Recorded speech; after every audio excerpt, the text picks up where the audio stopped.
As long as I have my regenerate field up, I'm going to try to keep my defenders in it. So I'll mostly control them right now.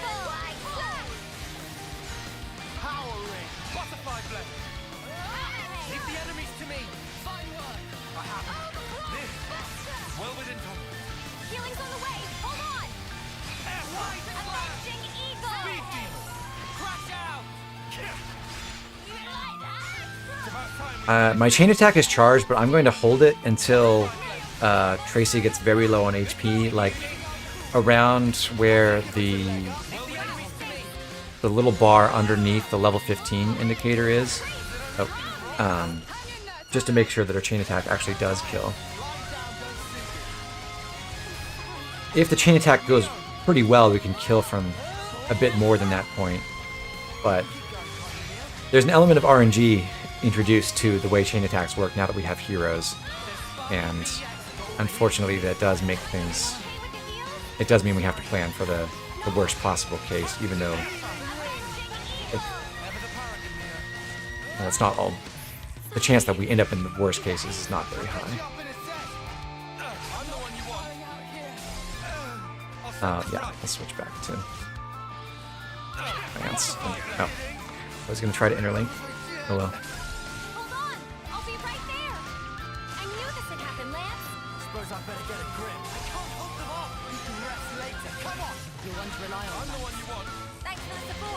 The really nice thing about the wing necklace is even if my healers go down, they can recover their own recharge quickly after they revive someone else. So it helps make sure that we don't have a ton of downtime after one of our healers gets killed.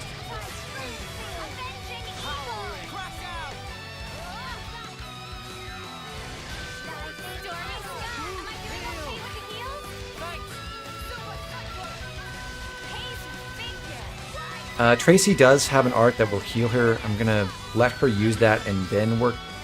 At least I think it should be coming up. I don't think she's used it yet. I'm going to basically let her use that unless she just gives us... Maybe she just won't. I guess that's possible.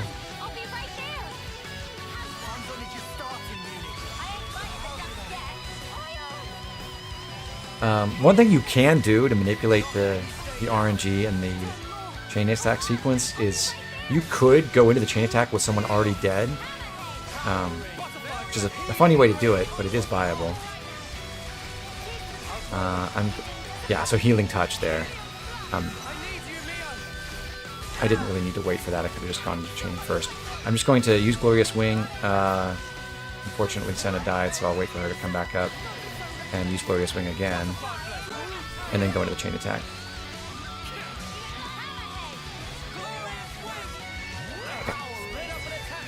And this should work out very easily now. So with Ethel in the party, she has... Every hero has unique effects in chain attacks. They have their own unique chain orders. We didn't see Ethel's here, so we can't pick that. And they have their own heroic chain effects. So if they're used as an attack, if they're selected to attack while fulfilling the chain order, they have their own special abilities in the same way that our regular characters get bonus TP for leading off as an attacker, or can't go over 99 if they're a healer, or always return the highest TP person if they're a defender and they finish the order.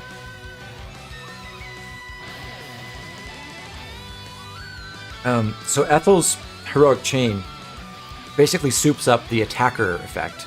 It makes it so that instead of getting 25% more TP when she leads off the order, she gets 50% more, which can generate a whole lot of TP and potentially get us to some of our first amazing results.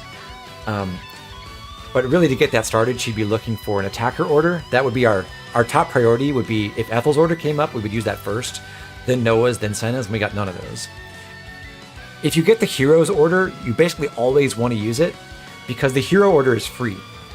Whenever we use anyone else's order, we use up 1/3 of the chain gauge, but the hero order does not use up the chain gauge, so it's just an extra round that you can do, which means more attacks, more damage you can inflict, more times that you can increment the chain attack damage modifier, more completion bonuses. It's just much better if you get the hero order. And the chance of getting the hero's order in at some point during the chain attack under normal circumstances is 8 out of 9. So there's like a 1/9 chance that you don't see the hero, and otherwise you will at some point. In this case, we are still going to try to do the best we can to maximize Ethel's TP. And the choice that will do that for us is Uni's, because Ethel won't get a roll match bonus. She won't get the 10 TP from being an attacker on an attacker order, but she'll still get the force match bonus for being Kavesi if we pick a Kavesi order.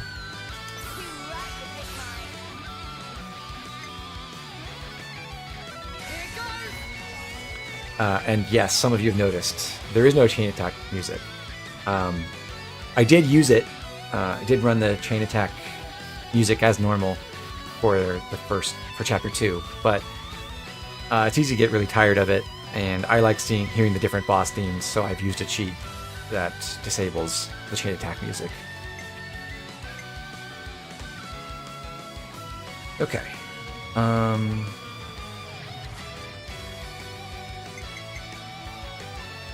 going to try to get... Yeah, we'll go ahead and use Mio's order and try for a break with the goal of then toppling with Noah. So Ethel should have the most TP after this, but we've also got topple done so that we can get that damage bonus on Uni, since Ogre has a pretty substantial bonus to toppled enemies.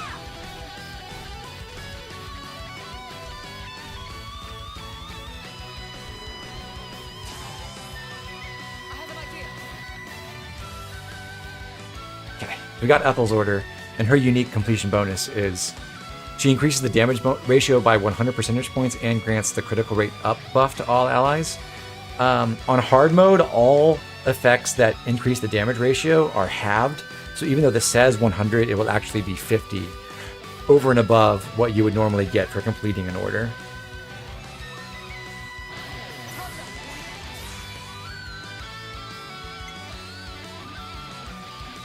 In this circumstance, what I'm actually going to do is lead with Ethel. She'll get at least 15 extra TP from having both the roll match and the force match with her own card, and then multiplying that by 150. That will put us over 100 already. So she'll complete the order by herself, and that's not always like. Because we had to use 3 characters to complete the first order, where normally we try to do it in just 2. If we'd only use 2 characters, it would be a 50-50 at this point, whether we get Ethel back, and that would be pretty... and otherwise we'd get a high-powered defender, and that would be fine too. In this case, it would be a like a 1 in 3 chance that we get Ethel back, because we could also get Noah or Mio, which is not as good. But if we do get Ethel back, then we'll easily be able to do an amazing order next time. And we're so close to winning this chain attack already that we're not actually going to risk anything by doing this. Power charge will apply to the... what is the chain art is what this is called. So it gets used up. Alright, so we got Noah, which is fine. So now I'm going to try to get a Bravo by finishing with Noah. That means I'm going to choose Lance's order. And finishing with Noah will mean that we get Ethel back for the final round at least, and we can get an amazing then.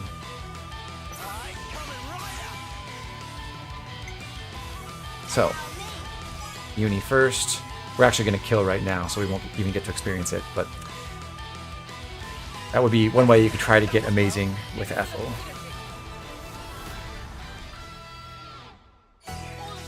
Something so valuable here. All right, that went pretty okay. Tracey does drop one item that can be worth using, not the Dark Orb really, although I guess you could use this if you're actually trying to set up that technique where you let someone die right before the chain attack to guarantee that you get the hero order at some point. But the Shell Protector boosts block rate by 32 percentage points when HP is at 30% or lower. You can stack that with the Heavy Guard class skill and some other block sources to get really high block rate, which is occasionally useful.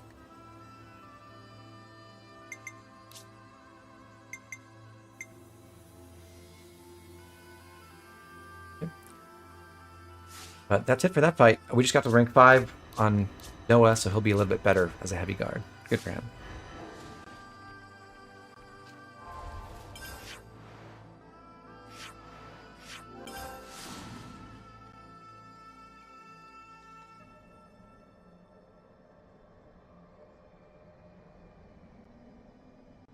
Such a pleasant fragrance.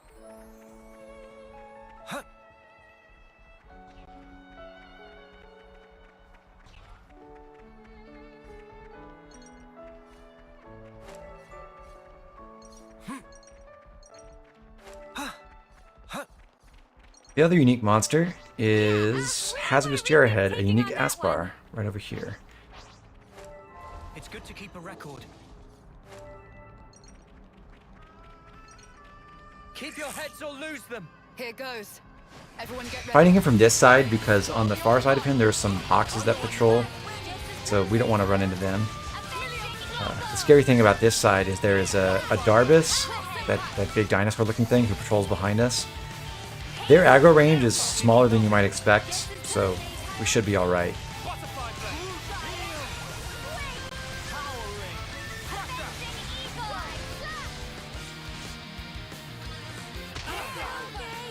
The dangerous thing with Jarrowhead is he's got Serpentine Blow and Snake Eyes, which are both AoE attacks. We just got hit by one of them, and you can see it did like 25, 30, 35, 40% damage to the entire party. And that can easily kill both of our healers at once.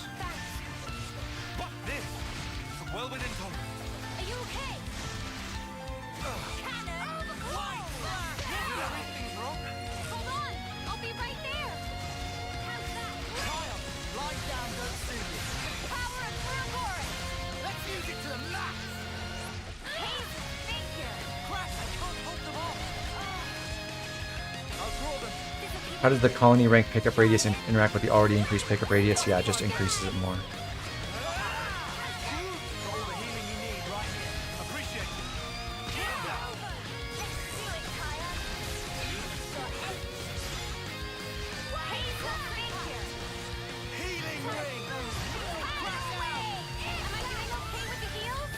One of the other difficulties with this fight is Jarrowhead is so big that the party gets really spread out.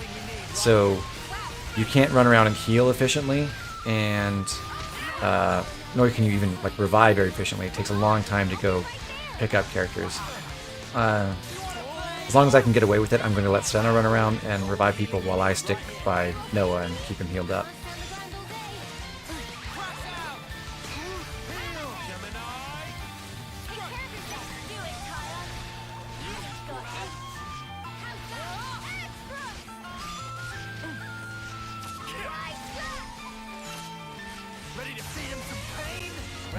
AI characters will also tend to retreat constantly if they're in front of Jarrowhead, which is also kind of annoying. Because his arts make him move forward over time. Which is better than the alternative. There are some enemies that slowly move backwards over time, and then they just eventually walk out of your attack range, and you have to realize that and go catch up, and it's just obnoxious. Nice, good timing. Save the team from a Serpentine Blow. I'm going to bring Tion back over here, next to Lance.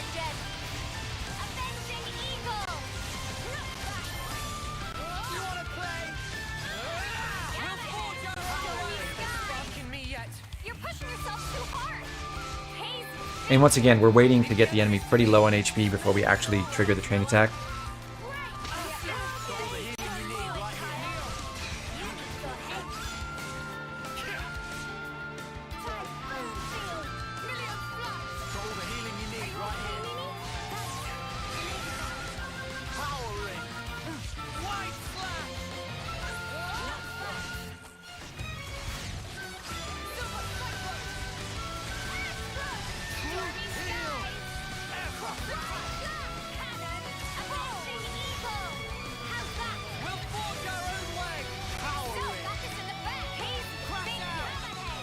Adrenal Surge gives him the Awakening buff. We've seen this on some of the other Aspars before. So it makes his art recharge 50% faster and like does 50% more damage and a couple other effects. Takes less damage as well. Which makes it harder to punch through if we're going for a chain attack. I'm going to try to gather the party now. Yeah. Interlink. And... Okay. Attack before Serpentine Blow comes off. And we should be good to go. Oh, especially because we got Ethel's order. This should work out.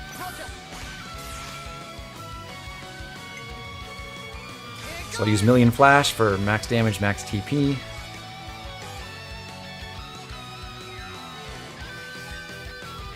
And this time we'll just finish with Noah's order, so we get this done with just 2 characters. This also means he'll be well positioned in a future round if he ever gets returned to us, to at least get Bravo with his 45 TP.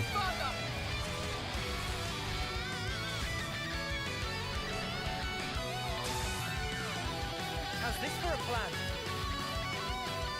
Okay, so just like last time, I have a choice now. I can try to use Ethel first at the beginning of the order, or go for a Bravo, be more conservative about it. Basically, I can spend 2 characters or 3 characters to get Bravo, or I can use Ethel alone to get a cool result, which won't increase our damage multiplier by as much, but will also preserve our other characters for later. And we get... If we use 3 characters to get a Bravo, and we've already used Noah, that's a 50-50 whether we get Ethel back. If we use Ethel by herself to get cool result and return 1 character, it's again a 50-50. So I'm gonna try for the try using just Ethel alone and maximize her TP.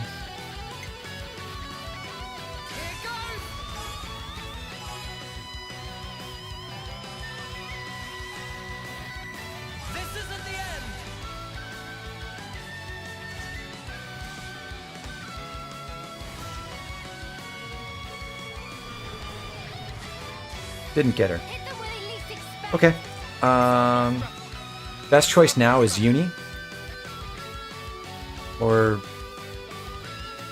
I guess technically it's Mio, if we want to get Bravo in 3. So, let's do that. We will also we'll finish this order with Noah, and because he is the key pair for Mio, that should give us the best chance to maximize our damage increase as well. So, try for a break. We got it. Good. And then we'll use Tion to get close to 99. I think that's a common mistake people make when they're figuring out how to do chain attacks. Oh. Never mind. Tion just went ham and got tons of TP. That's alright. I was going to say, a common mistake people make when they're figuring out how to do chain attacks is they just try to use all their healers or get to exactly 99 when that's really not necessary.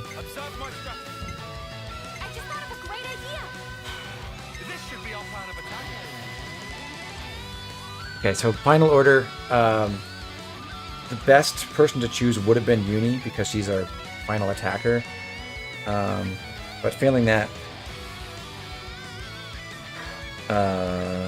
we want to pick someone who's not a healer, so we'll go with Tion.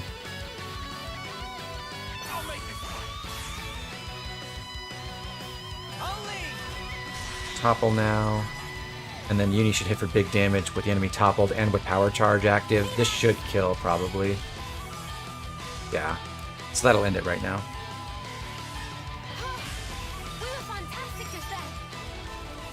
And so now unlocks Flash Fencer just in time. Whoa, got a rare doodah right here. Very cool. The items that Jarrahhead drops are basically useless. One of these is the Harvest Necklace boosts amount of HP healed from using healing arts by 12%. This is strictly worse than the accessories that boost your healing stat. And I mentioned previously when talking about the medic gunner skills, they have a skill that boosts amount of HP healed from using healing arts. This only applies to arts that have the type healing or to fields that have the regenerate effect, nothing else. So if you ever encounter any other arts like Vortex that have a healing effect but aren't a healing type art, it doesn't work. I am a little sad that we didn't get an amazing with Ethel, and we're going to put her in the box now and not see her again for a long time. So that's unfortunate. In fact, well, do we want to see Ethel get an amazing? We can do that. We won't actually kill the enemy we fight, but we could go for it.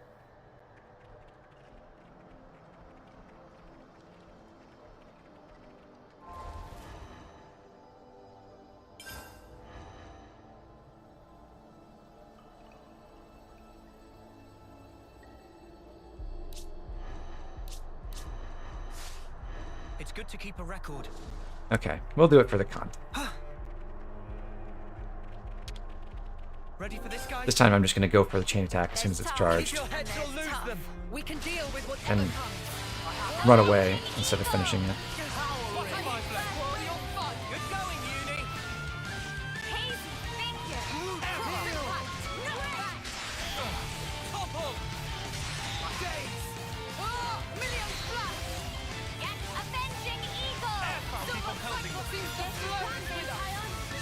Whoops. Meant to fuse those.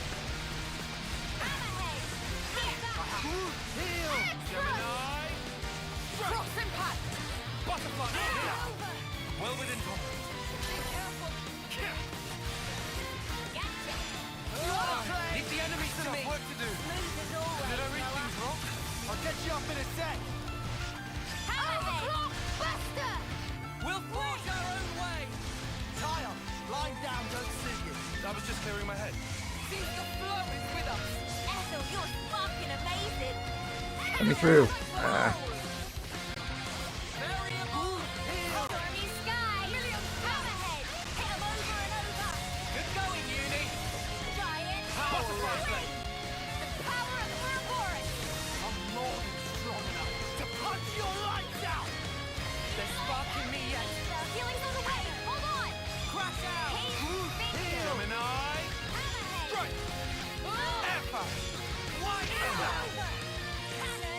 Butterfly blade. Power ring. Overclock. Buster. Avenging eagle. Healing ring. Butterfly blade. Got all the healing you need right here. I need you, Mio. Alpha. Am I doing okay with the heal? No, where are you going? Buddy.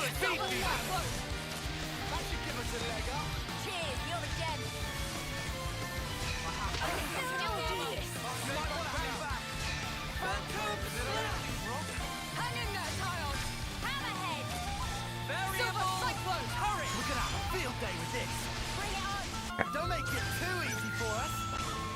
How's this for a plan? Alright. Noah first. Here goes.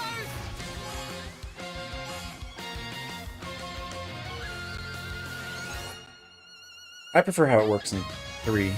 Because I think, even though it can be frustrating sometimes, I think healers desperately needed something to make them really vital.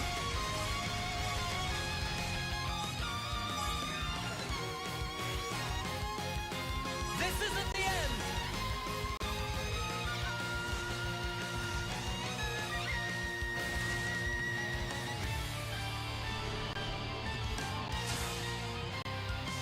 Observe my strategy.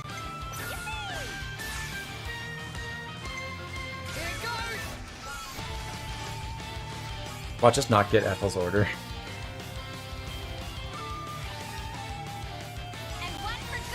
Not get Ethel back either.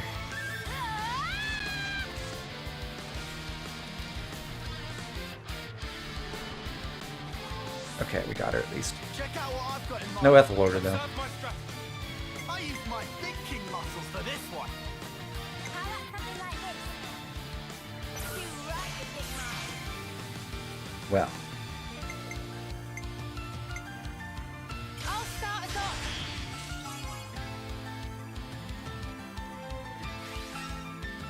Me next.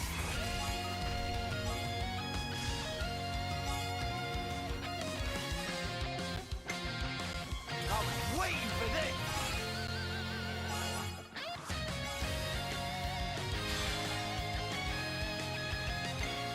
Million flux. 140 TP, 239. Amazing! Hooray!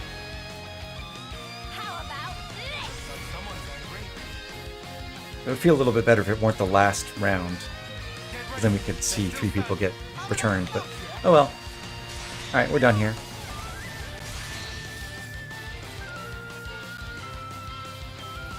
He's just launched and chilling there. Bye.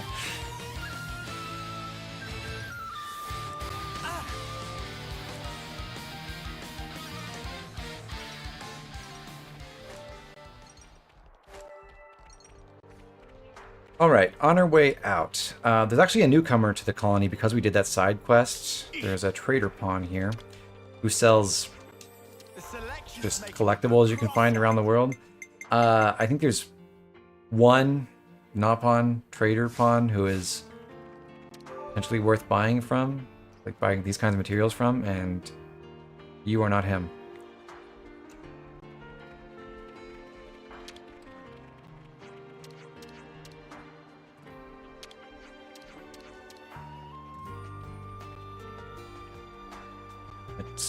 Aside from that, we are almost ready to depart.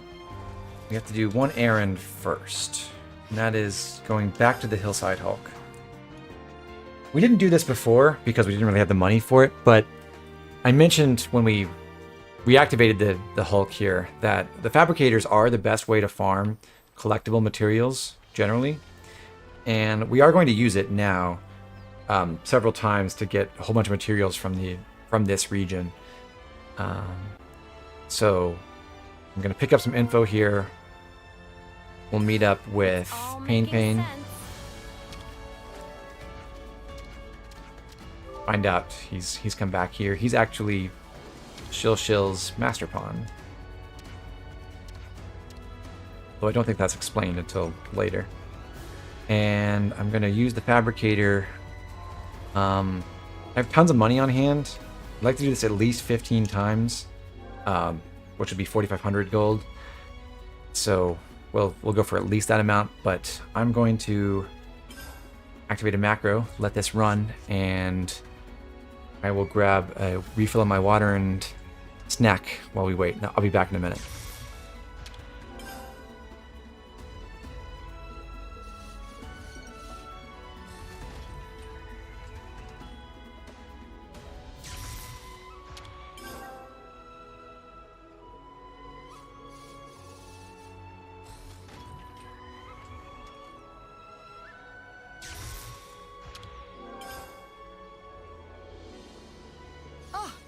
Such luck.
Hey, Kirby Master.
This is something decent, right?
That's what I call content.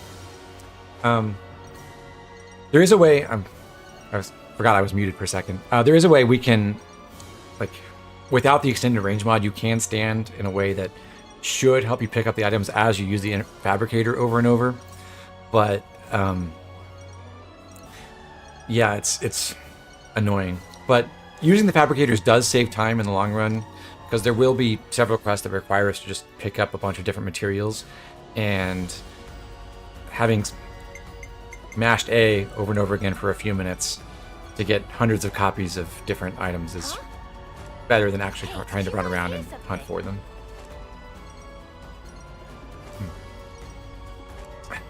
Okay. But we're all ready to go now, other than the fact that we need to change our classes once more. We're basically preserving Mio for boss fights in Sword Fighter. So we're going to use her in that for 2 upcoming bosses. For now, she's going back to Tactician.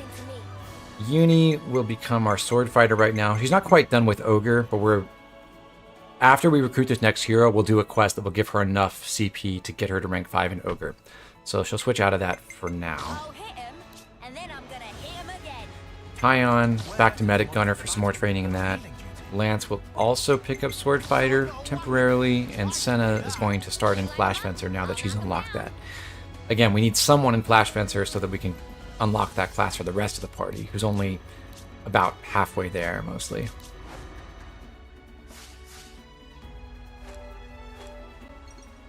This looks so spiffy on Lance, I've got to say. But some of those classes are new, so we need to adjust some loadouts here.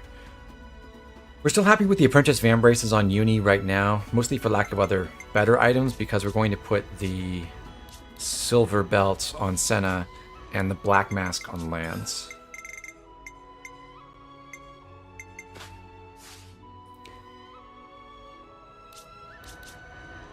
And Tion needs his wing necklace back.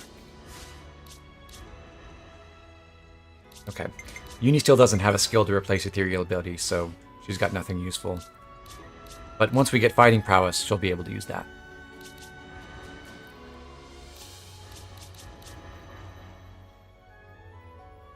Okay.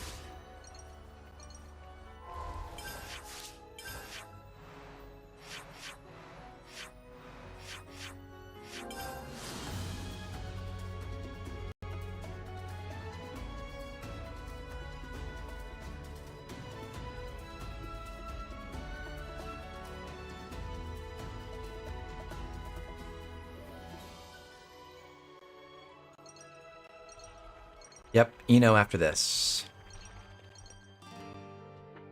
No one can fight on empty batteries. Oh yeah, we were gonna talk about that thing. Oh yeah, we were gonna talk about that thing. Wasn't it kind of funny that Xenoblade 3, Engage, and Pokemon SV all had donut-shaped maps with some mysterious center portion? That's a fairly obvious way to structure a world map, I guess.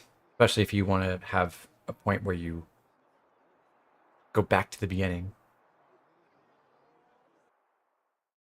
Oh, I didn't mean to skip that cutscene. Oops. Such a pleasant It's just autosave. fragrance. Yeah, that's fine. We'll watch it.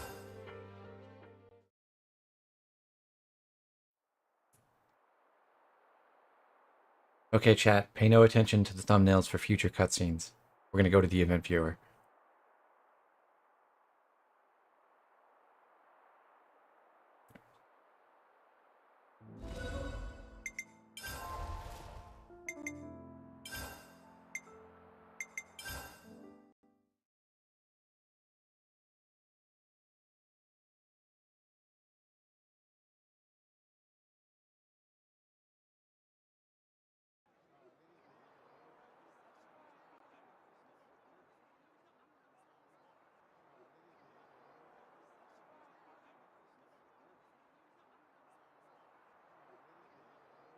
Another bit thinner, I think. Best bath ever. You taking a dip, Mimi? It's nice and warm. I might skip today. Wasn't really a sweaty one. What? How can you miss a hot bath opportunity? Then again, I guess when you smell so nice already, maybe it's no problem. Are you, embarrassed about other people seeing you? There's no need to be. Miss Ethel thought of everything. She even managed to give us a window when the bath would be empty. Ah, yes. I did know that.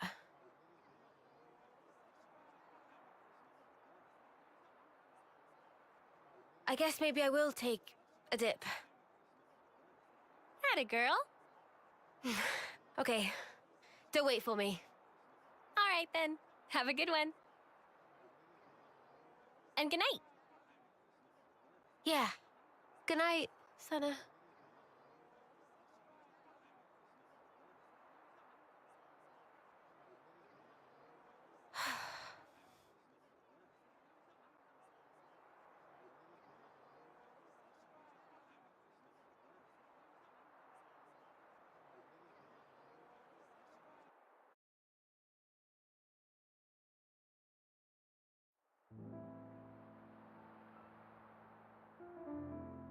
I think that's the only cutscene.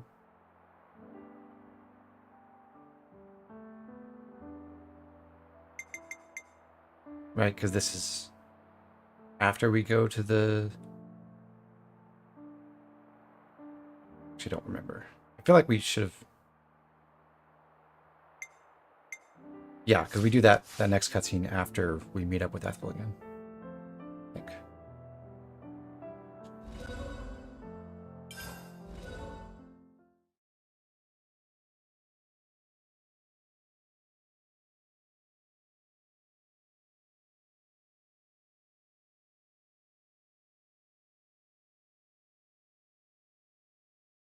Such a pleasant fragrance.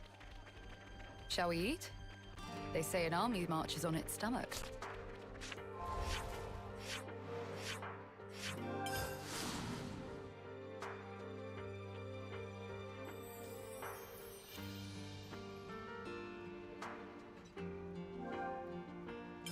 We'll be unable to include Ethel in the party, but yes, we do want to progress the main story. I have to ask, before you go, why is it that you stick together? Given what's what, we pretty much have to. Considering how everybody attacks us on sight now. At this point, I suppose it just panned out this way. You really think so?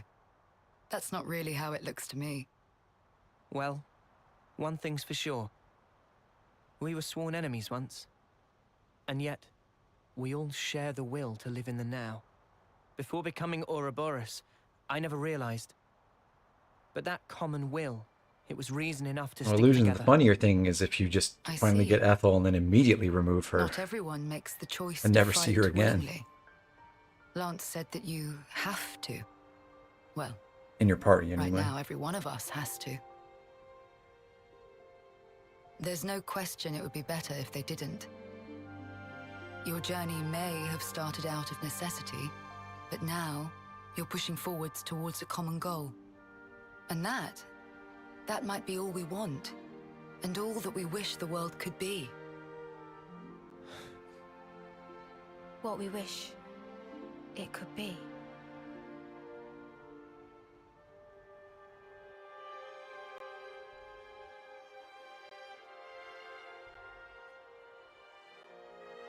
You're heading out as well.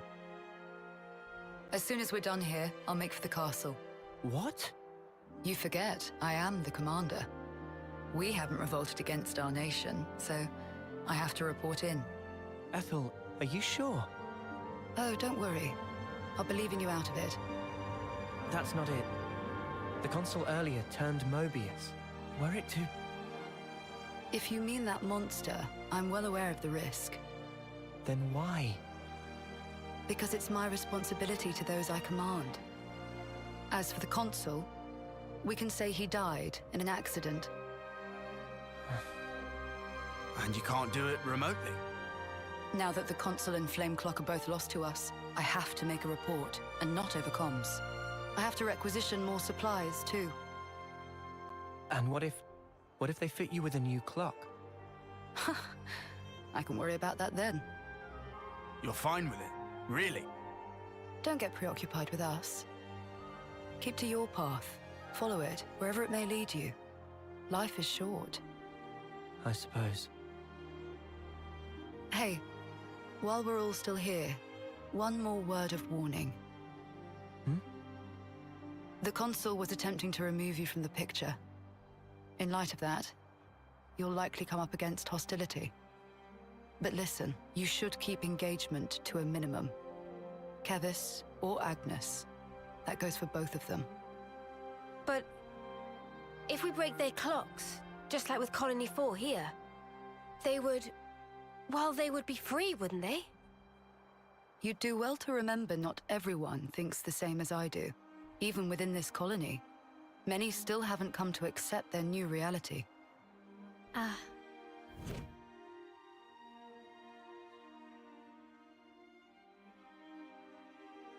I understand what Ethel's make doing. things I even mean, more she's fraught, right about in her other responsibility colonies, here, and she there are has no those way who are of more really than willing to knowing fight.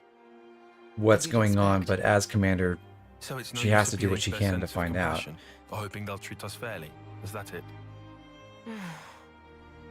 Yes, precisely. You will change the fate of others just by virtue of coming into contact with them. It's quite the burden. You may not want the responsibility. A burden, perhaps. All that said, you get embers on your coat, you have to brush them off. And If she, push comes this to is the shove, first do colony not we've flinch. liberated, so Do whatever it takes. with future colonies we greater can good. put them in touch with I wish you all a Colony 4, smooth but and fruitful Colony 4 doesn't journey. know anything.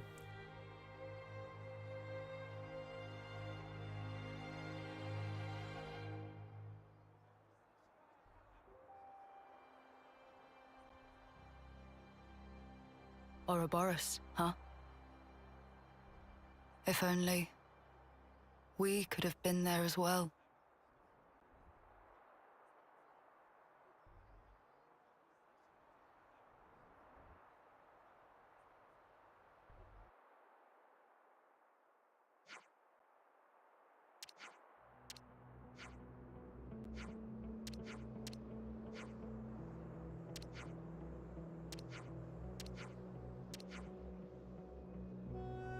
Danger could be lurking anywhere, huh?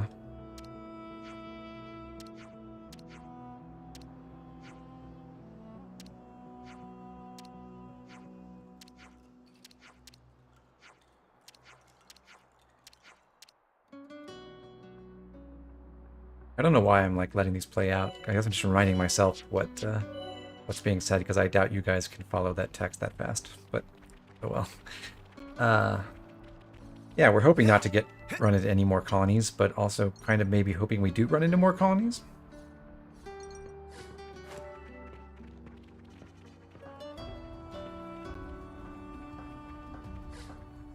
Oops, they found us.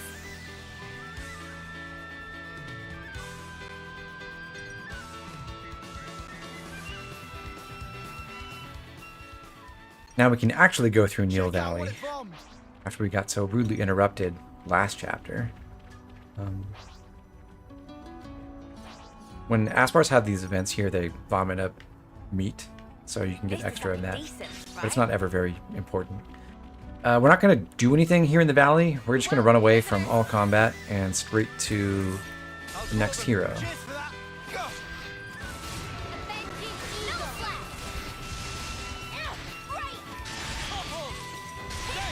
Yeah, the funniest part about that vomited wolf meat is we are absolutely going to do a quest in a little while where they ask us to collect some meat and we can just hand that off for I wonder what's around here. you know, for rations. Like, just think nothing of it. Here, this looks good. Gonna swing over here and send off this husk, and then we'll enter the next little zone. I guess this is fate too, huh?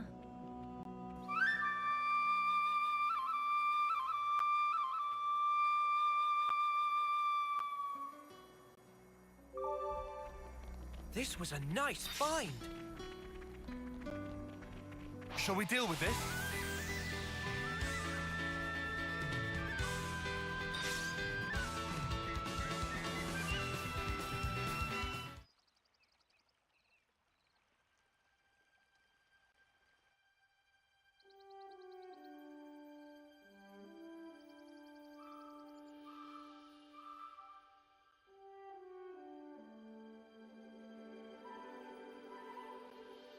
I wonder what's around here. Such an idyllic little area, Ribby Flats. But we're not going to stick around long because we're turning left and heading into Dana Desert.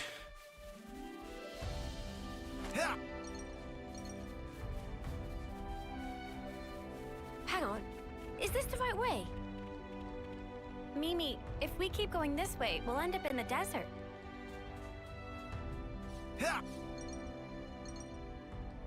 We can't leave it like this.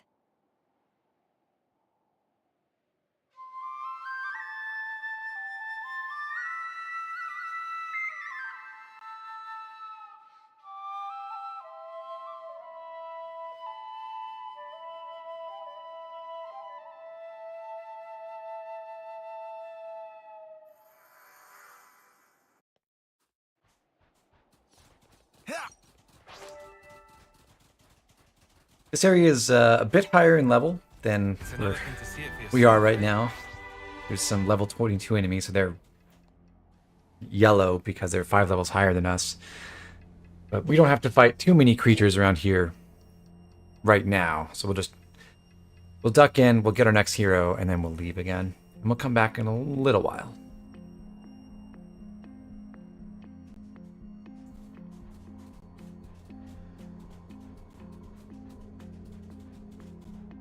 Gotta note this all down. And who's that off in the distance?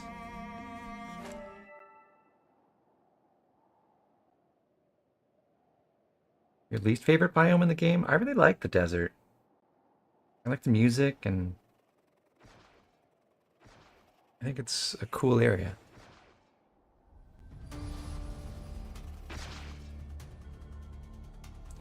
A Nopon caravan. It's under attack from a pack of monsters. I could have told you that. Come on, Noah. Yeah.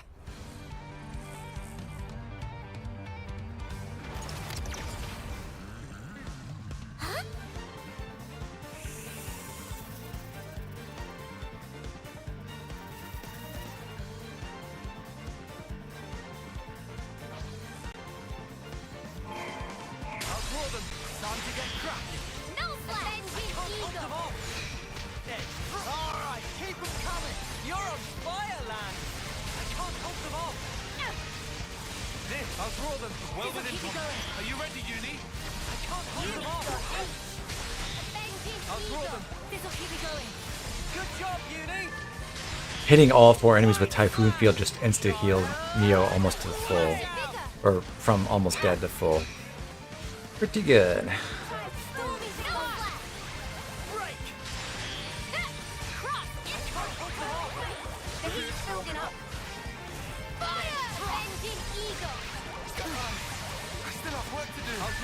Perfect time.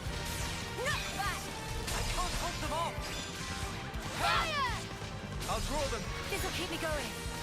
Extra! I can't hold them off. Fire! I'll draw them. Swing!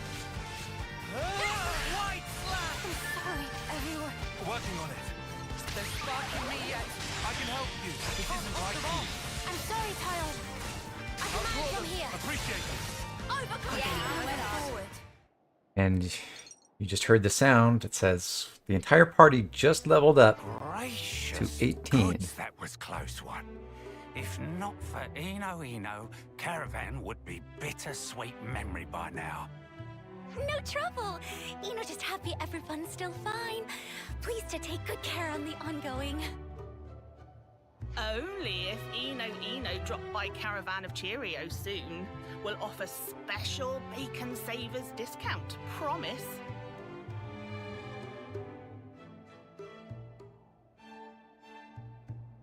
Nopon know what bacon is. But I guess it's not pork bacon. Because there are no pigs. Excuse Eno? Eno just wanted to ask if not too much bother?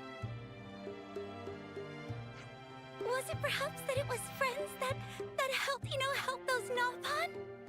Right. We happened to be passing by and saw you all in trouble, so... Oh, Eno knew it! Courage to thwack wicked monsters! To offer aid to total stranger-pon! Humans like friends are very reason for inventing word hero-pon, or whatever is human equivalent! Eno moved beyond limits of expression, cannot possibly give voice to such violent, overpowering emotion as Eno feeling! That seems a little dramatic. All we did was help you out in a scrap. Well, all it means is that we did well to give her assistance. By the way, your outfit looks quite unusual. Which side are you affiliated with? What is the meaning of affiliated, please? Let's try a different tack. Are those Nopon from before your friends? Judging by their manner of speech, I would surmise that they were already previously familiar with you. Affirmatory! All Nopon who live wild and free, Eno count each and every one as friend! And with good reason, Eno gained double name by fight for universal Nopon love and peace! Eno is champion of all Nopon I love how they just respond to that with blank stares. Sparks. That sounds, Brill? Yeah, let's go with Brill. So what you're saying is, the reason you helped those Nopon from earlier is because you see yourself as their champion? Correct! Forsooth, indeedy doodle! That is why Ino must restore self to previous strength so Ino can accomplish duty which Grandmaster Pong gave to... Oh, snap crackers! What's the matter? Ino was just on verge of forgetting. Ino came here in search of High Ether. High Ether? What's that? Well, it basically Ino on hunt for scavengeables. Must therefore hurry up and get on with search and retrieval. You're going to search this place, all alone? This area's teeming with dangerous monsters. Any chance we can offer you a hand? I actually do like Ino too, Celestial Illusions. You're right. Friend proposed to help Ino for second time? Huh? Yes, I suppose I did. No way!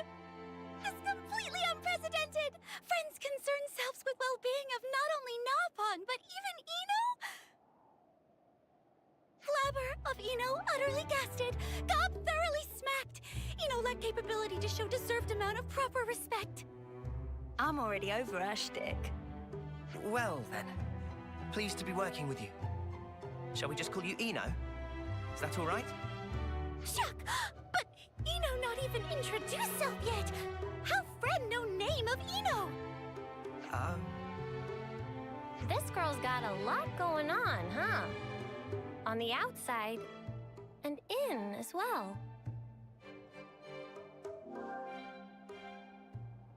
Ino has temporarily joined the party. Can you pinpoint where the High Ether is, Ino? Ino getting readings from hereabouts! Must be somewhere nearby for definite! Before we get attacked by one of the spores, let's run away and then look at our new hero. So the whole party is level 18 now, and Ino's class is built around a combination of evasion tanking and gaining bonuses when you die and get revived. So her arts include a break art, critically. This is the thing that makes this class so valuable is Starry Beat, or the equivalent when we inherit it. It's a tremendous resource for us that we get with the DLC, because otherwise the next class you get that has a break art is a ways deeper into Chapter 3, and it's a Kavesi class, just like Sword Fighter. So that class has an inheritable break art, which you can then put on Agnian classes as a master art, but this class gets you an early way to learn a break art that you can transfer over to Kavesi classes. So now we have access to another class with break besides Sword Fighter. We don't have to run a Sword Fighter in the party to start the combo chain anymore. And we'll be able to learn this break art and spread it around the party so that we can just start our combos a lot more consistently much earlier in the game. With Ino in particular, we're going to put Afterglow as her first art, Dual Flash as the second one, and then Starry Beat as third. Afterglow is eventually going to be her most damaging art. This is part of her gimmick. This art gets more damage every time she's incapacitated to a max of 250%. It's unlikely that you will hit that cap, but as this art gets upgraded later on, the amount by which the value increments goes up so that you don't have to die 5 times to get the max value. Oh yeah, someone mentioned in chat. The other great thing about this break art is it's not directional. Every other break art in the game requires you to be on the enemy's side, but this one does not. Well, there's one exception on a DLC character, but yeah, outside of the DLC, all break arts are side arts, or Ouroboros arts.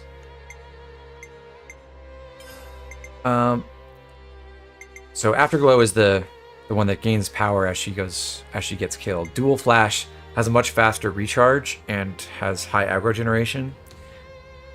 Starry Beat, we're running for break. Photon Storm is an evasion art, kind of like Wide Slash, with basically the same effect. It has a really long animation, which is good for an evasion art, in that it increases your evasion window. Bad in terms of generating aggro or keeping up the rate of damage, but that's not really a worry for heroes who are bad at those things anyway. But we're not going to run that because we're not typically going to have Ino as the person being targeted by the enemies, and if she is, it's basically okay if she just dies. So we're not going to run that. Nipponic Champion, which is the class, also has a stance similar to the Zephyr stance. It raises evasion. Not by as much as the Zephyr stance does, but still a substantial amount. But instead of reducing damage, it boosts aggro drawn when attacking. So that's actually very efficient. Much better overall than the other stances we've seen so far. It's not always easy to fit this on a loadout, and we're not going to put it on Ino's loadout, but it is an interesting tool. And then Shining Refrain is a talent art, which, again, like Zephyr, is an evasion art, and has a very long duration. So we're going to run those arts for now. We'll actually be forced to upgrade Dual Flash very soon, and then later on we'll eventually upgrade Afterglow and Starry Beat. But the main thing we like about Afterglow is kind of like how we wanted to prioritize Ethel's Million Flash art that had 6 hits. Afterglow has 4. So again, it's likely to generate more TP if in the event that she gets a crit on one of those hits. Dual Flash has 2 hit frames, as you might guess. Photon Storm has 3. And Starry Beat, I think, has 1. She's got Double Strike, which actually is helpful for her because she has Agnian style arts, so they recharge with auto attack, so auto attacking faster does give her a benefit, unlike with Ethel. And she also carries a gear support for more evasion, or more agility, which we cannot modify.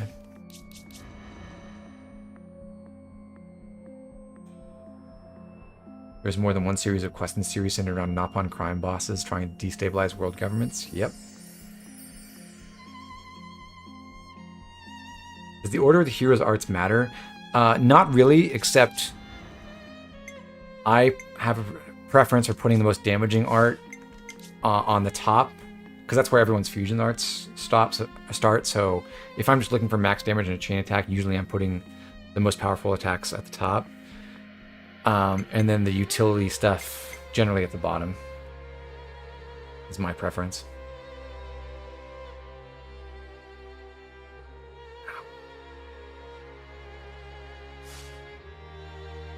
Okay, so Ino is in the party now, and we're going to change things up for the rest of this hero quest, which is just one more fight.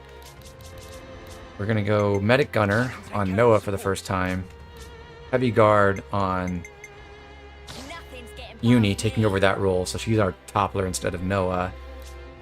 Tion back to Zephyr. I'll provide the perfect defense. Lance back to Medic Gunner, and that should be it. So stay in Flash Fencer with Senna, and we'll keep Mio in Tactician. So we'll set these up. Power Ring on Noah. He'll go with Wide Slash, Fusion. Keep fighting prowess with that. Wing Necklace, as usual, and Soothing Breath. Uni wants the Nopon doll now.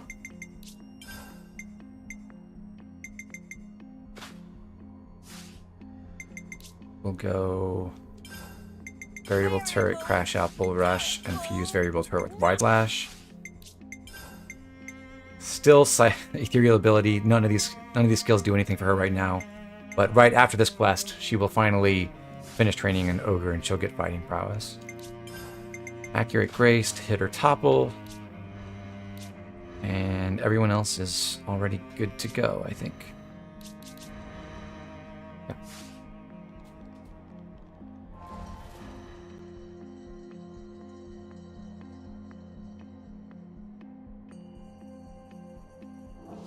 We have some new names registered. Okay. I'm going to run over this way to harvest some ether, and then there's a husk ahead. We should harvest this. And then we'll go up on that upper platform, which is where our quest objective is. We have some new names registered.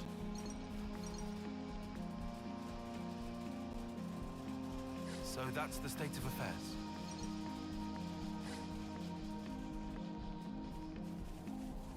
Enjoy the scenery and pay no attention to the low poly Isha region in the distance.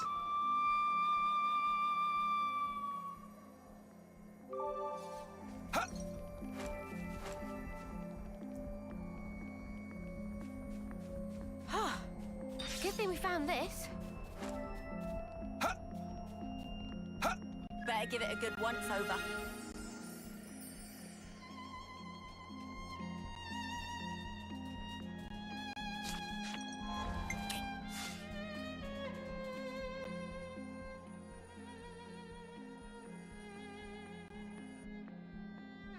Hey, what's that shiny thing?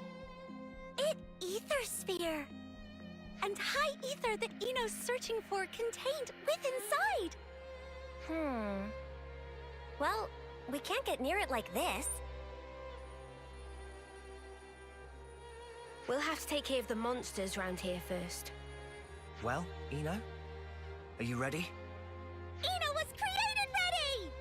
This ether sphere mechanic, I think, was a way of trying to patch some of the problems this game had with incentivizing you to explore.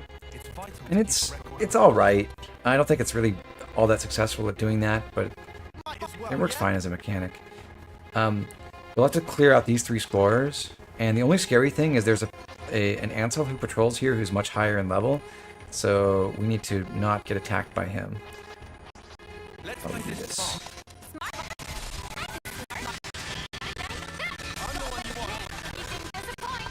I really enjoy I Can Smart, kinda.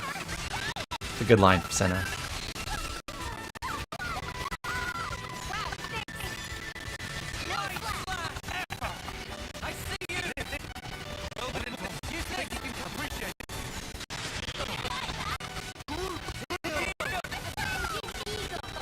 I just realized I forgot to rearrange Senna's arts. I was like, why are my recharge timings all off? That makes sense.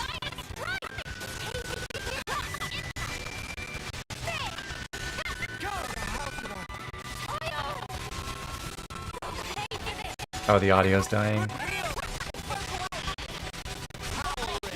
I don't know what to do about that.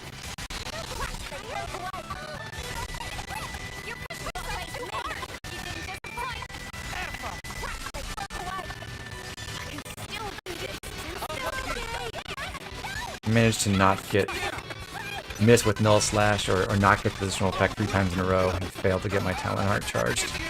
Very sad.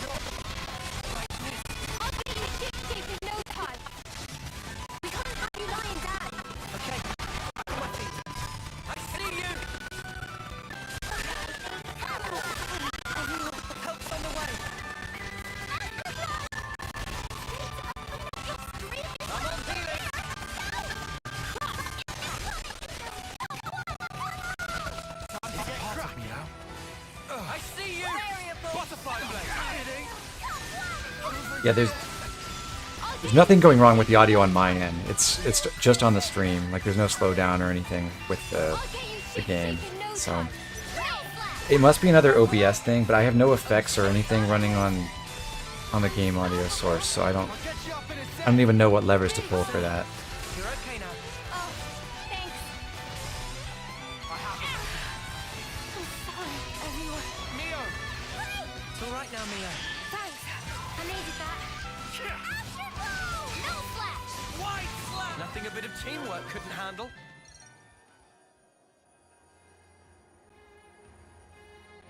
It's ether, all right, exposed to the surface. Looks similar to a regular ether channel, but the energy density is off the charts. I suppose we could harvest the energy, rather this high ether into an ether cylinder as normal? Maybe. Want me to take a stab? No! Cease and desist! What's wrong, Eno? Cannot harvest high ether with baseline cylinder? Are friends kidding? Would easily overflow capacity and cause vessel to rupture. Whoa, are you serious? Close call. What? You're not actually in a hurry to get your wings blown off, then? Lance, I beg of you, occupational safety is no joking matter. Is there Oh no, I thought it was funny. Eno have just the ticket. Can use this. For to harvest high ether safely, can use this here HD Ether Cylinder Plus. Incidentally, HD stand for Handy Dandy. Handy dandy. Okay. I guess it does suggest some improvement on the classic ether cylinder design. Indeed, and its simplicity belies a high degree of efficacy bestowed by the added refinements. Well then, no time like present. Friend can go ahead and collect high ether now. Huh? You want me to do it? Is very rare chance for opportunity. Eno do not mind letting Noah do honors. Please, be guest of Eno. It's definitely not going to explode, is it? Everything fine. HD Ether Cylinder Plus come with Eno approved seal of quality. So please to place trust in. All right then. You only live once. Let's give this a go. YOLO, baby. Procedure same as usual. Go on. Holla. I'm reading another ether sphere. So we get a very respectable 5 units of high ether, and That seems to have done it.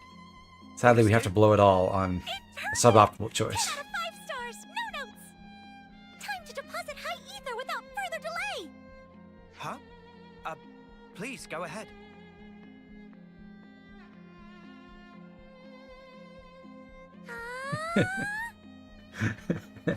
I love that she just chugs it.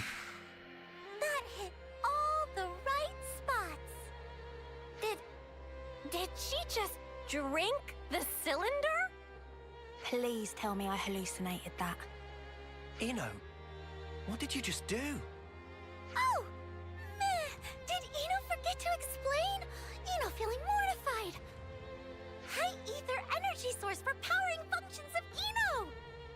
So, is that good? Easier to show than explain, so please allow Eno to demonstrate. All right.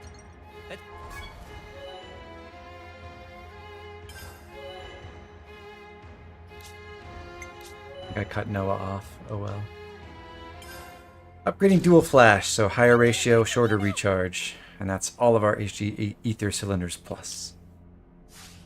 So we'll have to get more if we want any other upgrades. Let's give it a go. Look! Snippety snap and ta-da! Capabilities of Eno power up greatly! Oh, that is pretty impressive. No, hold your ponios! That's impossible! This is all highly irregular. What in the world are you? Really? Friend finally asked right question!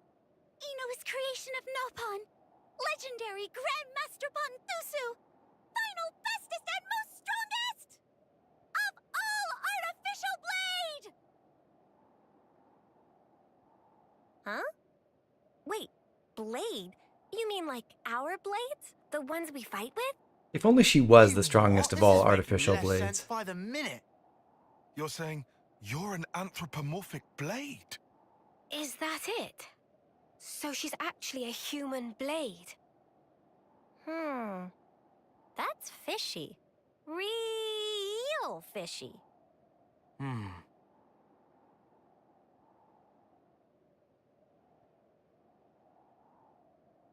please hang fire! Eno not have fishy bone in entire body! Grandmaster Thusu say self, and he giga renowned crafts genius! Eno created for purpose. I will say this on Eno's behalf. She helps you beat the campaign a lot more than Cutie Pie does. Well, in truth, he also say Eno must not get involved in affairs of humans. Although Eno have no intention of hurting friends, would not wish Dinzia's toast of on. Of course. Huh? I mean, I still don't really understand it. this artificial blade business. Still, one thing's abundantly clear. Earlier, well before we ever turned up, you were protecting the Nopon caravan. You fought for them, and you did it all by yourself. That takes real courage. Seeing I actually that agree, Stormfall. convinced me. Making Eno's version of the break art a 3-hit one would have been what cool. you said, Eno.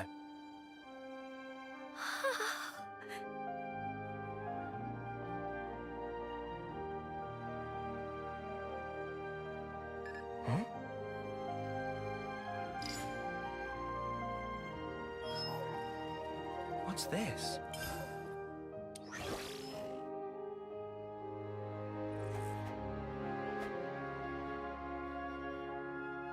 Oh, wow. Nice get up. Now Eno understand. What? Friend Noah, your distant driver of Eno. Your driver? Same clothes as Eno, and same weapon too. This proof cannot be mistaken. Friend is driver of Eno. Wait, slow down. Can you explain what you mean when you say driver? Eno more than happy to. Definition of driver is human person who fight by side of Eno.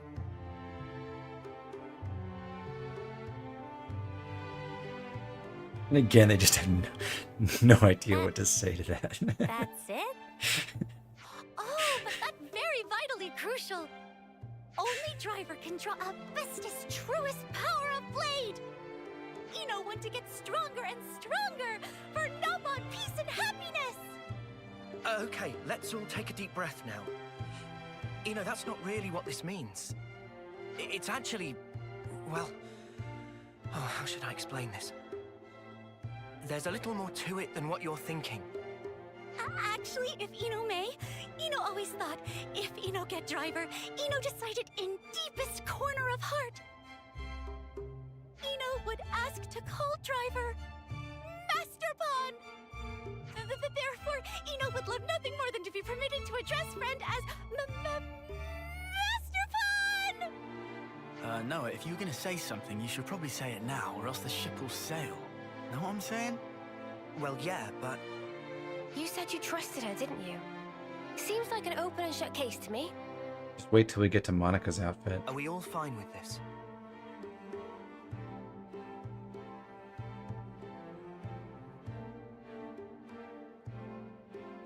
Eno, this driver of yours, is that like a partner of sorts? That right! According to Grandmaster Pawn, drivers and blades were originally one in body and soul. Got it. Well, look, I'm not sure if I can be all of that to you and meet all your expectations, but if you'll have me, I'll be your driver. Truly, really, very truly. Yeah, truly. You're one of us now, Eno. Yes, Master Pawn! For all Nopon that inhabit world, Eno and friends will fight good fight! I feel like I should say, just for the record, our objective is not strictly to go around getting random Nopon out of trouble. Huh? Nah, is not? Come to think of it, we never did introduce ourselves, did we? Noah's loot actually weighs 12 tons. Right. And I guess maybe we should get started on I that. feel like that scene in chapter 4 would play out differently then.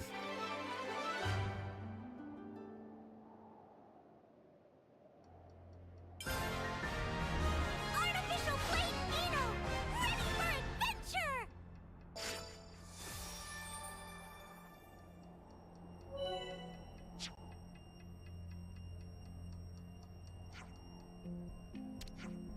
So Eno's going to direct us to a camp where we can upgrade the HD Ether Cylinder Plus. And that's this quest. But first we'll change up classes because... Noponic Champion is going to take up Noah's time, whereas in the base game you probably would have him train through Flash Fencing. But He's going to Nipponic Champion. We'll have Uni return to Ogre, and with the next, I mean, not the going full HD quest, but the next one after that, we'll get her to rank 5, and Tion will go back to Medic Gunner, so he finishes his training in that at the same time that Uni finishes what she's doing in Ogre. Okay, and I want to remember to change around the arts here on Senna and equip Black Mask on her now. And we can keep it on Uni for the time being, that's fine.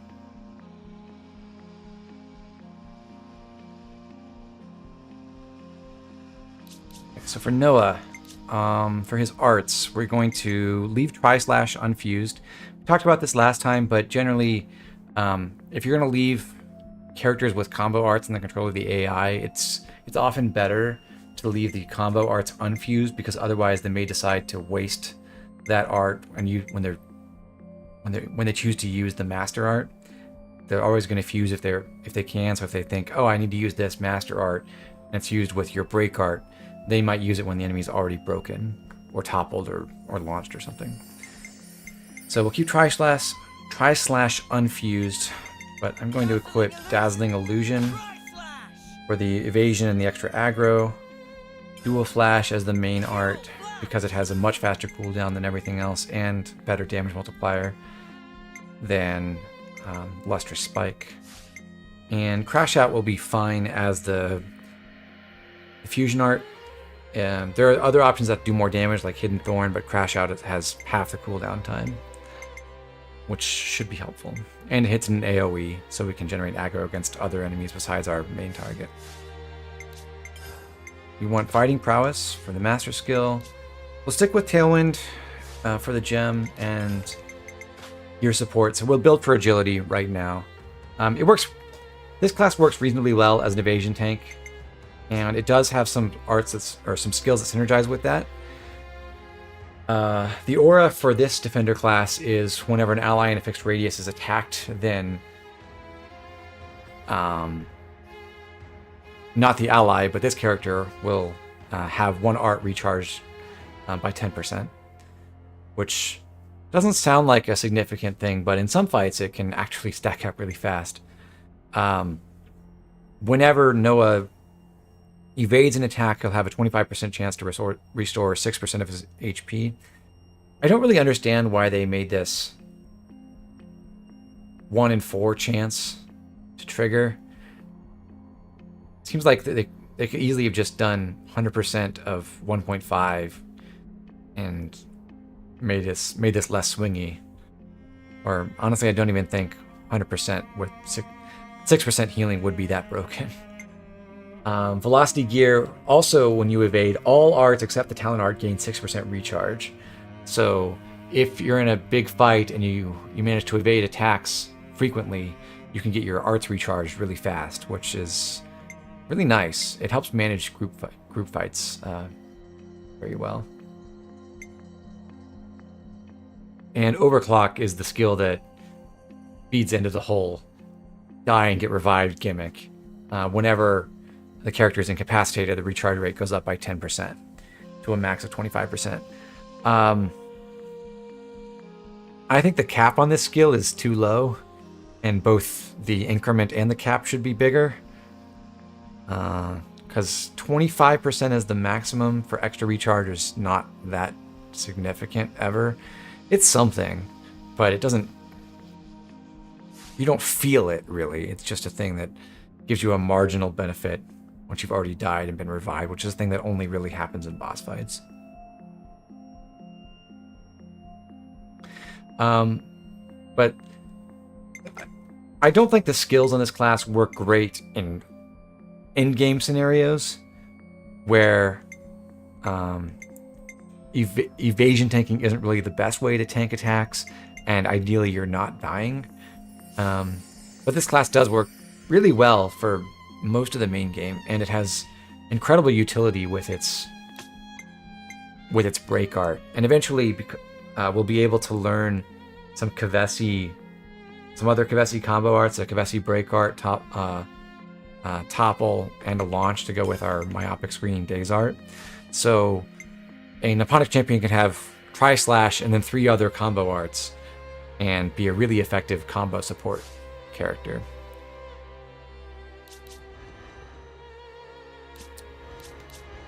So overall, good class, and the fact that you can inherit tri-slash when you get to rank 10 is just an incredible help. Going to fill out soul trees real quick. We've got enough SP now to learn Bounding End on Noah, and also after that I'm going to work towards this attack up 20% node. So we'll buy critical plus right here.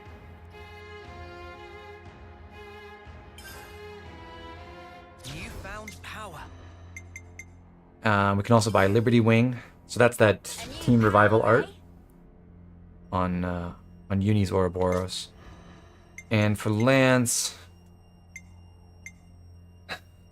Lance's Ouroboros isn't that good at inflicting damage, but what it can do really well is support with damage reduction. We're going to grab Hefty Protection now, and then after that we're going to work toward Incredible Guard, which is basically his team support art in the same vein as Uni's Liberty Wing or Noah's Glorious Wing. We'll buy this, and eventually we'll upgrade it, and we'll be able to stack some really powerful damage reduction effects with him. Check out this sick new skill. Now, if only we could get another better topple art. Indeed. If only.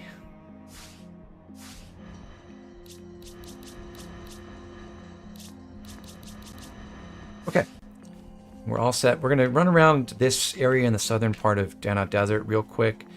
Just because there's really no other point in the game where you're brought over here. And I don't want to come back. So I'm going to run up this ledge and go open a chest. And then pick up some other stuff before we run to the campsite that, just directed us to. Is that what I think it is?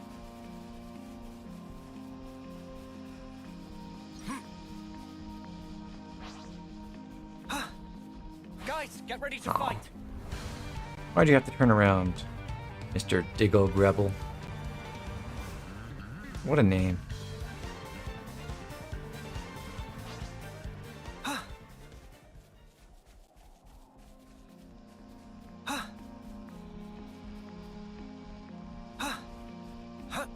I hope we can make use of this. We should take good care of that. Shall we deal with this? What's with that one? That chest has 5 silver Nopon coins. Ooh.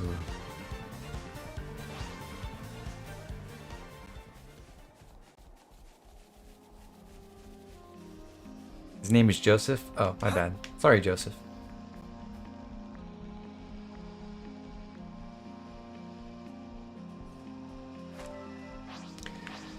Okay, I want to sneak past these Grebels too. One way or another. Hopefully the one on the left turns. Yep. No, not that way. Okay.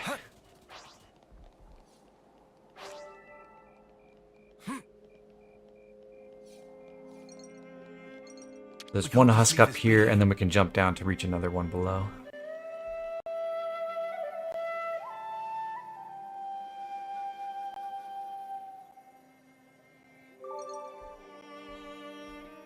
Yeah, we can name off the weird little elites.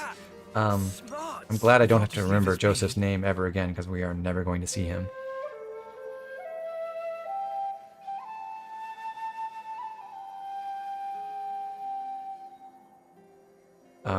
One thing I forgot to do, actually. We just got Liberty Wing, but we didn't actually put it on Uni's arts list, so let's do that. Lightning Arrow is the one we want to sacrifice. Raptor Raid is a really good art because it's very fast, and does not a ton of damage, but basically it's just because it's really fast and hits an AoE. And the Typhoon Field gives us that mass healing that we want right now. Oh, and also Noah. We don't want to run Phantom Slash, we want to drop it for Bounding End. Bounding End comes out fast, it hits in an AoE, and it has a real effect, unlike Phantom Slash. The combo arts on Ouroboros forms, I think, don't really come into their own until at least when you get the second Master Art slot. Because before then, it takes forever to build up interlink levels, and these only have their combo effects at interlink level 3. You charge up your interlink level by using fusion arts. And when you only have one fusion art to use, it's very, very rare that you get higher than rank 2.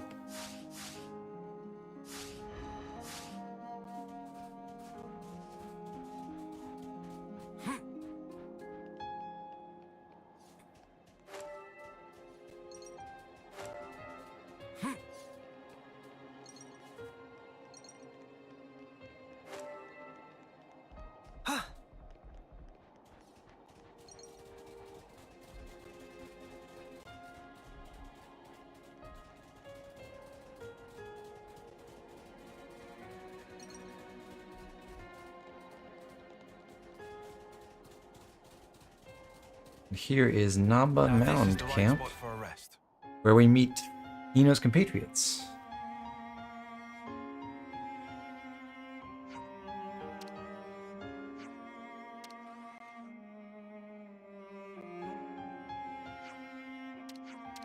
And Sunny will give us an item that will help us upgrade our HD Ether Cylinder Plus.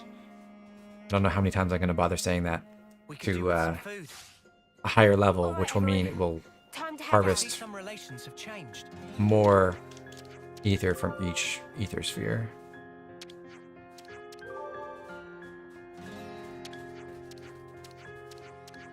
Okay, so we're handing over...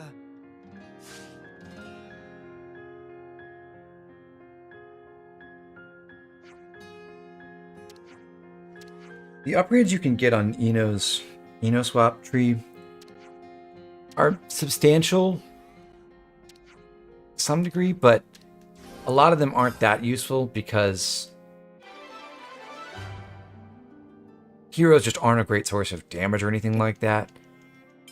So the main benefit you get is just helping her art, especially her break art, recharge faster. And we're not going to be using Ino as our hero for most of the game, so it's not like we're going to get a ton of benefit out of it.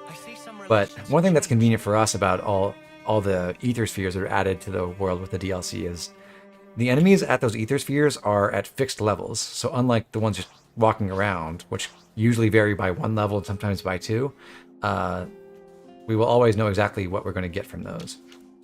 Convenient.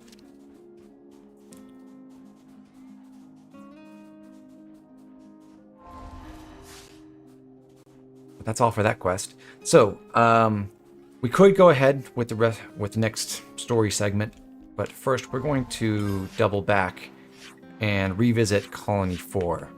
We could have done this as soon as we told Ethel we were leaving. We could have just run straight back to the colony and picked up quests, because these were already spawned. But we didn't need to pick them up before now. That's the info that leads us to the hero quest, where we go back to Colony 9. We can eventually go home. That's exciting. And there's some more info in the Faranas.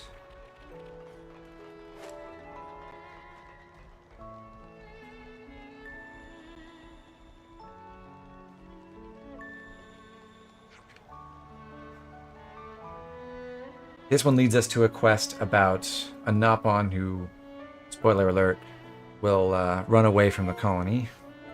And he and his companion will be following us throughout our adventures. And aside from that, at the barracks, there's one more piece of info for the next quest we're actually going to do, which is about killing monsters. Yeah, over this way.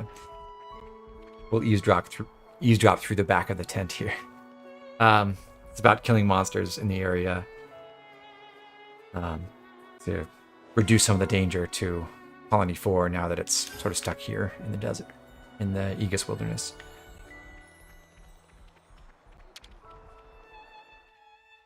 We could do with some food.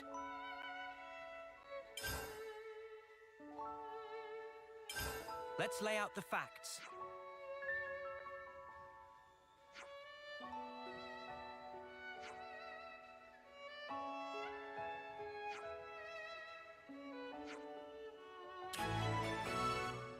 Oh boy, killing monsters. Yeah. I'm pretty stoked for it. I would like Uni to be done with Ogre soon. I think we need to discuss this. Colony 9 is possibly under threat. Well, an Agnian force is going after them, apparently.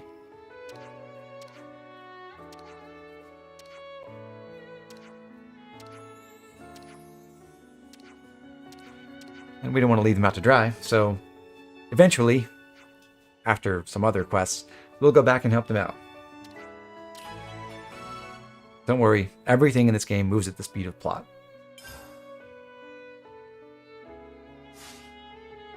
All aboard! Adventure train ready to depart! That's right, Eno. Big responsibility. So we'll activate this quest. If you remember where we fought that one, well, the first of 2 elite Camilles last chapter, we're going back up there to fight a whole herd, if herd is the right word, pack? Something? Of Hoxes.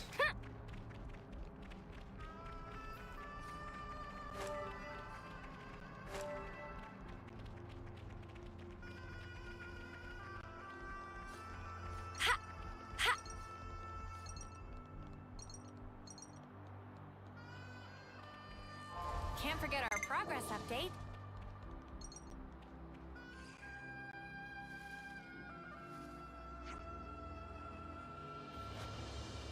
As part of this, we're bailing out the tactician team,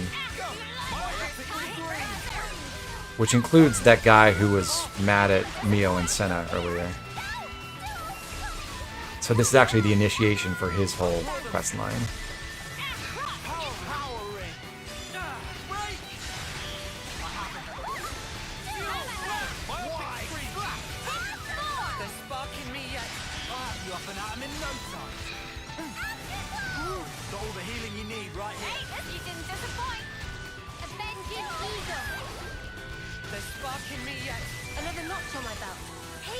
I think Sully's referring to the hero quest at Colony 9, which is rough, yes.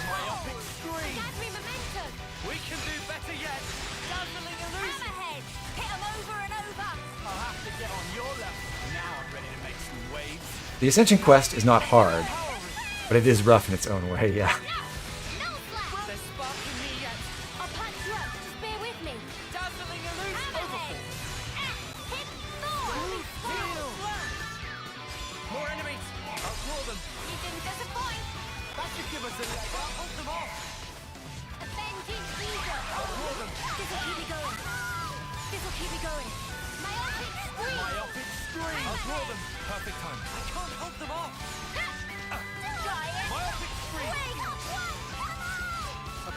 So I'm just trying to use my talent art as many times as I possibly can to keep stacking up, I forget what the skill is called, but the damage bonus from my skill. I'm not going to use a chain attack. It would be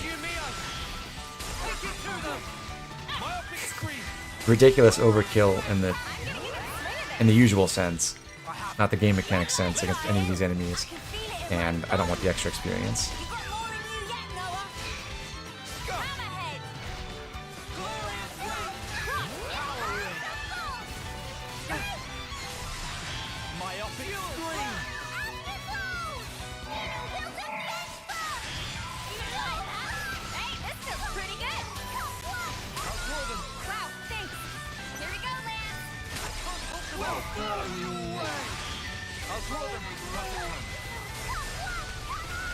AoE arts are good in this fight.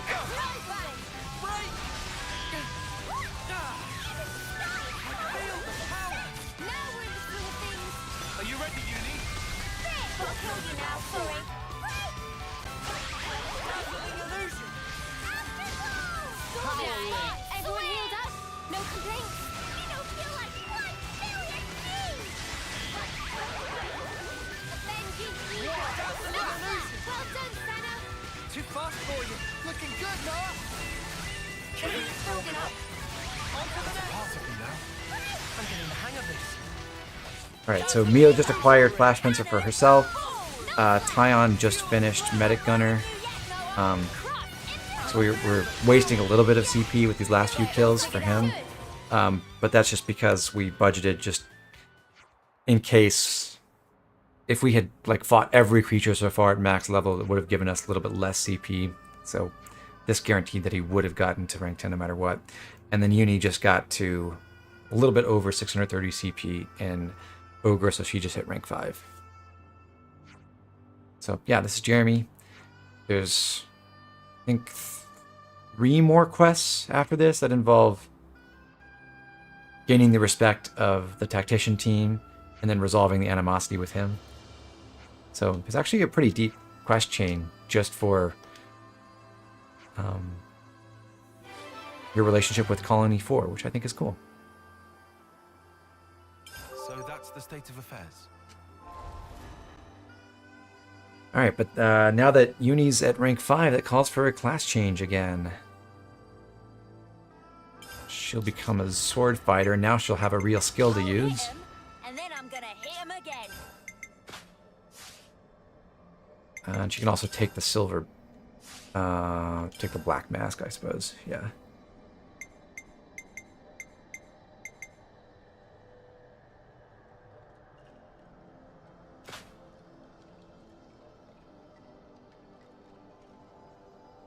And Tion, since he just finished Medic Gunner, will go back to Zephyr. I'll provide the perfect defense. So, we'd like to unlock Flash Fencer on Tion soon. He's going to be next. Mio was the other B aptitude person. Although B aptitude is equivalent when you actually have the class in terms of what class point rewards you're going to get from combat and everything. There's always one, and there are always 2 characters who have B aptitude for class. It's always the case that one of them requires fewer class unlock points than the other character does.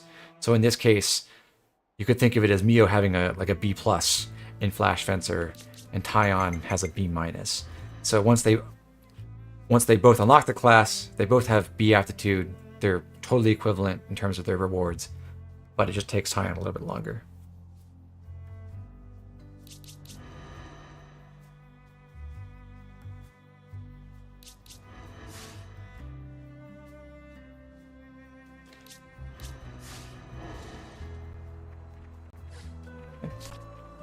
So, back to Colony 4, we just unlocked a new quest.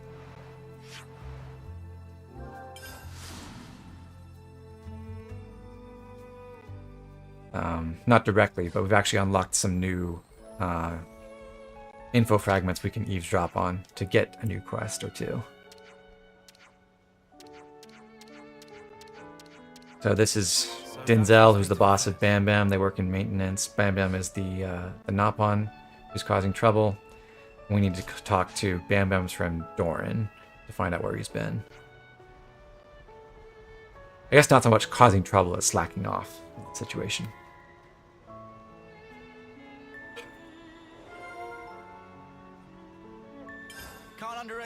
So that info is the next quest we're going to do. And then past that,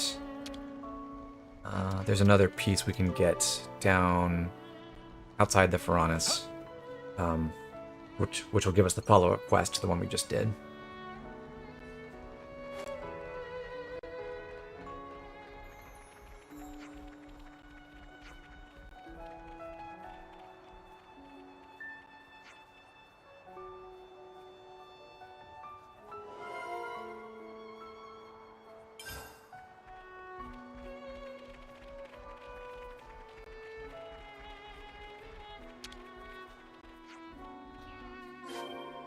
So, Doran tells us we can find Bambam at a campsite in Ribby Flats, ahead of where farther south than we've been so far. Down here. But we'll get to that. Right now we're going to discuss that info we just got. I'll draw up the rota for guard duty. Let's consider what we know.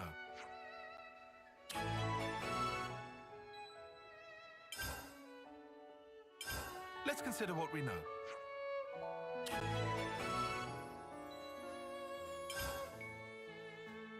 What's exciting about this quest is exhausted supplies is when we get to deliver that vomit.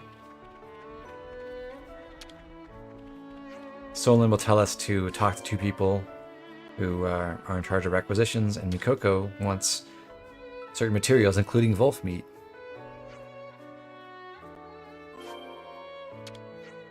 What are we picking here?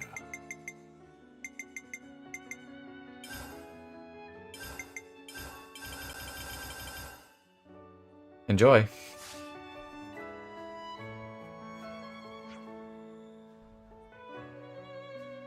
All right, what's next? We have some new names registered. Huh?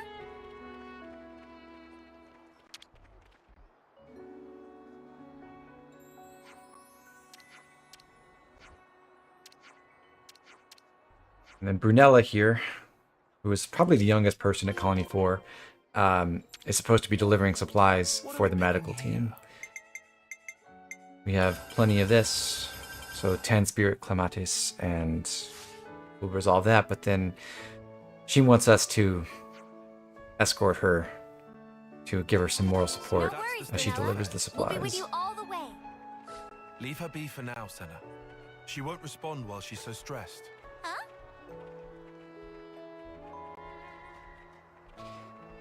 Unfortunately, with side quests, whenever you're tasked with escorting someone, you do actually have to follow them.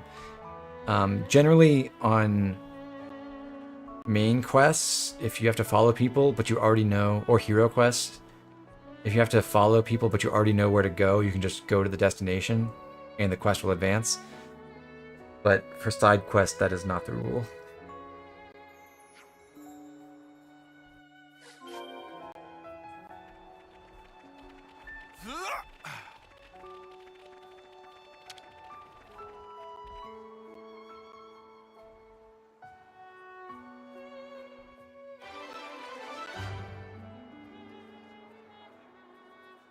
But that's that. The accessory we get for that is a wind bracelet, which almost half recharges your master arts.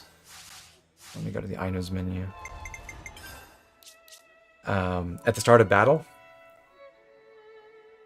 This is one of those cases where I really wish there were more accessory slots early, because this could be a great thing to have in some cases, but it's just never worth equipping over your one basic item to increase your damage or your survivability or your revive capabilities, depending on your role. So, yeah, it won't see use. There's an upgraded version of that that completely recharges your master arts at the, or I guess I shouldn't say recharges, just charges your master arts at the start of battle, and that accessory is very good.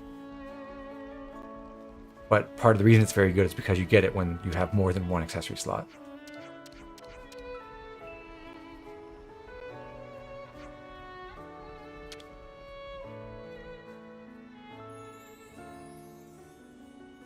So we're meeting up with Maxie again. He's the head of the tactician team. He's going to send us off to meet up with his 3 lieutenants, who each have a target creature that they want us to go kill. I actually like this quest.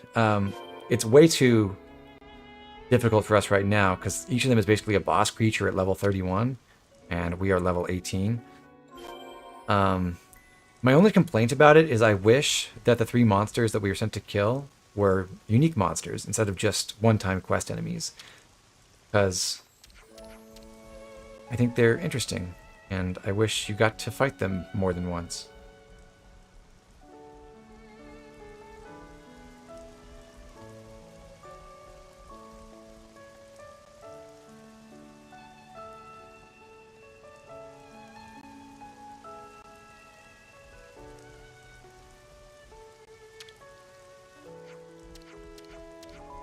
There are no... Well, the only sense in which there are any quest-exclusive UMs is that there are some UMs you can't get to until you do a quest. But no, there are no quests that send you to fight a unique monster. There are no...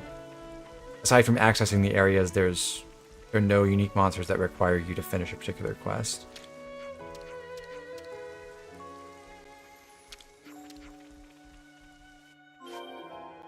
How would that work if you already beat said unique monsters? Well, I imagine they just wouldn't spawn until you had the quest. But then after you finish it, they would be respawnable like other uniques. You could certainly do it that way. But we're just picking up those quests right now. We're not going to do them anytime soon. We're just going to move on and go back to Neil Valley and actually start fighting some of the creatures here that we ran past earlier. In fact, I want to start at the southern end of the valley.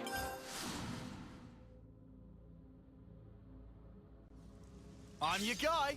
There's a unique Taos who spawns right above us, and we'll fight him now. Smart, he says. Uni's gonna stick to what she knows. That's a unique elite. I'll draw them. Thanks. Hazy figure. When enemies are way up high, it takes forever for them to descend, and you can auto-attack them at any height difference, but your arts actually do have a height restriction. So we have to wait for a sec. In fact, we waited long enough to get our fusion art charged, which is interesting. With a Flash Fencer who isn't Noah, we're not that concerned about saving our power charge for our Smash talent art. We're really just trying to use that art as many times as we can so that we can build up our additive damage bonus in order to make our Hidden Thorn Giant Swing fusion art as strong as possible.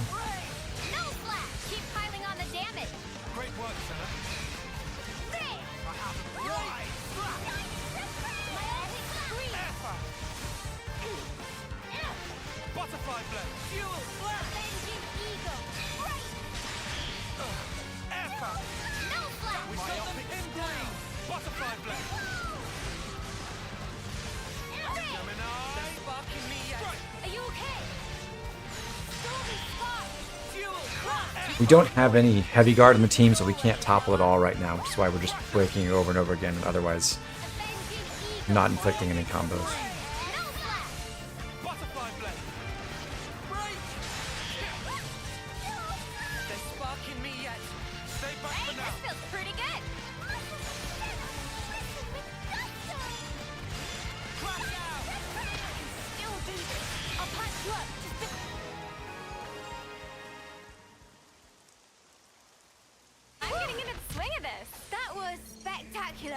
And I was the MVP.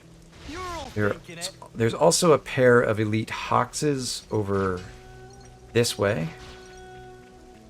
We'll take down, and then over there is one of those quest enemies who we have no hope of beating right now. Let's play this smart. Don't be a wet blanket, man. Just watch. Alright, I hit both of them with my Null Slash art, so I got 2 points of talent gauge, and that let me smash immediately.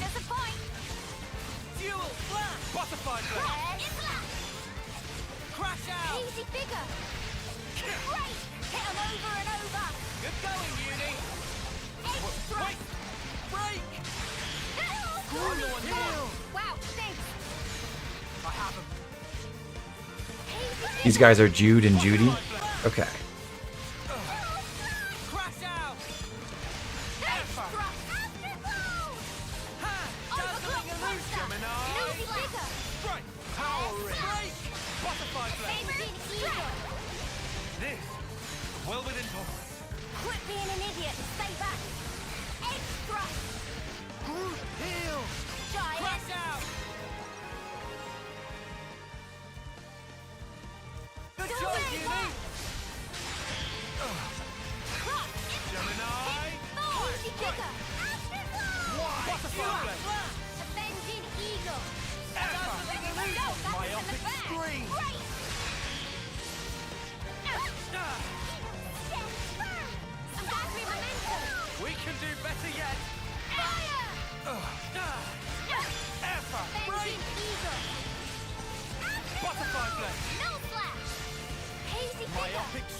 Boom. Okay. Behind them, there's a container which just has, I think, some gemstones. Nothing really interesting. But besides that, we also want to clear out the skirmish over here, which can be a tough fight.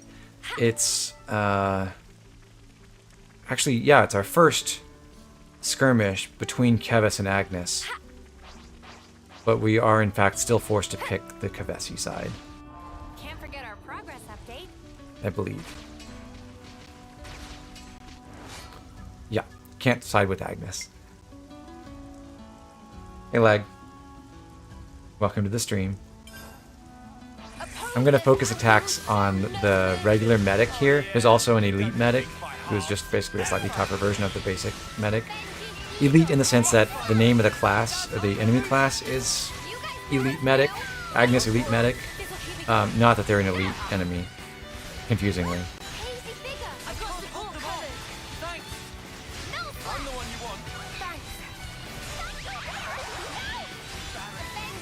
Okay, now I'll fight the medic elite.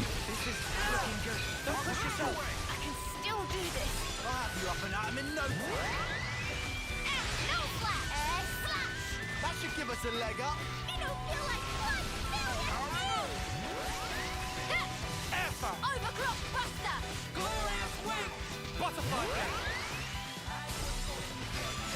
Yeah, Toast, of course it's a war crime. We were already big on that in Chapter 1, don't you remember? I'll get you up in a sec. We can't have you lying down. Okay, back on my feet. You didn't disappoint. All the healing you need right here. No complaints. Now I'm ready to make some waves. Why? Butterfly blade. Hazy figure. Is the healing from heroes more useful since their offense is questionable? Yeah, generally. Like, all else being equal, you'd like your hero to be able to heal and revive the party. That's like, compared to what the party can do, the other party members can do. Like, the heroes are bad at holding aggro and bad at healing damage, but they're mostly competent at doing healing stuff. Does Mikoto have a big ass, yes or no? Scarf and Blue think she doesn't.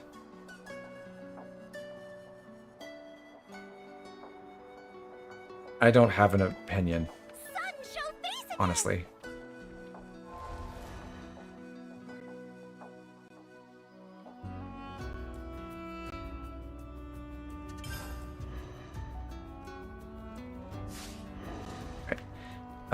We're not going to fight this elite ass bar. We're just going to go send off this husk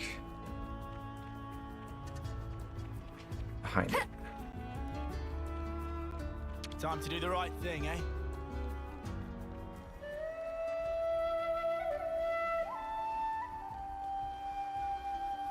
Our head, Mikoto is not genetically,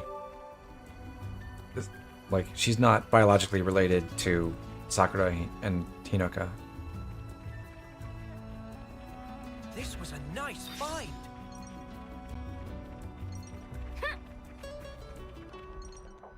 I mean, I guess you could take it as, like, an indication of what kind of diet she's got, an exercise plan, but it's not like an inheritance thing.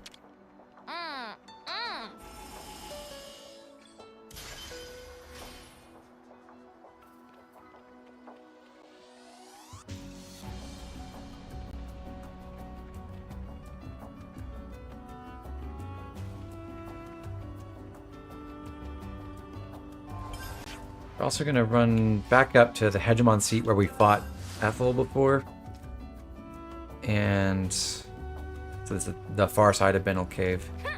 Up here is a container we couldn't get to last chapter.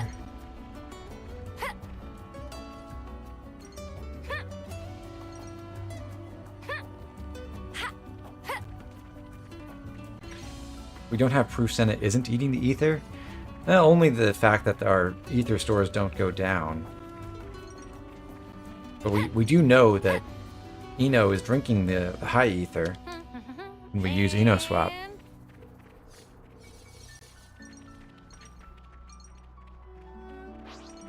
So that container has another wind bracelet, just like the one we got from that last quest. I'm going to shoot for 1632 experience, so 67 more from here. And I'm going to try to get some stuff that we might still need for gem crafting. So let's check which gems we can forge. Question marks in the distance. Those represent quests we could go acquire somewhere.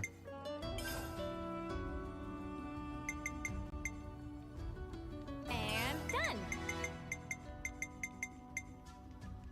Good to see life-saving expertise get upgraded. We haven't been equipping this yet, but we'll add it to our healers soon. It's finished. It's finished. Okay, so for the remaining rank 2 gems, we need 1 fleshy blant petal, 1 unit of golden brog oil, and a Taus wingtip. Taus will be higher level because that's in Aegis Wilderness, but these are in Milik Meadows. Let me see here. What did I need? 67 experience?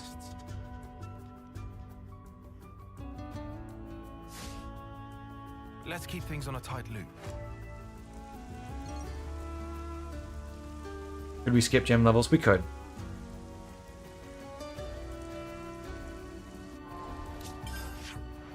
I'm just going through what's approximately the natural progression.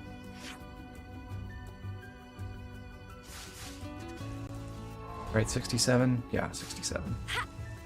Okay, let's kill a brog. Actually, let's kill a blant. They're more annoying.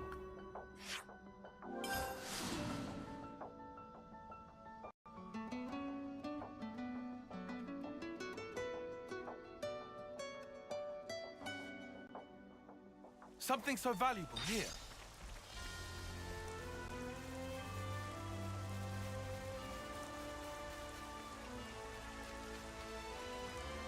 Shall we deal with this? First come, I'm the one you want. Wow, thanks. Sword strike. Butterfly Cross blade. into Illusory. Easy bigger. Fuel slash. Power butterfly blade. Crash out. No flash. I'll keep on pelting them. Just as planned, Tion. Myopic scream. Gemini. Butterflies are part of me now. That was spectacular. And no luck. No fleshy plant petal. Okay. After that, we need 20 more experience. Okay. So back to the forward post camp.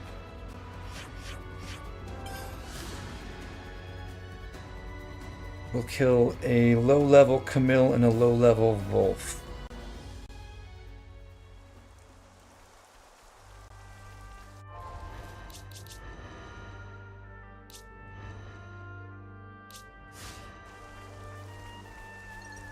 Level 7 Camille. Sorry, I don't do restraint. It has to be done. I'm the one you want. Wow, thanks. Myopic scream. We're unstoppable with you around, Senna. I'm the girl with the gall. Level 5 Wolf. We'll be done in a blink. Try not to waste too much effort on this. Myopic scream. That was over way too soon. Cool. Hear that, Noah? 1632. Nice. Okay, so just one class change now. We wanted to get Uni to a certain point in Sword Fighter, which we actually asked just a little while ago. So she's going to switch over to Heavy Guard now, and we'll have a topple source again. We've already set her up, but she now has fighting prowess.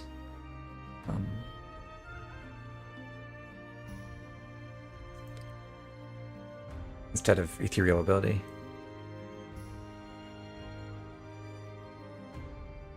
I'm the gal with the gall? Yeah. Well, Senna's the girl with the gall, though. Okay. So, now progress time a little bit. Start back at the Great Idolic Ravine. We're going to explore one little extra area of the desert, and then we'll turn south and start checking out Ribby Flats.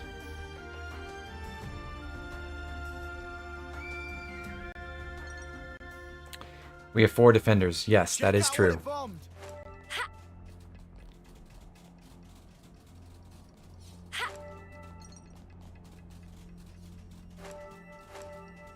Once we have more people, well, such is the officer's duty. yeah, we'll get more people into Flash Fencer relatively soon.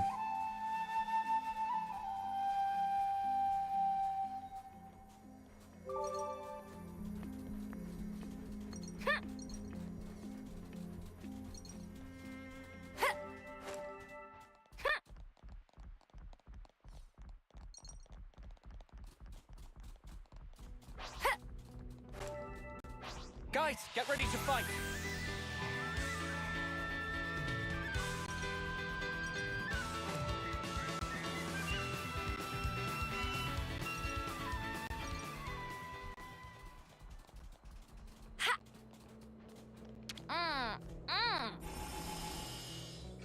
Number of times you spent several minutes messing around and realizing nobody has topple. Yeah, it happens. A big part of planning this is like not just figuring out like, oh, when can we, get max out every class. It's like, can I do that while also maintaining a reasonable party composition most of the time? Such is the officer's duty. Like, hopefully not relying on only one healer if I can avoid it, and having some attackers to deal real damage, and having combos.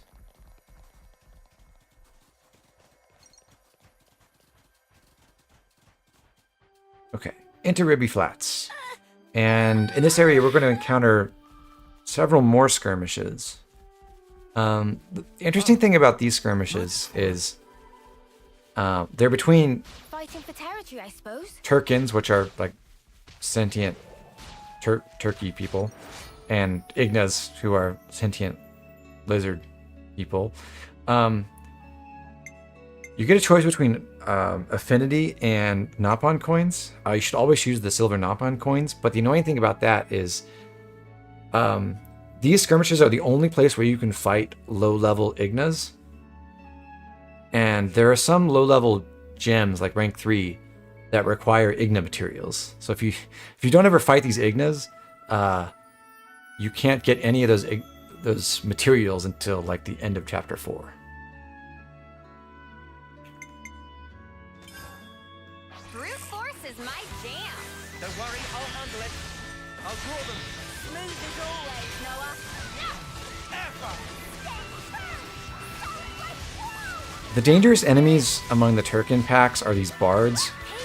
They're like healers, and also when they blow on their horns, they can inflict blowdown,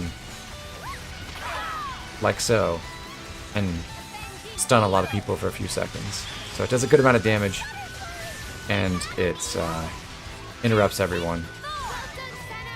Kind of a pain.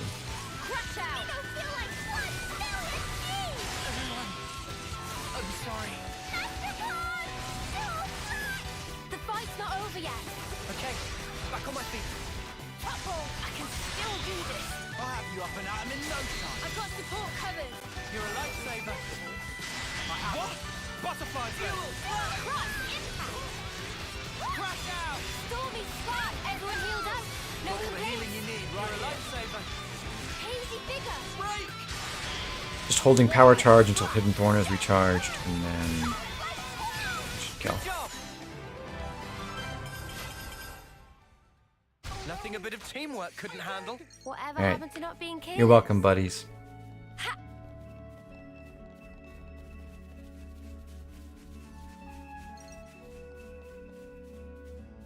Actually, actually curious. Did Lance? Yeah, so Lance acquired Nipponic Champion here. We'll get him started on that in a little while.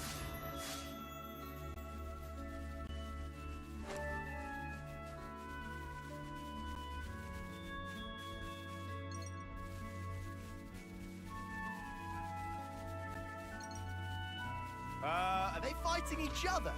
Rude. Another skirmish. Another time we side with the Ignas. Fight with focus. Stay on your toes. Avenging Beamer. Strike. Wait.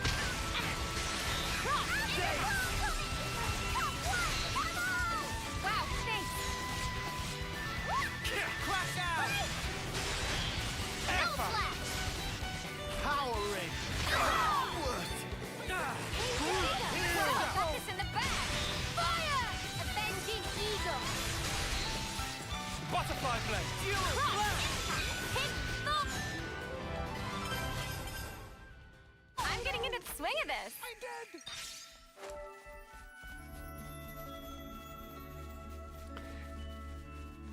We'll run over to the western cliff edge over here.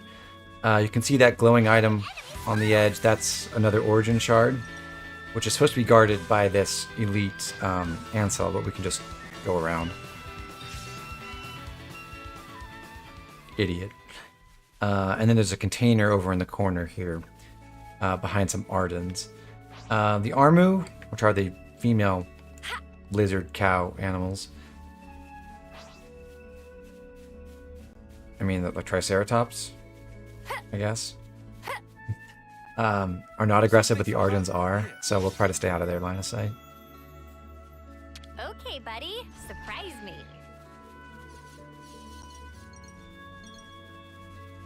You think you're all that, do ya? Someone pointed out unique Arden in the distance. Yes, there is one right over there. We're not going to fight Oldar for a while. I'll draw the reinforcements.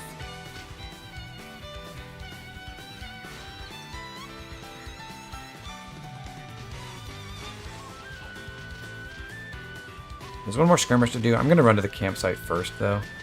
And on the way, we're going to run into the portal to the Land of Challenge, which is the DLC challenge battle area.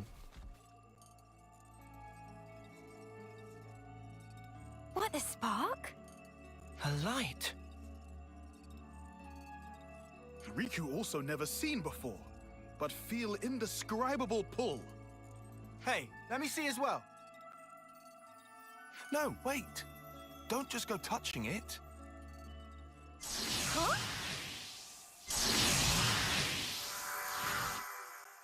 Oops. Are we doing Land of Challenge this playthrough? Yes, not all of it. I mean, unless we do post-game eventually. But we're going to do some of it, some of the stuff in the Land of Challenge along the way. How in the world do you pronounce the name of the camp? Where are we? I'm not familiar with Welsh, but it's like Llyn Nidur or something. I don't know. I don't know the second word in particular. Very welcome, friends.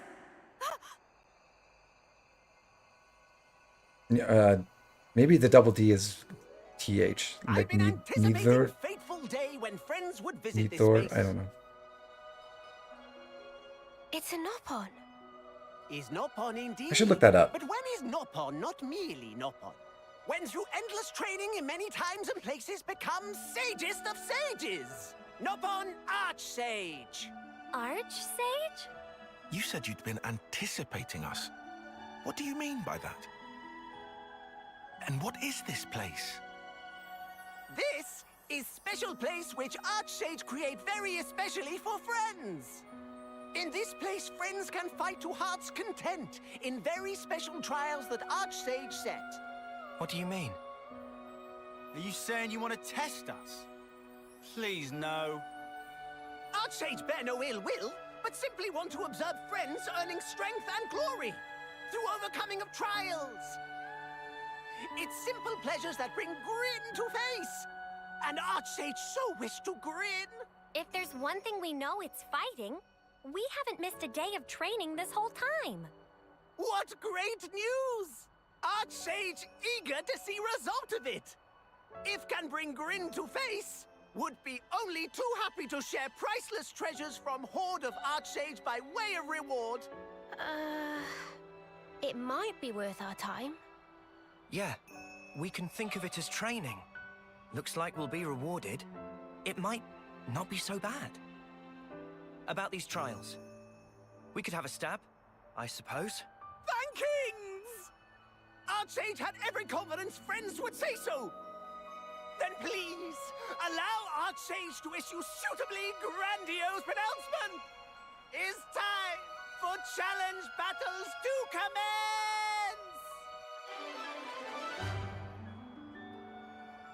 All right. Hey, we got 5 more silver Nopon coins. We're not going to do this yet, although we will do some challenge battles in this chapter. We'll wait to get some more heroes first. By the way, apparently the name of the campsite here is something like Flynn the Thord. Nithord. Flynn the Thord.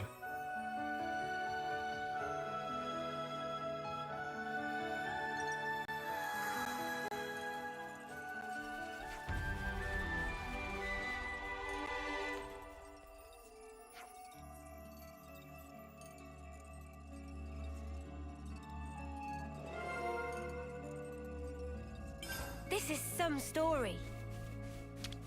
This NPC is one of the ones that was added with the later patch that can give you rewards at endgame, but not until then. And Mimu can give us another pebble for our Nopon register. Always nice to have more friends. And then over there is Bam Bam being terrorized by 3 ant cells. Well, bye.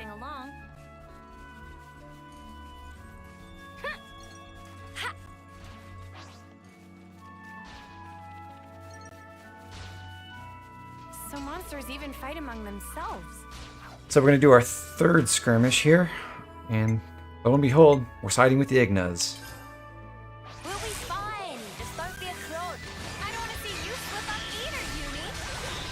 Dazzling illusion! I'm the one you want. Thanks. Duel! Easy figure. Butterfly blade! This, well within combat. You do that. Stormy Sky. Got it all figured out. Avenging Eagle. Easy figure. Duel! Flash! You must know I'm not letting you through. Get everyone healed up. No complaints. You didn't disappoint. Dazzling illusion! Easy figure. It bounced off. Duel! Flash! Avenging Eagle. Shining refresh! No flash. Cool. That got Senna to unlock Noponic Champion 2. Those unlocks come really fast when you're killing a bunch of generic, non-elite enemies, and you have the hero and the class inheritor in the class in the party.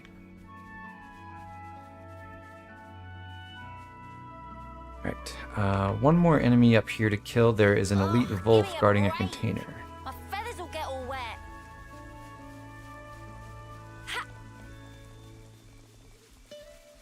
There is a really sweet Turkin quest a lot later. A container.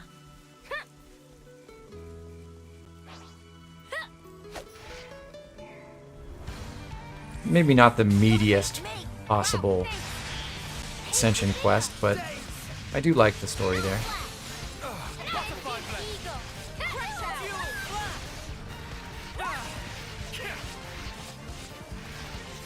Butterfly blade!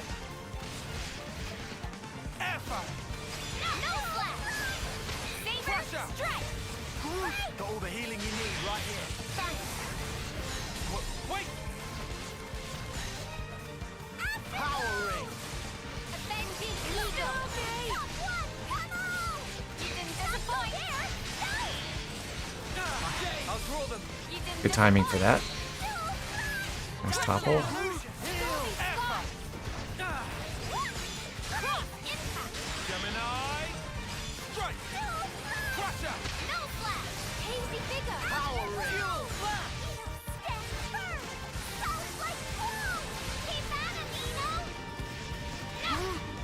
Morning Toast, are you our resident Turkin hater?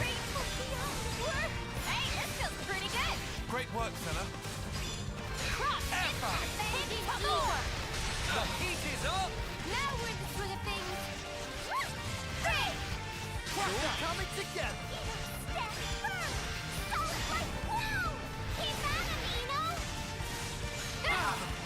Butterfly blade!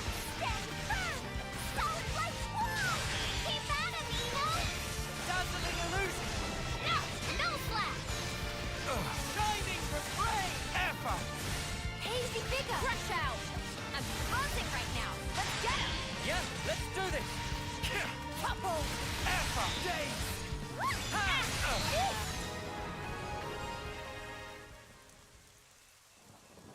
I'm getting the hang of this. Oh, yeah! That was spectacular! And I was the MVP. You were all thinking it. This is valuable. I'll hang on to it. Funny finding 4 one coins, here, baby. We actually have a lot of those now. We've 87. The cap is 99, so we're going to want to spend those pretty soon. But luckily, there will be a good way to spend them pretty soon.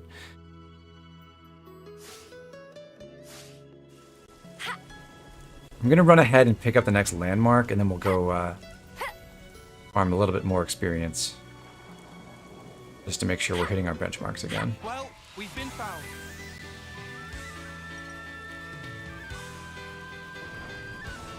Enemy reinforcements!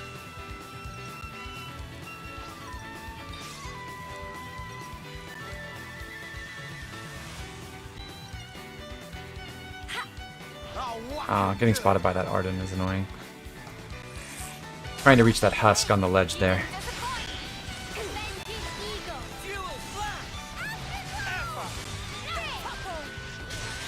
And yeah, well spotted. There is another high ether nearby. We're going to go retrieve that in a minute.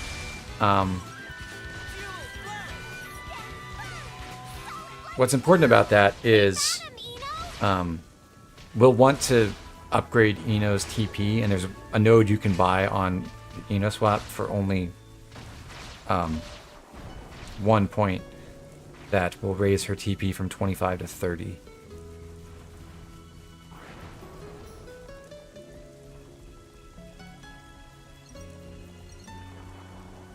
We can't leave it like this.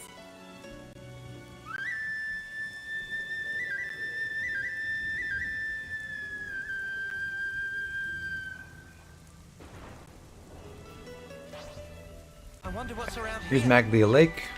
Is that what I think We'll it come is? back. Here.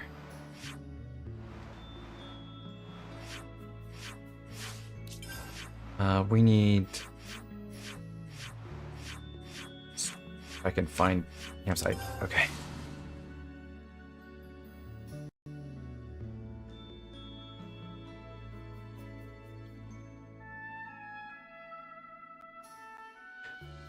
We need...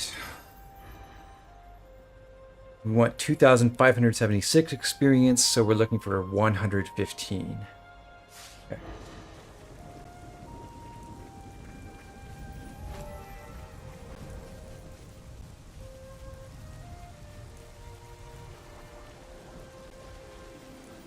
Hey, this one means business. You gotta face me! You didn't disappoint! There! Couple! Dazzling illusion! Fuel! Crash out! Butterfly blade! There! Hazy figure! Effa! No flash! Butterfly blade! Wait! You like that? I'm the one you want. You didn't disappoint! Alright, things are getting too easy. Come after me, and that's what you get. Okay, we got a If only you didn't charge off on your pair own. of exploding blant seeds, but no petals. Shall we deal with this? You gotta face me! Wow, this! Couple! I said 115, right? Should be fine. Butterfly blade! Dazzling illusion! Power ring! Effa! Break! Fuel blast! Why? We've got them pinned down! Effort! Butterfly blade! Power ring! Gemini! Break! Strike! Effort! It's a part of me now. We made it to Okay. morning. And we need 5 more experience, so we'll go back to the forward post camp once again.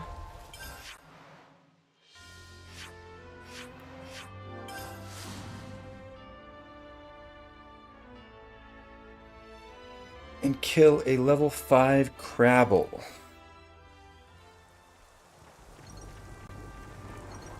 Those are level 20. Let's go this way. Whoa! Got a rare doodah right here.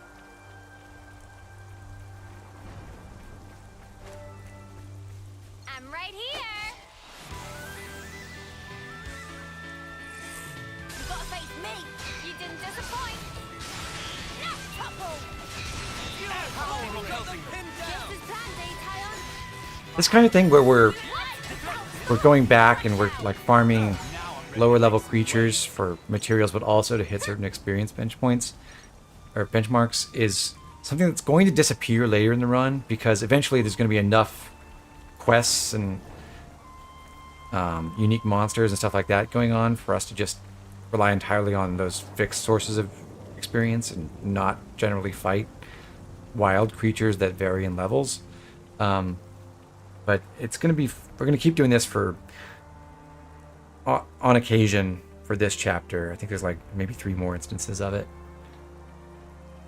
Something like that, maybe 4. Yeah, you can't always give 100%. And what was that? Clad, okay. It's finished. Shall we try it straight away? What's the end goal for this stream? I'm not totally sure. I'm thinking it might be Xeon's quest. I feel like that would be a good stopping point. Let's catch up on stuff.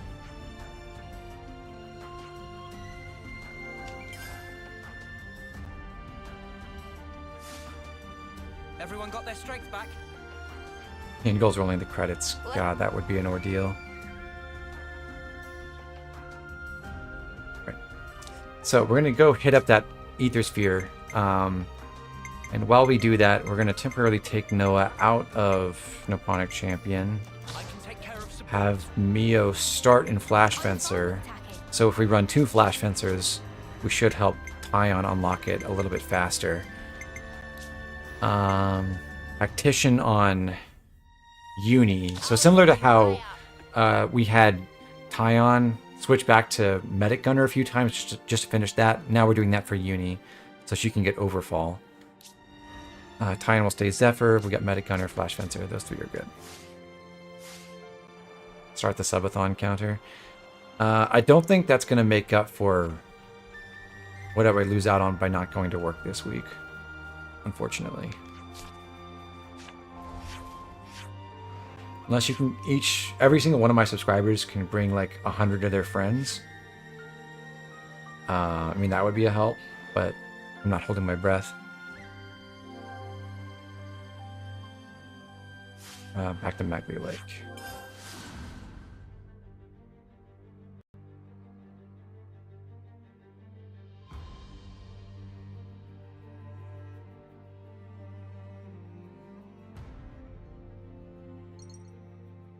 We do need to set up Flash Fencer on Mio, come to think of it. So Hidden Thorn on top. We'll go with Wide Slash. Because she's got the rank 10 version of it, it's almost as good as Giant Swing, aside from the crit penalty, and much faster to recharge. She's got Fighting Prowess. Steam Belt is perfectly adequate right now, and Steel Cleaver is good.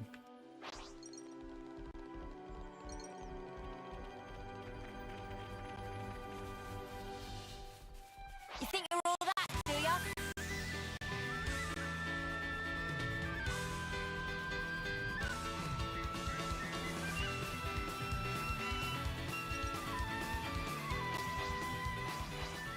Okay, so we have to kill 2 Grebels to unlock this. And once we do, we should actually level up. I'm the one you want.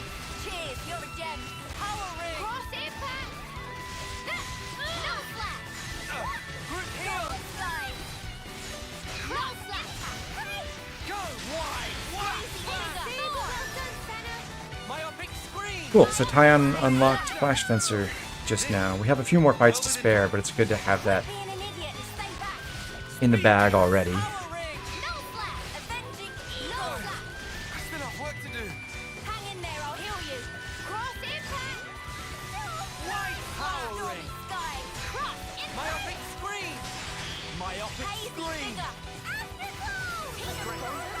protect my friends. Yes, I am. High ether coming right up. 2 points of high ether is enough to get us 2 upgrades in Eno swap. Now we can make Eno even more champy. Thank you, Senna. We'll buy TP Plus, like we mentioned before.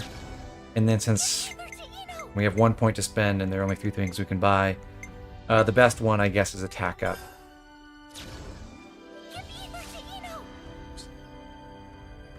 You'll never unhear Senna saying nose slash. I hear her saying null slash. It makes sense to me. Okay. That was a very temporary detour out of Nipponic Champion for Noah, so he's going right back into it. Mio's going to stay in Flash Fencer for right now, though. And Uni and Tactician. We're actually going to change Senna out of Flash Fencer, and she'll become a Zephyr as well. I'll take real good care of the bad guys. Actually, using up all of our gear supports right now, so she'll just take the Iron Temple Guard.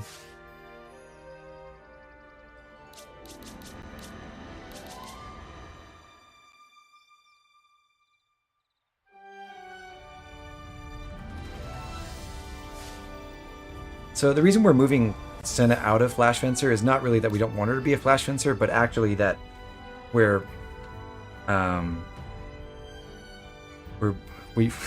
want to get Tion to learn Flash Fencer. We want to get Mio to make progress in the class.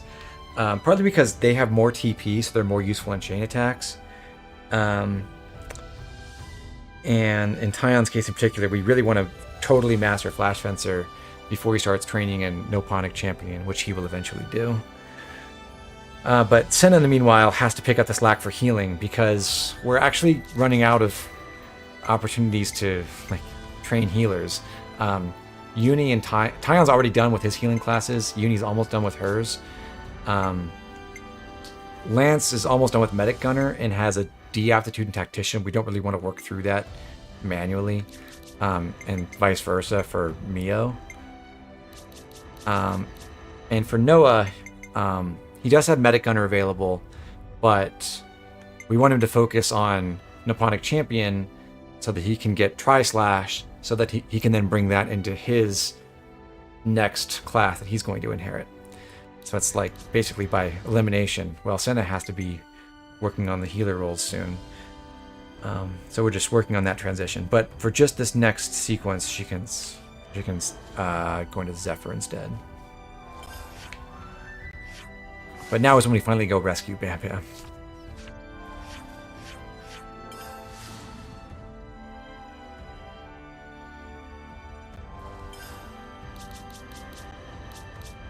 Just double checking everything, and that looks correct. Yeah.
Uni got an Eponic champion, so 2 more people to inherit it.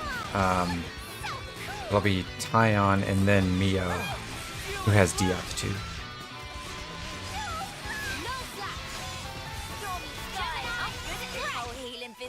Did you see me in action, Mimi?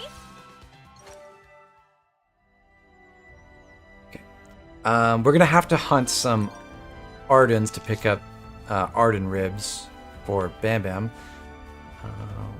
Now I'm going to look for 2 regular Ardens that are exactly level 18. They could be 18 or 19. We're gonna go for level 18 ones.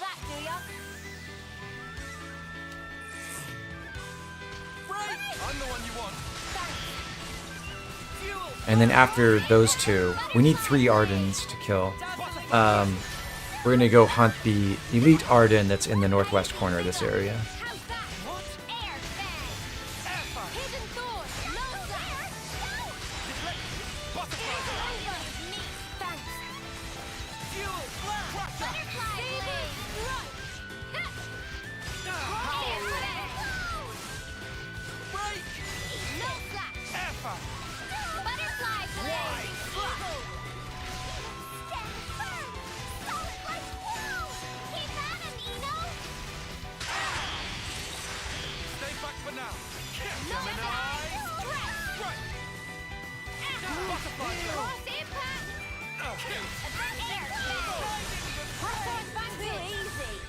Come after me, and that's what you get. If only you didn't charge off on your own.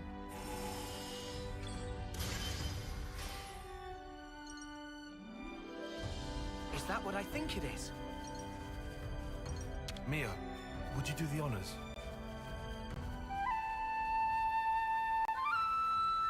Doran and Bambam are fun characters. I like having some buddies who end up following you around everywhere. I have some quibbles with the way their questline is implemented, like the fact that you never see them if you don't know to double back and go find some info in Colony 4.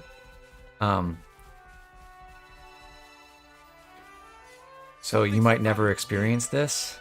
And also, even after this stage where you had to backtrack to run into them, there's another point towards the end of this chapter where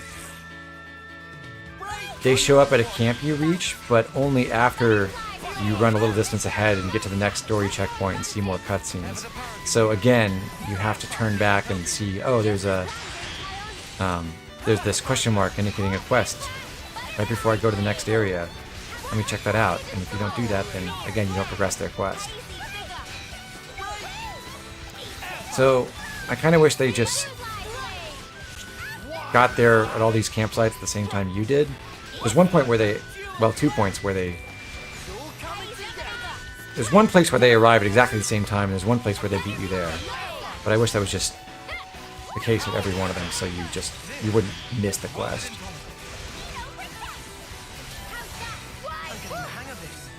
That was spectacular. And I was the MVP. You were all thinking it.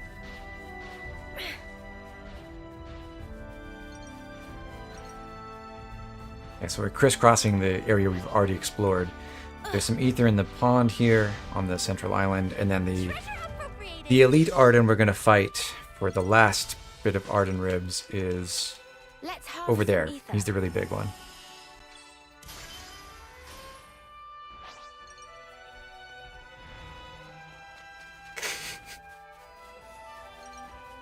You're right, the Arden ribs aren't done. So this, we're not worrying about what level this is. It could be 18 or 19. 19 is going to be harder, but this should be okay. I'm the one you want. This'll keep me going.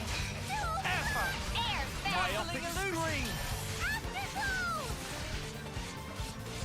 Butterfly blade. Got all the healing you need right here. You're a lifesaver. I've lost the enemy. Break. You're dealing with me. Thanks. Butterfly blade. Butterfly blade.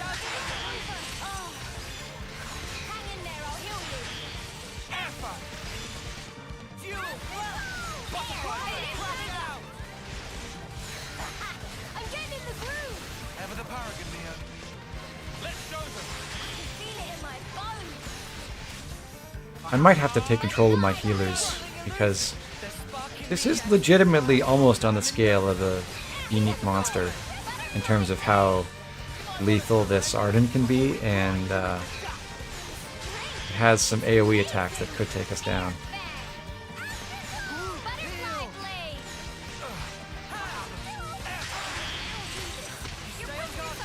Yeah, let's... Well, I was just about to say, let me take control of them and make sure they don't die, and then they both did.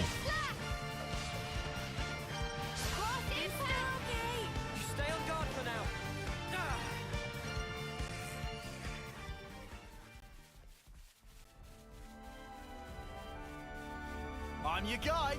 Come on, who else?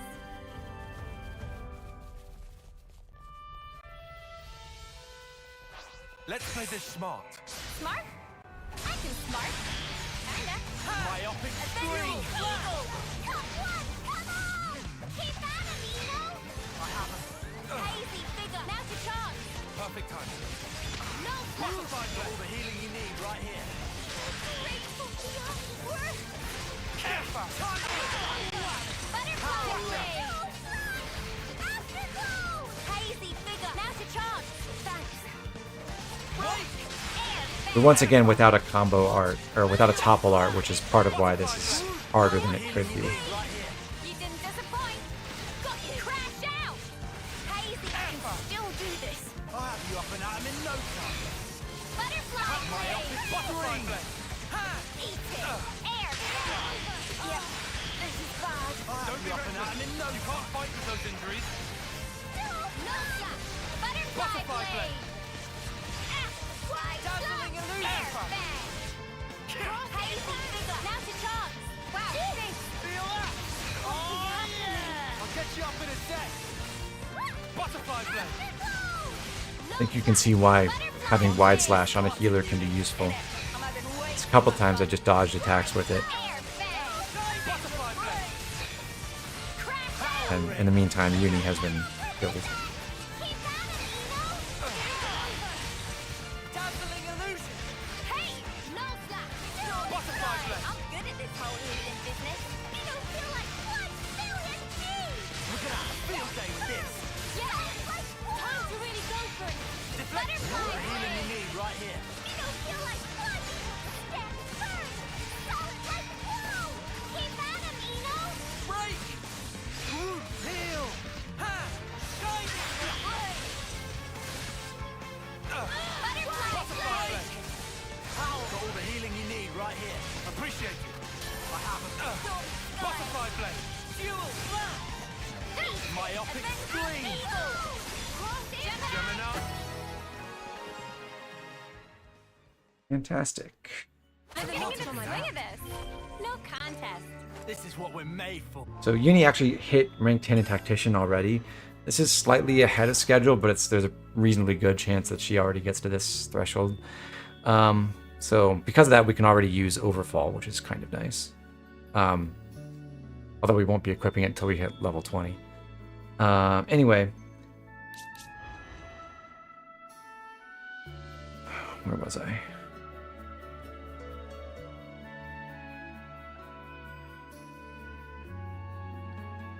Yeah. Okay.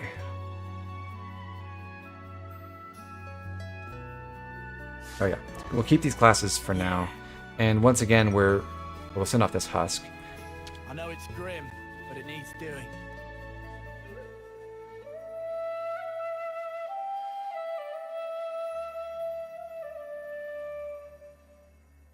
And because that was a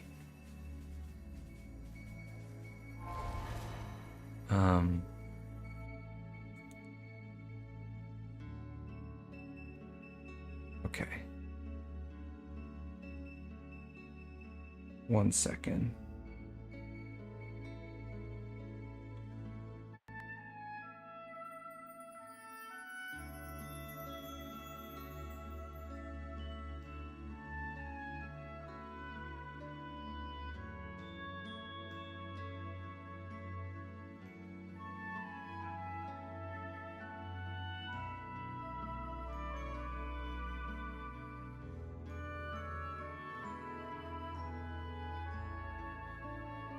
Oh, interesting.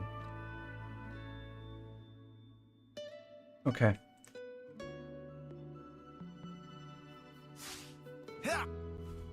Have to make some adjustments. All right, because that was a level 19 elite, we're totally on schedule with experience. So that's all right. Anything else to do right now?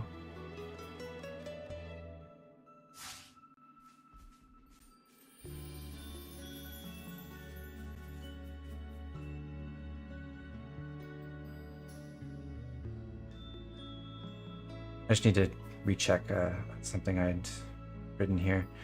How much was that worth? 18.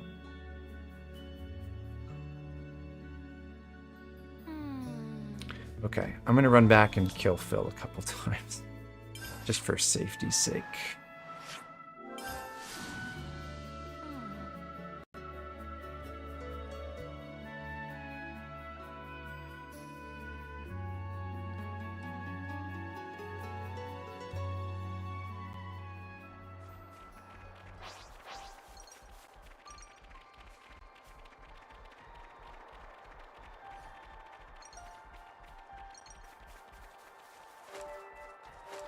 Come here!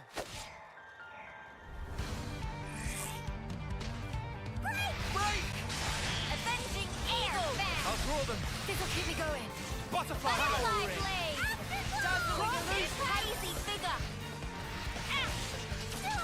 Myopic screen! Butterfly blade! No flash! Butterfly blade! Saber splash! Butterfly Give us a leg up. This'll keep me going. We're unstoppable with you around, Senna. I'm the girl with the gall. I'll give up to make him respawn, and we'll just kill him again at level 4. It's meat. Kick him aside.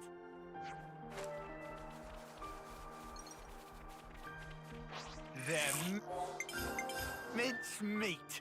Kick him aside. Think you need to bounce? See you, critic. Thanks for joining the stream. Oh, this'll be over like that. You can be sure I'll do my part. You're dealing with me. Time to get cracked. Fuel flash. Butterfly Hazy blade. figure! Butterfly blade. Myopic screen. No avenging eagle! Dual flash. All coming together.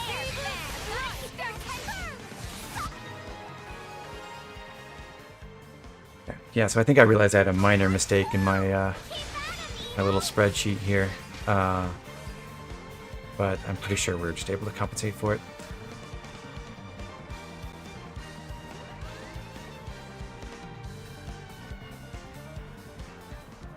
All right, so the next segment, we are going to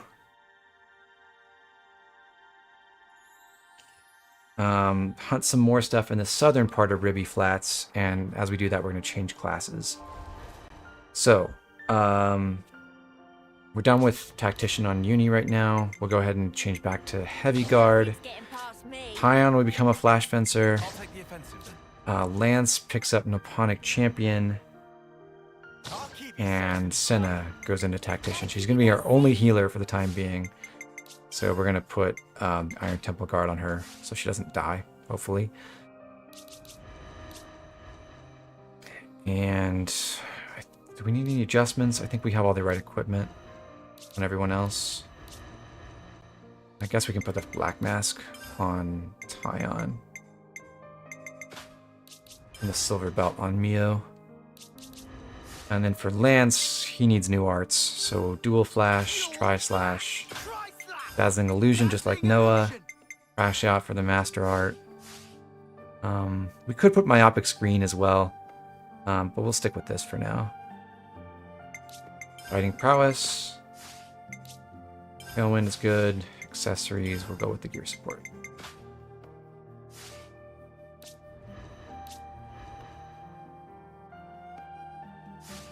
The Keikaku is only slightly ruined. Morning toast.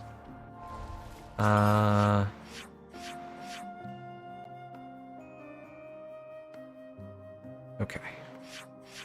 So.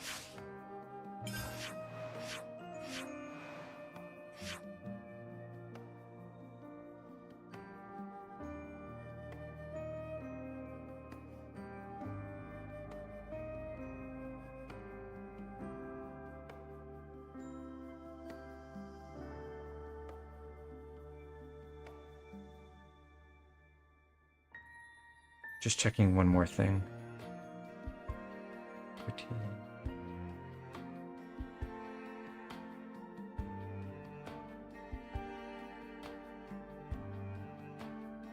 Okay. Yeah, alright. Back to Maglia Lake.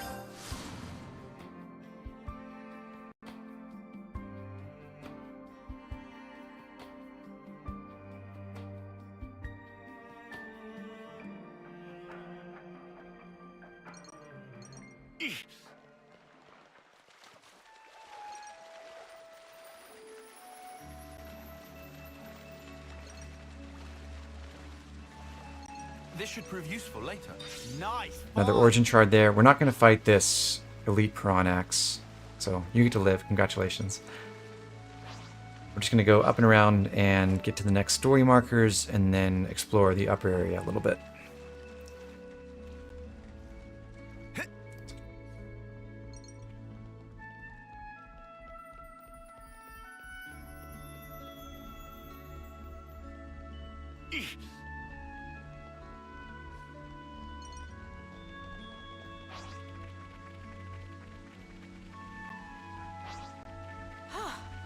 Good thing we found this. One thing that's annoying about the way the map works in this game is Same here. a classic I made a problem triple helping of Manana's with cooking 2D maps and robot now. games with elevation. It doesn't represent verticality very well, and it's usually not that much of a problem. There is the whole quest route thing to help you follow the trail to wherever you need to go, which is nice for that purpose. It helps prevent you getting lost. But that Maglia Lake waypoint is underneath an upper area, up there, and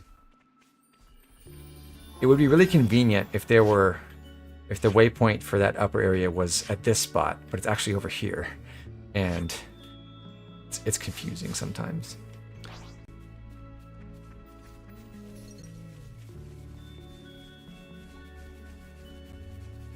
There's another shortcut ladder to deploy over here.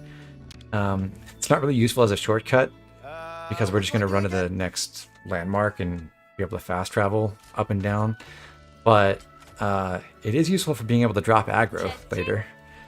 Whenever you're climbing anything in, I think, the entire Xenoblade series, you instantly exit combat and nothing can hurt you. So if you ever need to run away from enemies, instead of having to run out of their range, you can just run to a ladder or climbable vines or whatever and instantly escape combat. Well, we've been found.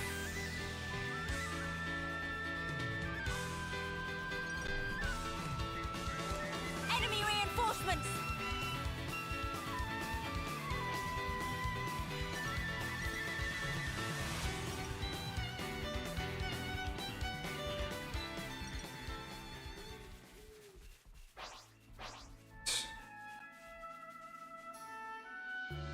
We'll fight this elite Grebel.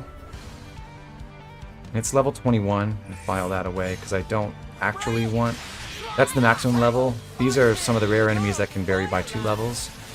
Go for Tion. Oh, I didn't change his arts around. Oops. We don't actually want to fight all the elites in this section at the maximum level. If we hadn't had to do that thing just now where we went and killed Phil twice, then it would be okay to do that, but we don't want max experience now.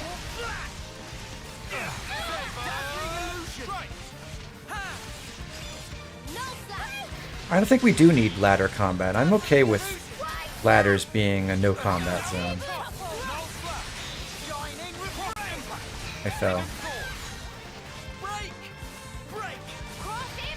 Oh. Guess I'm here now.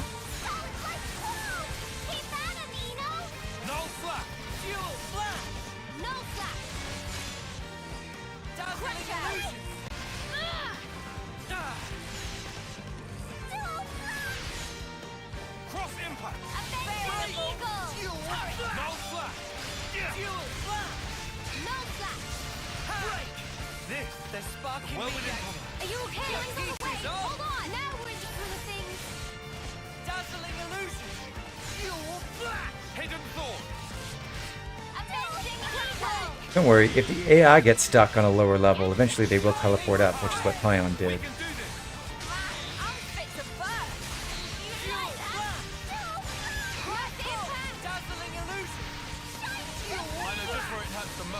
Just as planned, Tion? No flat! We're good to go, shall we?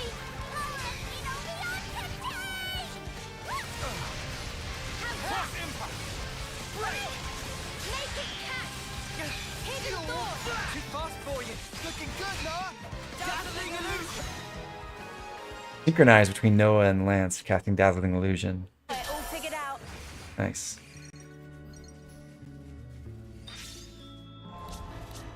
Tion, you get Hidden Thorn up there. Okay. Giant Swing is better. Well, we have Fighting Prowess equipped. Then Overfall. We'll get some good use out of this. Is this? Whoa, visitors. You gotta face me. This'll keep me going. Not going to worry too much about what we get from the supply drops. They are just random rare items. There is a loot pool depending on the level of the area you're in. So you can't get, you know, more higher than lower mid-level items, I guess, from this supply drop.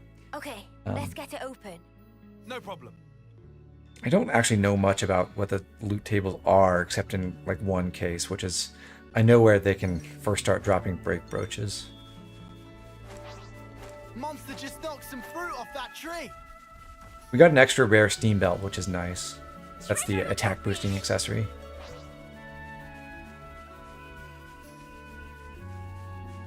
I wonder what's around here.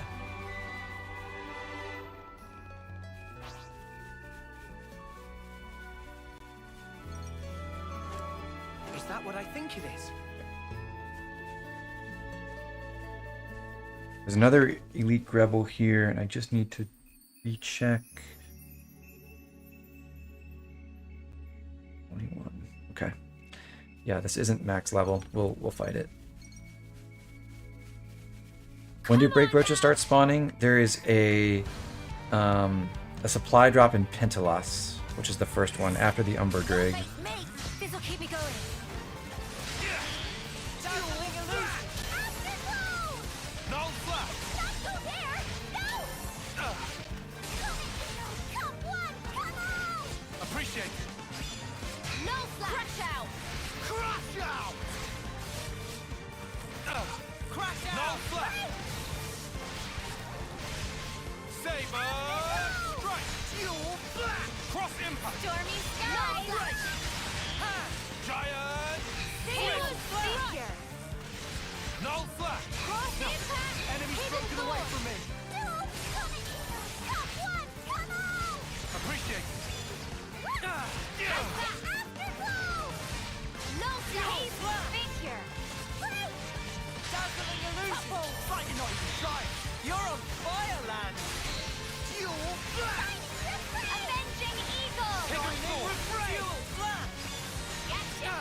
There's spark in me yet.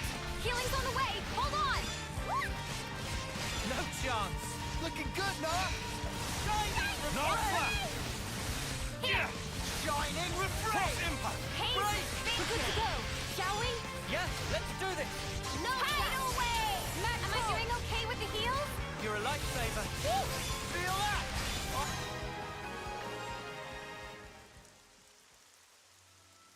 I'm getting in a swing. One more of those down. Okay. It's amazing! I'd say we were moving in sync, right, Tion?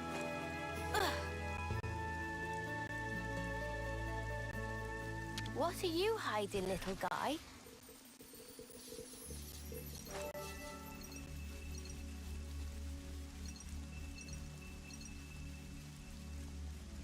This was a nice find.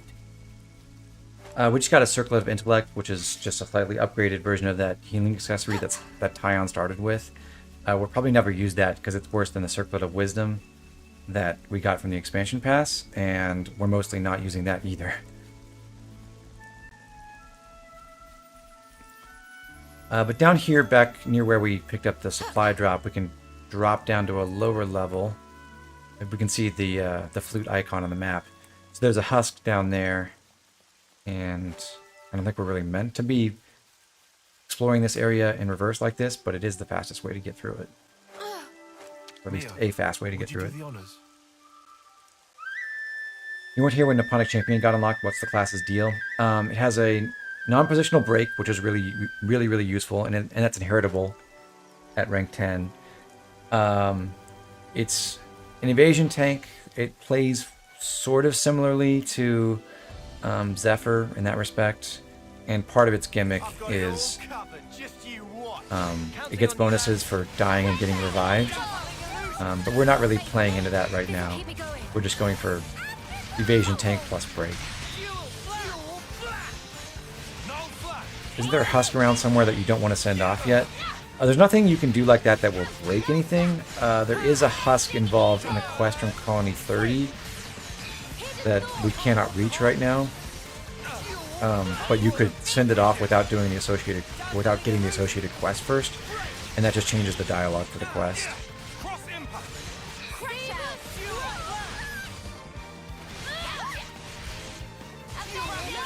There's nothing missable in this game that's actually, other than like dialogue and some quest rewards like accessories if you pick one of two different paths.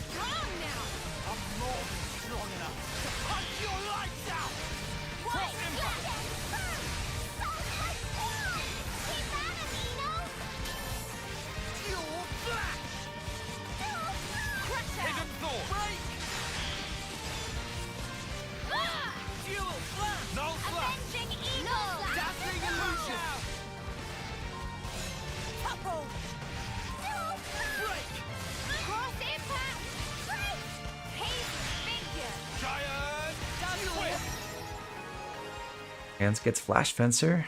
That leaves just Uni.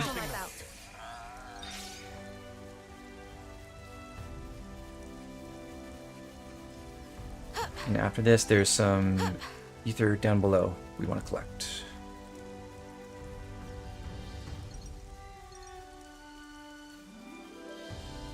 Don't mind if I do.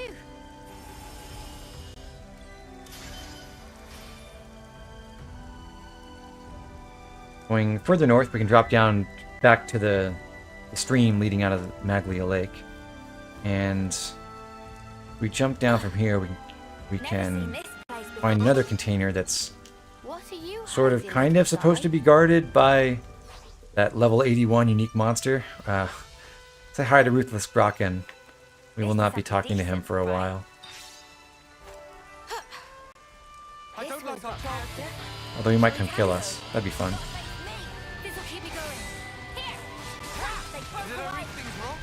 Hold on! I'll be right there!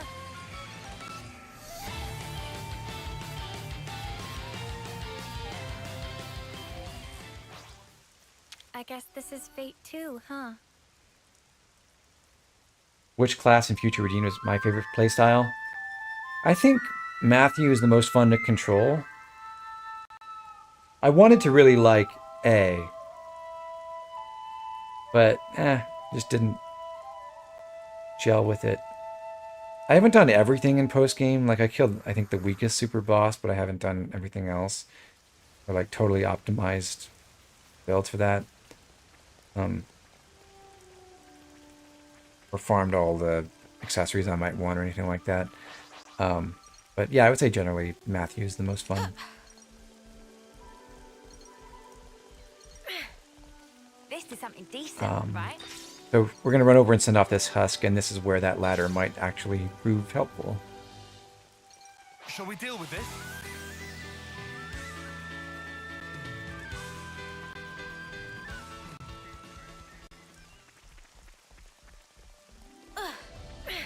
Mia, would you do the honors?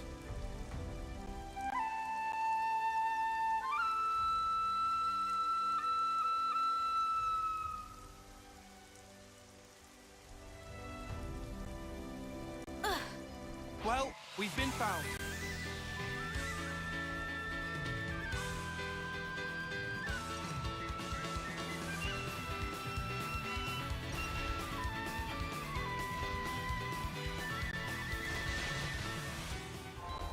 We have to keep track of our progress.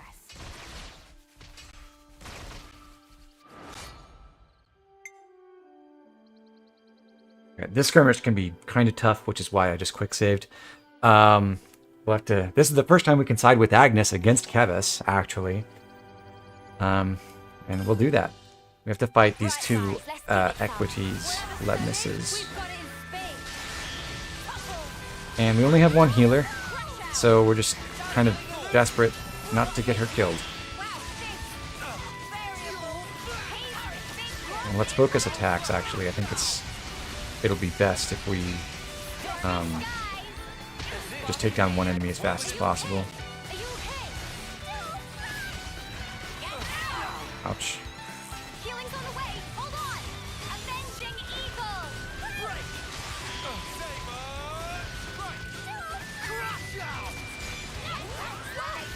Gonna interleap Tion and Uni.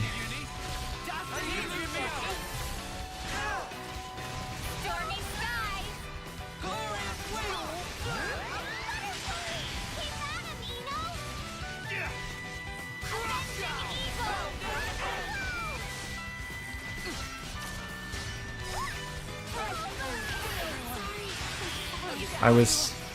okay, that was bad. I was hoping to get Noah and Mio out of their interlink in time for Uni's Ouroboros healing art to heal the two of them. Instead, they died, and so did Senna. But I can revive them with Liberty Wing.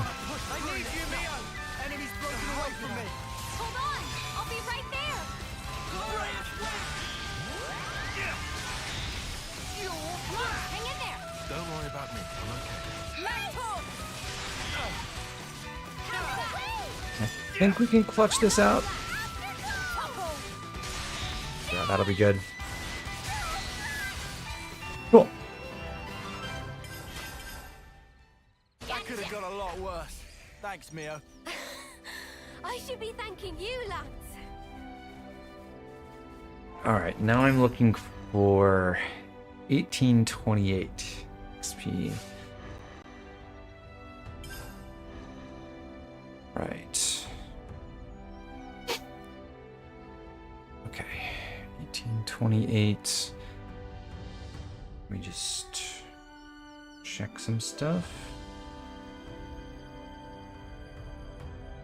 So 1828, so that's 84.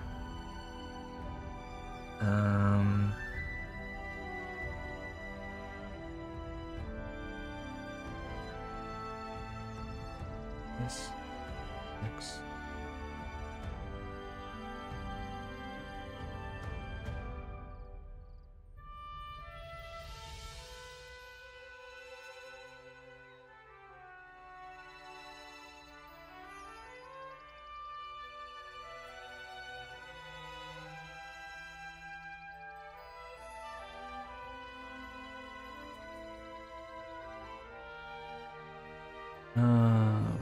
One second.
Okay.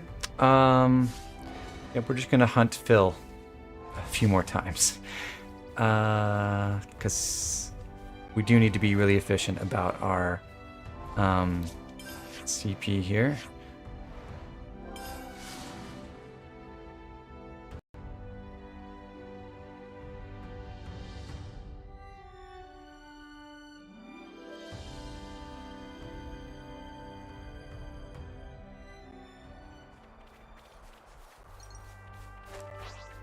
But yeah, I'm basically just compensating for what I did a few minutes ago by taking out some more lenient hunting requirements for this section. And we're just going for this guy. A lot.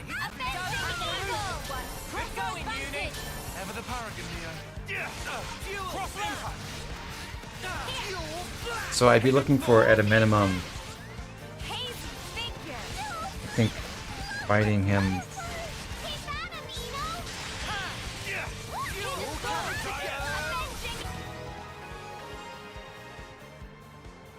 Yeah, 5 times, at least one of which he's not. We can get away with that, but I didn't mean to kill the other Crabble. Right, 70. That'll be fine. Gonna blast them into next week.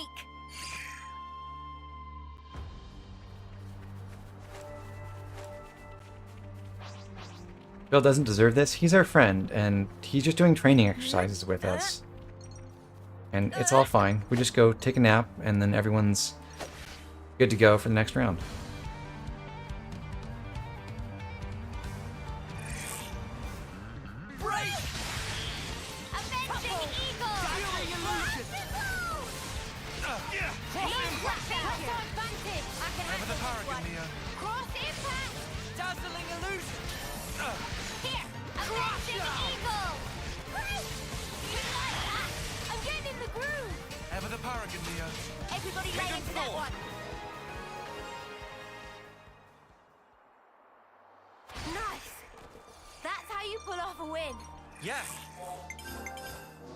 Bill will hit level 99 eventually. Well, not if he never kills us.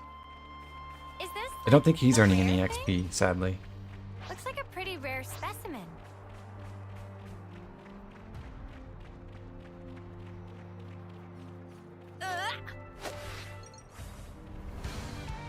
Imagine if unique monsters leveled up every time they wiped your party. Wouldn't that be great?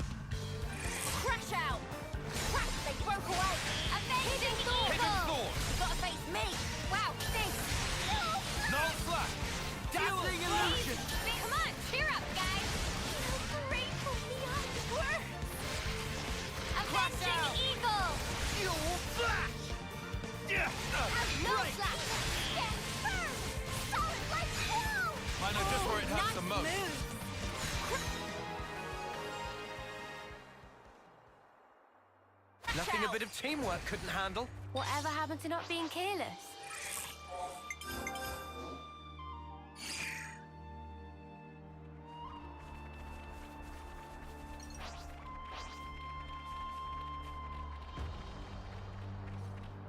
This is something decent, right? Come on now! In all likelihood, because we've done like, other kinds of sessions like this along the way, where we didn't exclusively encounter enemies at their maximum levels and then we went and farmed experience elsewhere to make up for it. This is probably not strictly necessary. We're probably fine on the CP thresholds for everyone who's training right now. Or at least we don't have to be maximally efficient here. But I'm just doing this for absolute safety. Even if that didn't work, we could just spend some extra silver Nopon coins to make to get everything to line up if we absolutely had to. We're at 1789. Macia. Oh, Okay. don't just assume they're pushovers.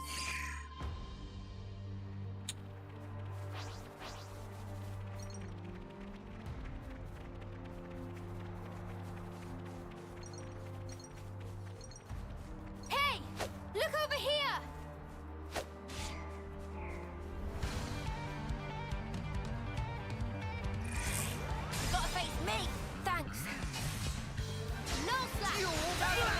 No trap! Avenging Eagle! Dazzling illusion! Theatrical! No! How dare! Dual Break! Hazy figure! Make it Shield count! you! No Got them pinned down! No flash! Dazzling Avenging illusion! Keep on pelting them! That was spectacular! And up! Alright, we should be okay to just hunt something else for like 29 more experience. Is there anything convenient? I guess there's...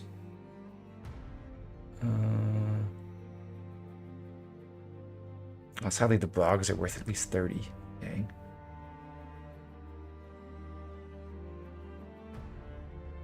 Okay. I was the MVP. We'll fight a level 8 Camille and a level 8 Quadwing.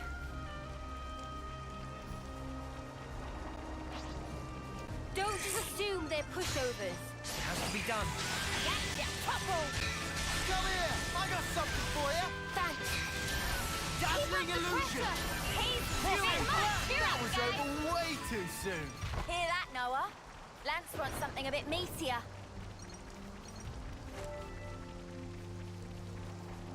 Ugh.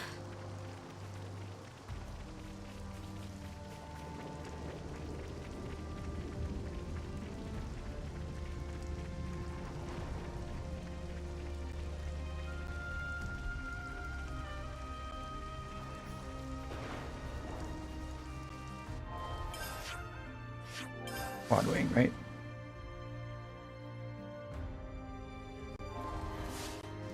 Level 8. Good enough for me. This isn't worth our time. We'll be out of here. Oh yeah, there's a unique monster that spawns here. We do not want to fight him. He shows up, I think at the beginning of this chapter. He starts spawning in this area. I guess I should say. Okay, so we're 1828. That's where we want to be. Now we're going to take on our next unique monster. So, Noah will stay on Oponic Champion. Mio's going to convert to Sword Fighter, and when she does that, we're going to spend 26 of our 89 silver Nopon coins to raise her rank in Oponic Champion to 10. So she's the person with D aptitude. We don't want to train her through this class. We just want to buy her up through it. But that will give her Tri-Slash. So now she Tri-Slash and Lustrous Spike. So now she can run, instead of Wide Slash, she can run this art. Lustrous Spike is a pretty situational art. Even at the rank 10 level, we've seen it on our Noponic champions, where it has a pretty low initial power multiplier, and then the damage increases by 50% each time the character is incapacitated. At rank 10, it becomes 100% every time the character is incapacitated, which is substantially better. Basically, this means that if Mio dies once during the unique monster fight, then this will be a little bit better than Wide Slash, and if she dies twice, it will be a lot better. And since the main thing we care about is the chain attack damage at the end of the fight, it's a pretty good choice right now. Lustrous Spike will get outclassed by other arts fairly quickly in the game, but it's...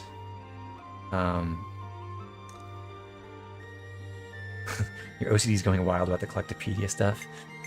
We'll do it eventually. But for right now, it's a pretty good choice for boss fights.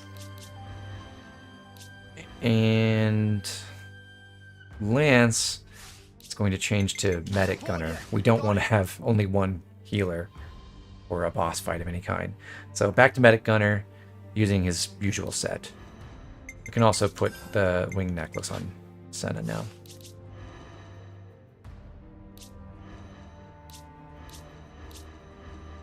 Got the silver belt, Lustrous Spike is set. I think we're all good. We have to keep track of our progress.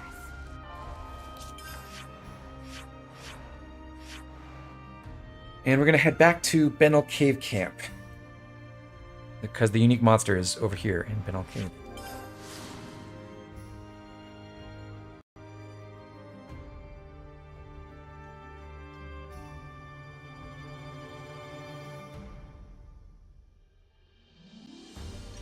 getting late. We should find somewhere to rest.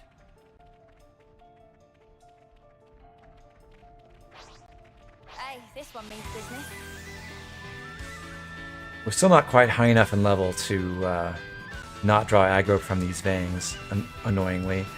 But we can just run past them now because there's no boulder in the way anymore. On the right, there's that husk we ignored last time we were running through. We'll send that off now. And then the unique monster is over that way. We just saw it for a second. It's the big one.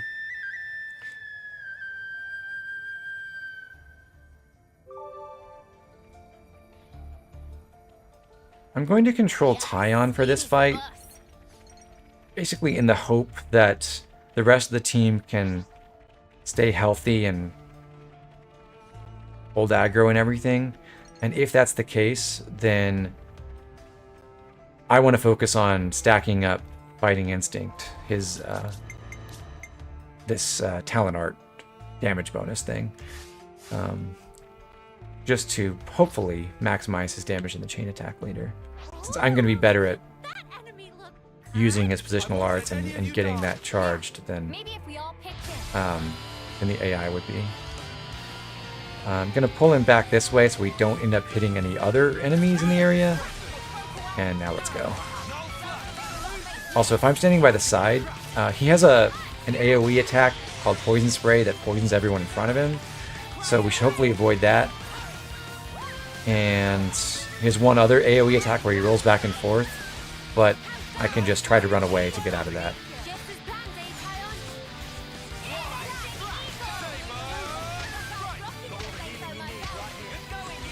Bad timing there.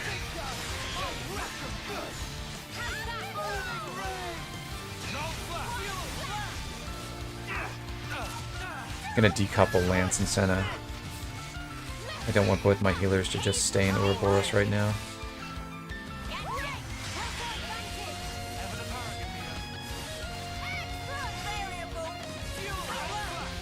Uni, I did not want you to use variable turret. I wanted the topple.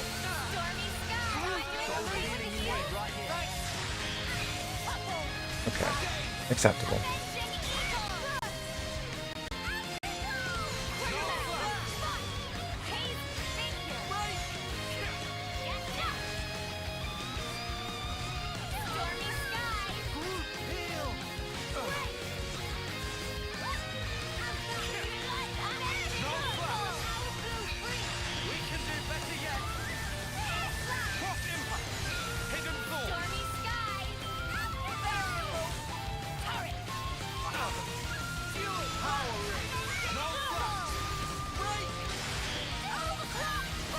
I got poisoned.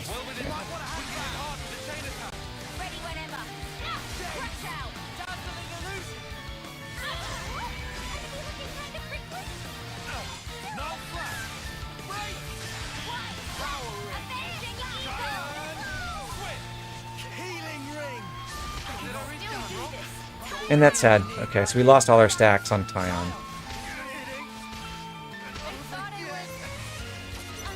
Both healers dead, so it's time for Liberty Wing.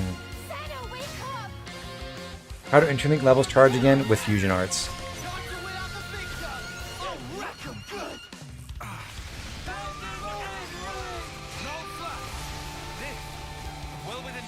I might lose. That'd be sad.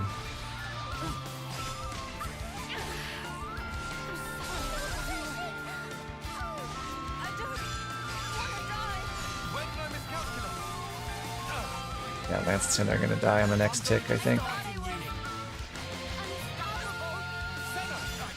Yep. So unless Uni can hold on for like 30 more seconds, I'll have to run. Yep.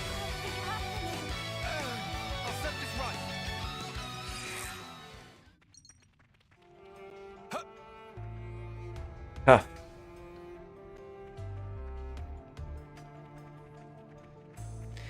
Okay, we'll play with controlling the medics. Here. If I must.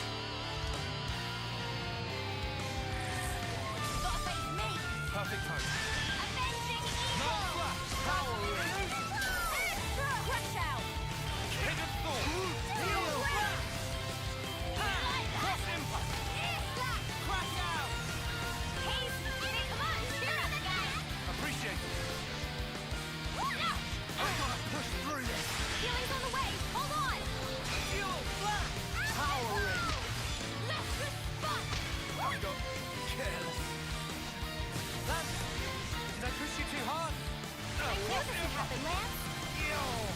Did I showboat too much again? Stormy skies! Avenging eagle! Everyone. I'll get you up in a Mio died. That's good, kind of. Keep going, can't you, Mio? Nice save, Lance. I appreciate it. You are right! Powering! Cross impact!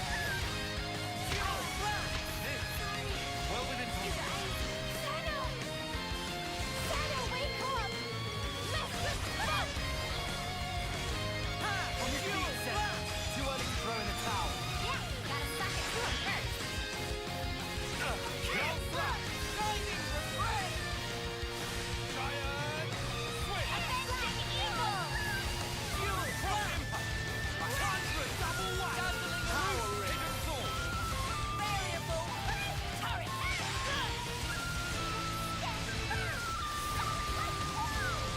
Too fast for you! Avenging eagle! Right! Ready to feed him some pain? Bring it on! Wide flat! Cross impact! I was about to get really mad at Uni if she failed the towel there.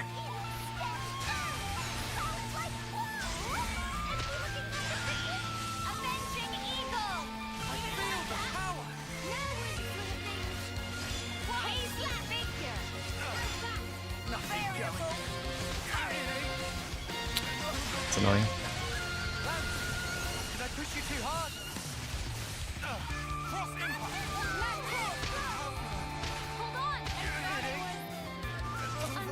We lose again. Lance, did I push you too hard? Because Tion's dead and both our healers are dead.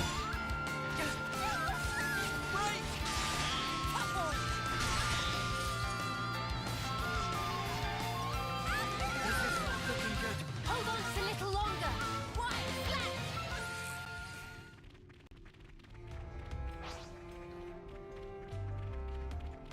Yes, Uni's the boss. I'm your guy. Okay, well, we doing this? Oh god. I managed to change characters right as he spawned, so he's still targeting Senna despite me not having engaged in combat yet, which is really unusual. You don't normally see the enemies attack if you have a weapon holstered and you haven't fought anything yet. You don't normally see the enemies target someone other than your lead character.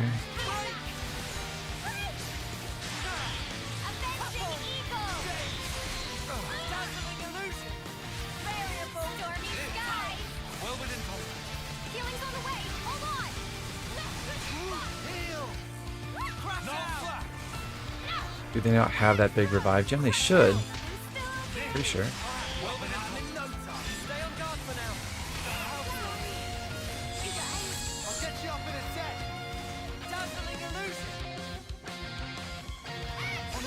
Yeah, they got it. Or at least Lance does. Senna might not. Maybe I didn't equip that.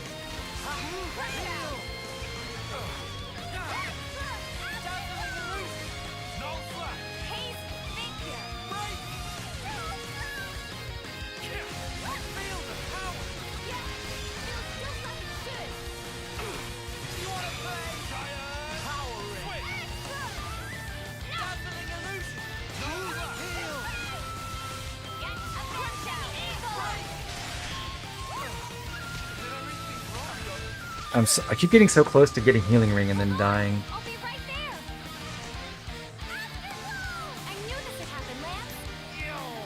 Did I showboat too much again?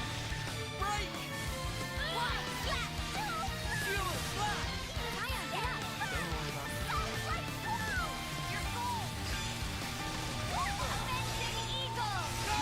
We're gonna have a field day with this. Yeah, let's do this. Break! Ha! Fuel flat!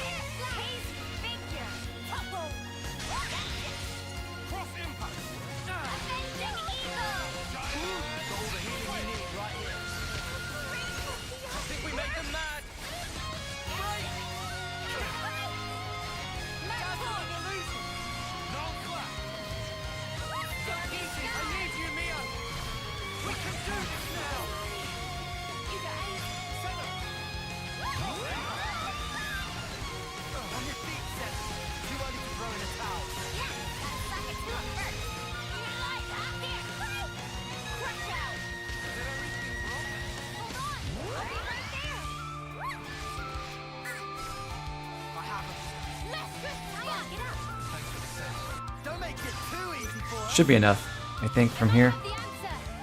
Okay, so Ino's chain attacks. We got her order to start off with.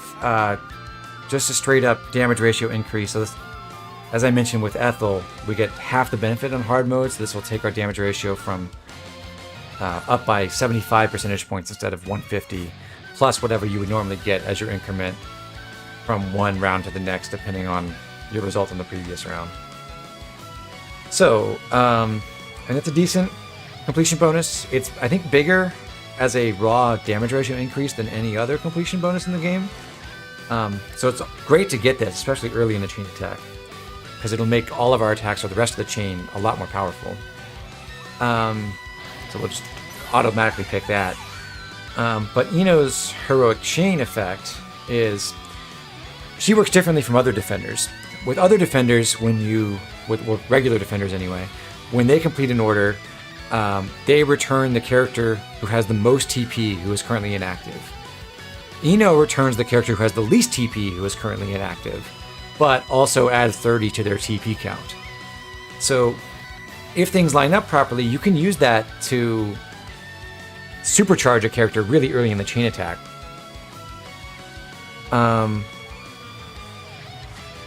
But it's a little bit awkward because if you look at Ino's card here in the top right corner, her faction is the Napon Caravans, not Keves or Agnes. So she cannot get the force match bonus, the +5 TP for being in the same faction as any of the other characters. And conversely, they can't get a force match with her. And that makes it a tiny bit harder to get the extra TP that you might want to get in order to reach, say, Bravo in the first round. On her own card, Ino can sometimes, if she's lucky, get 51 TP to go from 99 to 150. But you have to be very lucky, even with 30 TP herself. Whereas, say, if Noah matched her force and he was using heavy guard so that he had variable turret and was hitting like 8 times,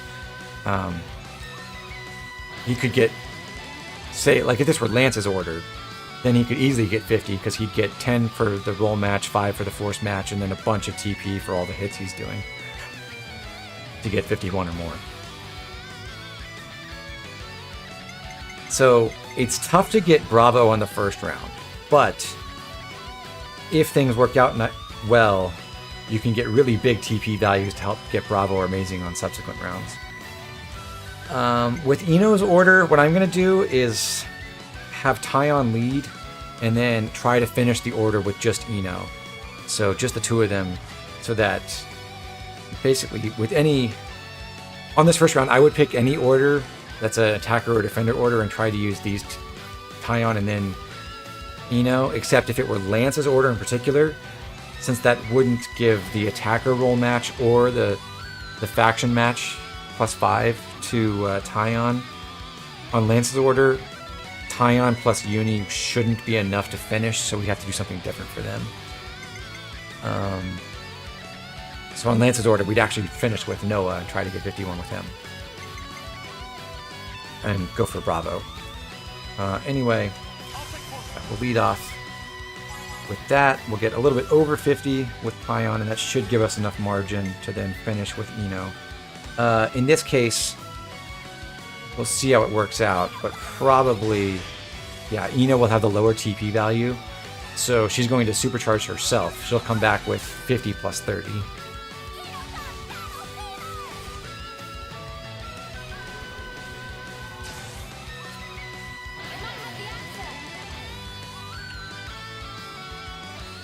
Okay, so for round 2, we have... What we'd like to do now is supercharge an attacker. So we're going to pick... Let me think.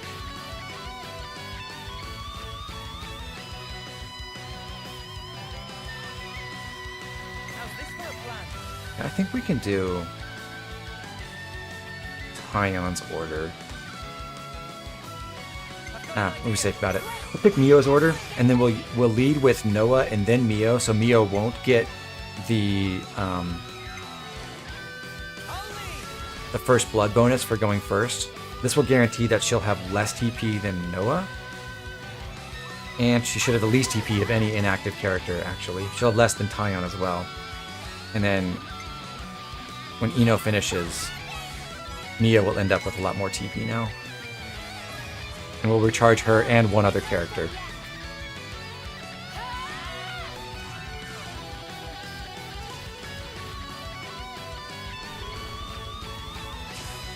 Cool. After that, if we picked Senna's order and we led with Mio, Mio would get at least 81 TP, so she'd go over 100 by herself with the attacker first blood bonus. Instead of doing that, we'll pick... I don't think Uni can necessarily do it, but Lance can certainly do it. What I want to do is Mio straight into Noah to get Bravo again and guarantee that we get Mio back.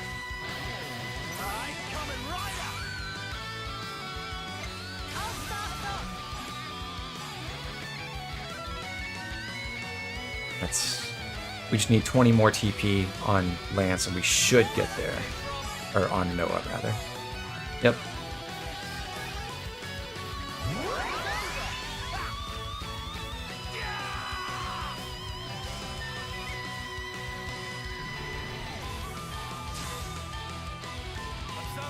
And if we don't kill with Tion's attack, we may actually get an amazing result here.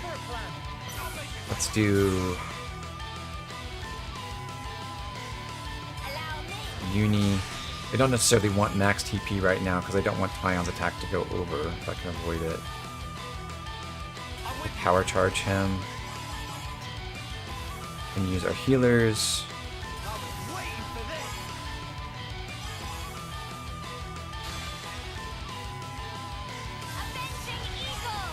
And the question of the day is, can Ino get 6 extra TP for herself? She can.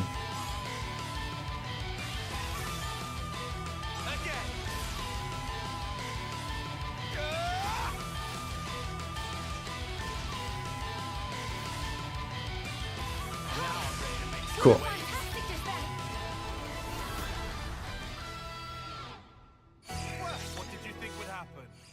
So Lance Masters Medic Gunner right then, right on schedule.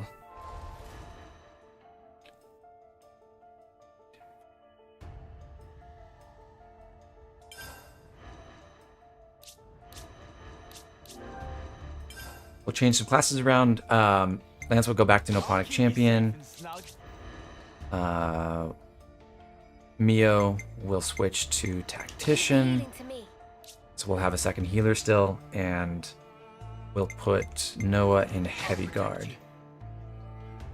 So we'll have 2 topple sources and 2 break sources with 2 Heavy Guards, 2 Noponic Champions. And only 1 attacker for this upcoming fight, which is kind of annoying. It's going to make it take longer than we'd prefer, but we should be pretty safe for this. I'm going to equip the Silver Belt on Tion. Lance is all set.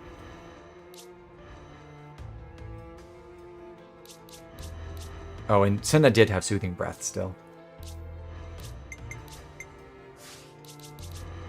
Mio is all set up.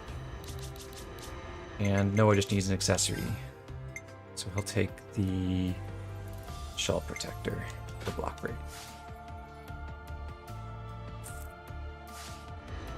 Okay. So Curly just dropped one pretty useful item. The Shadow Mask, which is an upgrade on the Black Mask, gives us 80% damage bonus to terrestrial life instead of 60. And an Armored Lining, which is useless. Ether Defense and Physical Defense are like their own kind of damage reduction, but they don't really stack with anything else, and you can't find enough sources of those modifiers to really be worth pursuing. Also, we never finished the Doran and Bambam quest, now that I think about it, because we had to go report back to Bambam to return the Arden meat. And then we have to go back to Colony 4 to finish the quest. A shame that didn't bump enough for level 20. No, I disagree. You'll see in a minute.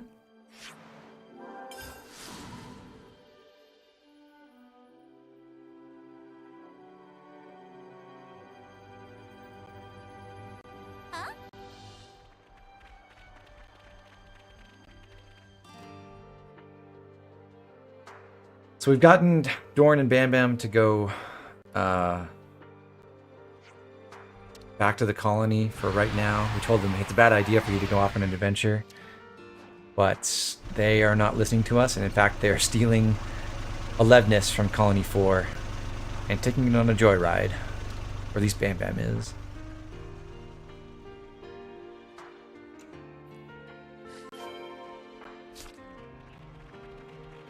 Some relationships changed.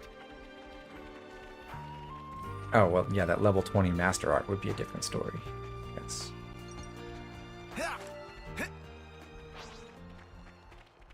Whoa, visitor!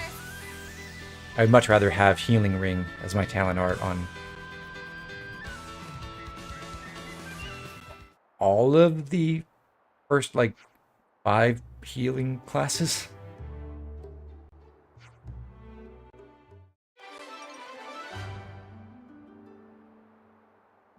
But Bambam and Doran have left with their Levnis to go see Ionios. And we'll see them later. At the request, if whoever was saying it, I'll fill out some of the outstanding Collectopedia requests. And that actually should get us over another affinity threshold with Colony 4. Guess it was worth the effort. Great, it's done. Oh, hey, we finished off something. None of those items we just got are useful, but Shilshil does give out another silver Nopon coin, so that's good. Good stuff. Oh yeah, that hit the spot. So I think we can check what affinity bonus we just got. It is slow digestion, so our meals will last longer. Hooray.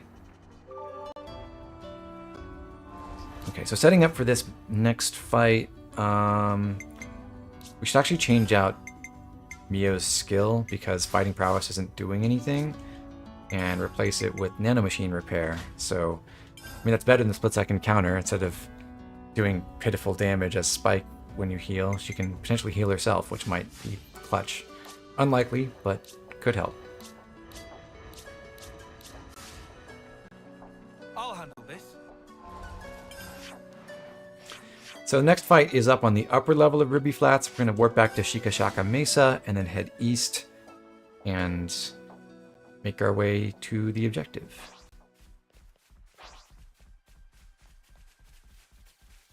I think looking at the time, I'm going to finish the stream with Valdi's quest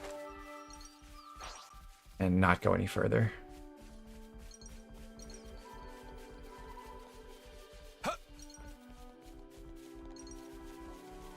Whoa, got a rare doodah right here.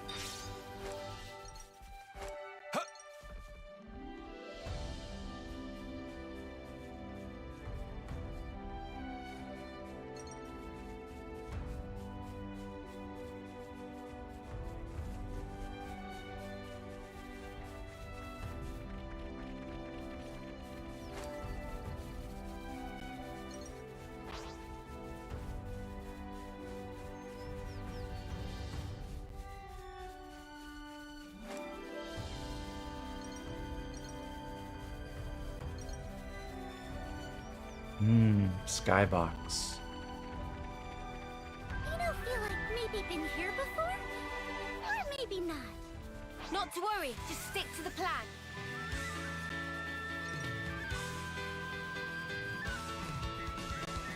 Rainbow.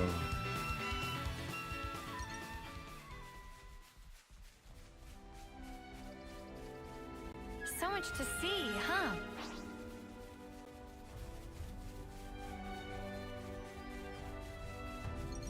Yeah, Juniper's chapter 4. Oops, they found us.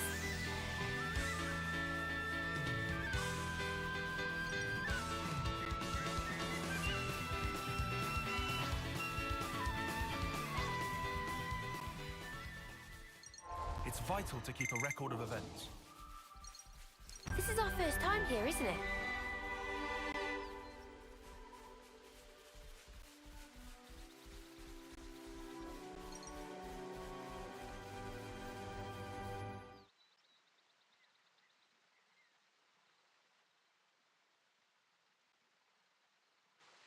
Probably shouldn't be climbing up this one, huh? But this is the route Ethel told us to take. No question. Well, I guess that means we'll just have to keep going then.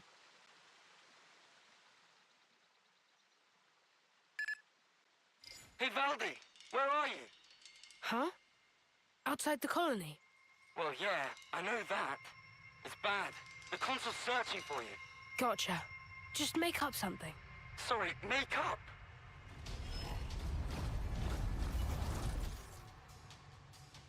Let's look for a place we can climb from. I'll take a look around here. Okay, I'll check out over here.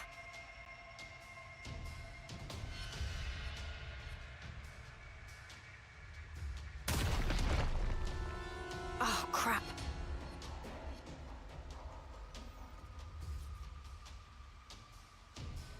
Guys, get back!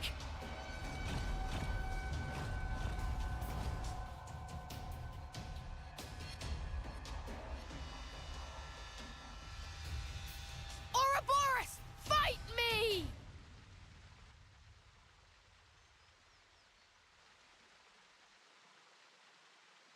That was close call! Almost flattened like buttery pancake!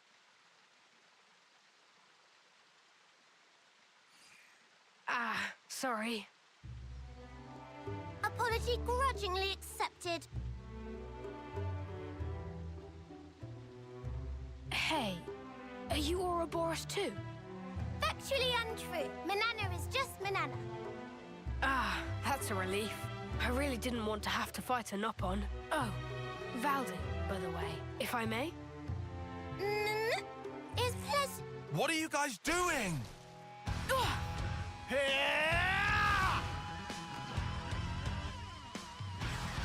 Woohoo! That was awesome! We're the ones you got beef with. Come on, bring it! You can't beat me. But typically you don't have a hero for this fight without the DLC. It is actually possible to go do Xenon's quest first. Don't recommend it. So normally Valdi is the first hero you can pick up after Ethel, and you have no one in the meantime. Having a hero does make this marginally easier by itself. This fight shouldn't be too much of a problem, hopefully. It's just gonna take a little bit of time because we don't have as much damage output as we possibly could. I could have equipped the party to be more damage oriented despite being in defender classes, but didn't. I'm focusing on the strange Kevis soldier first because he is a healer and he will heal his allies, so if we take him down, then we should be able to beat the two Lemnises fairly quickly.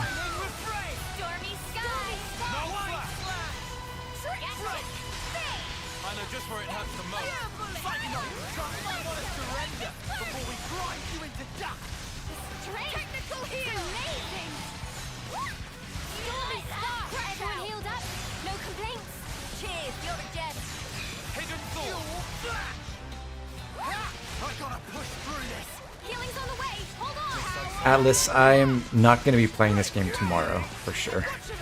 I'm thinking maybe once later in the week, but I've done 3 consecutive days to start, get things rolling, but I'm not going to keep up this kind of pace.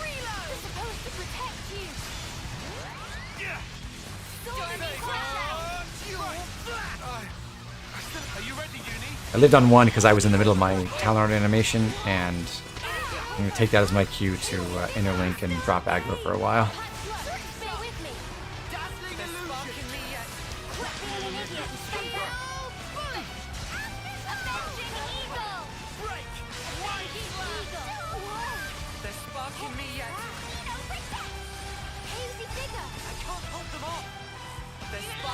Alright. Well, I kept my aggro and he shot me anyway. Rude. I'm actually not going to chain attack right now. I could, but I don't want the extra experience from that. Weirdly, boss enemies are some of the worst possible to chain attack in terms of the CP you get per experience point. So there'll be a couple times when we're doing these kinds of mini bosses that aren't like really, really difficult to kill, where we just won't chain attack.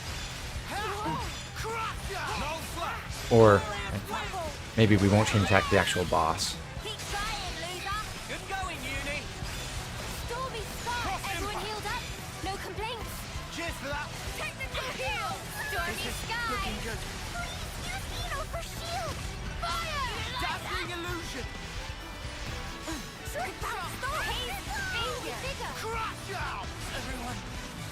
I'm sorry. No, reload! No, we can't have you lying down. Okay, back on my feet. Yet. Break. Heal. Bullet.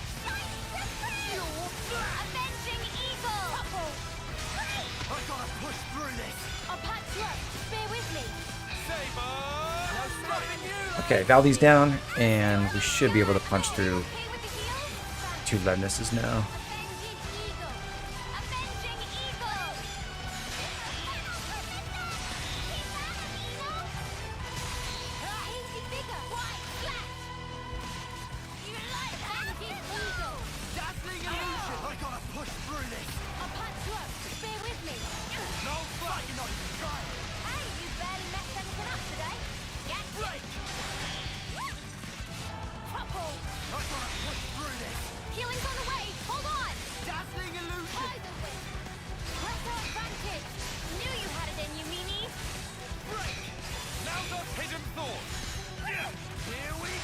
It's weird that you can inflict bleed on machines, but you can.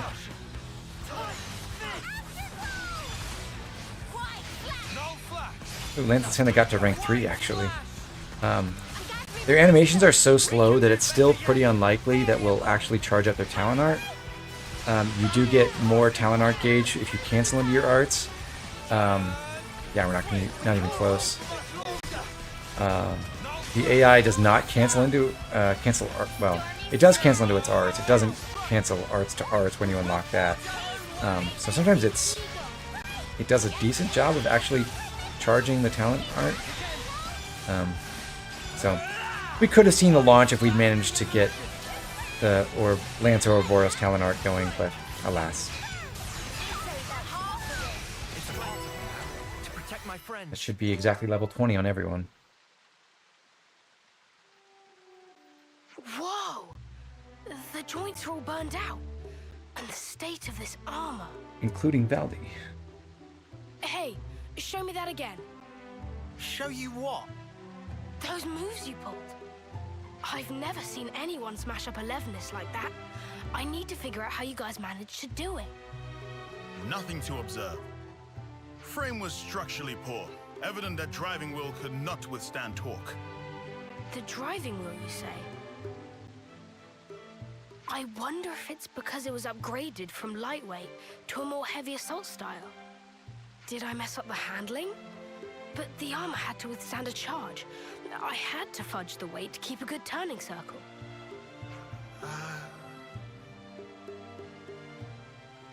Yes, you're absolutely right.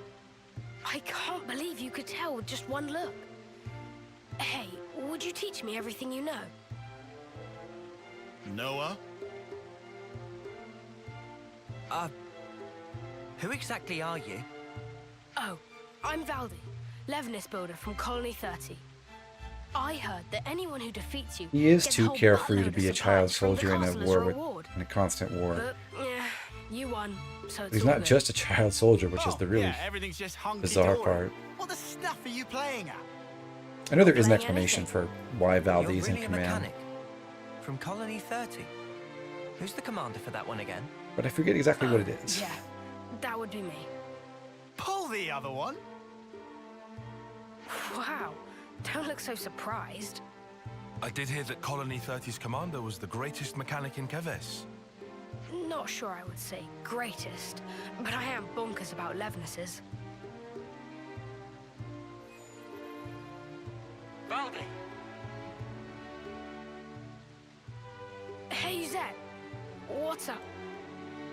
That's my line.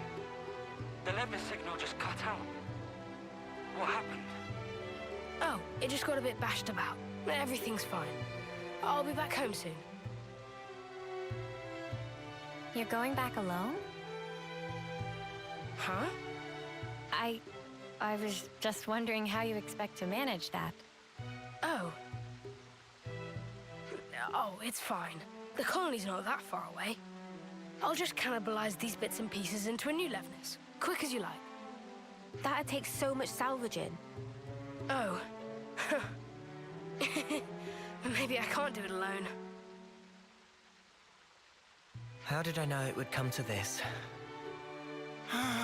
Guess we'll do your grump work. All right, hit us. What's the shopping list? You'd really help me. Well, we're not going to leave you alone to fend for yourself. Thank you so much, large man. Landsman. I mean, Lance. Then Lance I shall call you. Let's get cracking. I'll send the likeliest sites for debris to your iris.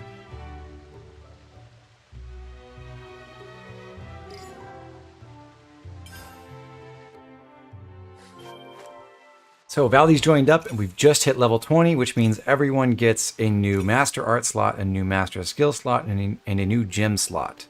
And I desperately wish it was also a new accessory slot. But no, that's level 30. The most annoying part about this is when you go cycle through characters in the character menu, you get to watch the animation of all those slots unlocking every time.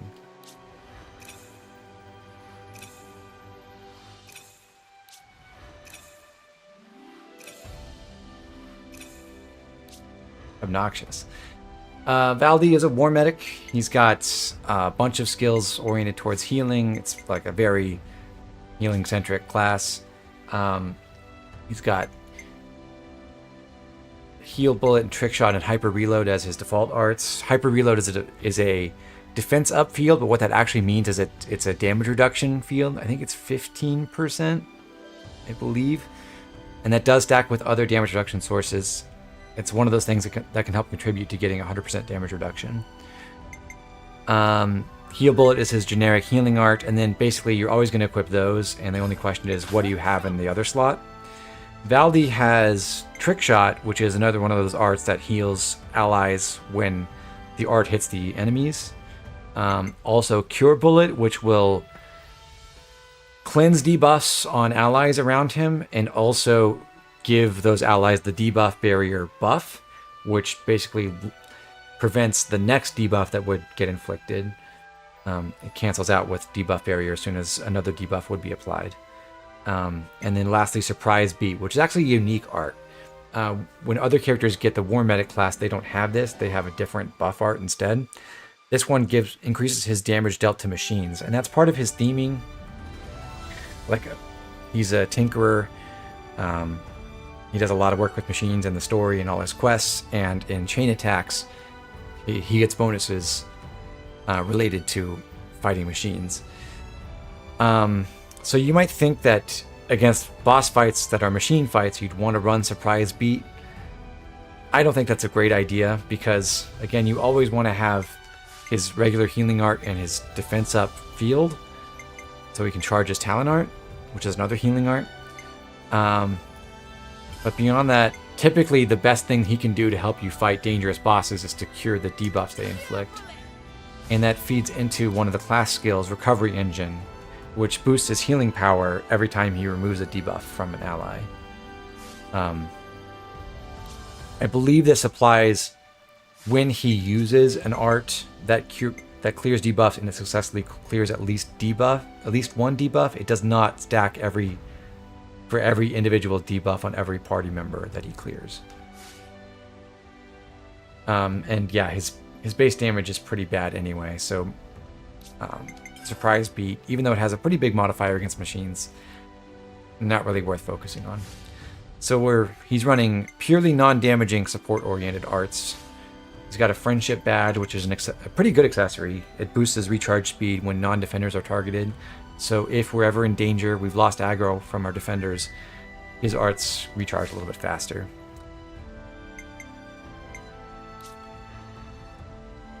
But for everyone else, we need to adjust our loadouts. We'll switch Noah back to Nipponic Champion, Mio into Flash Fencer, just for now. Heavy, Uni will stay in Heavy Guard, and Tion will stay in Flash Fencer, but Lance will become a Sword Fighter again. And now we'll go through and assign those second slots. We've got Tri-Slash.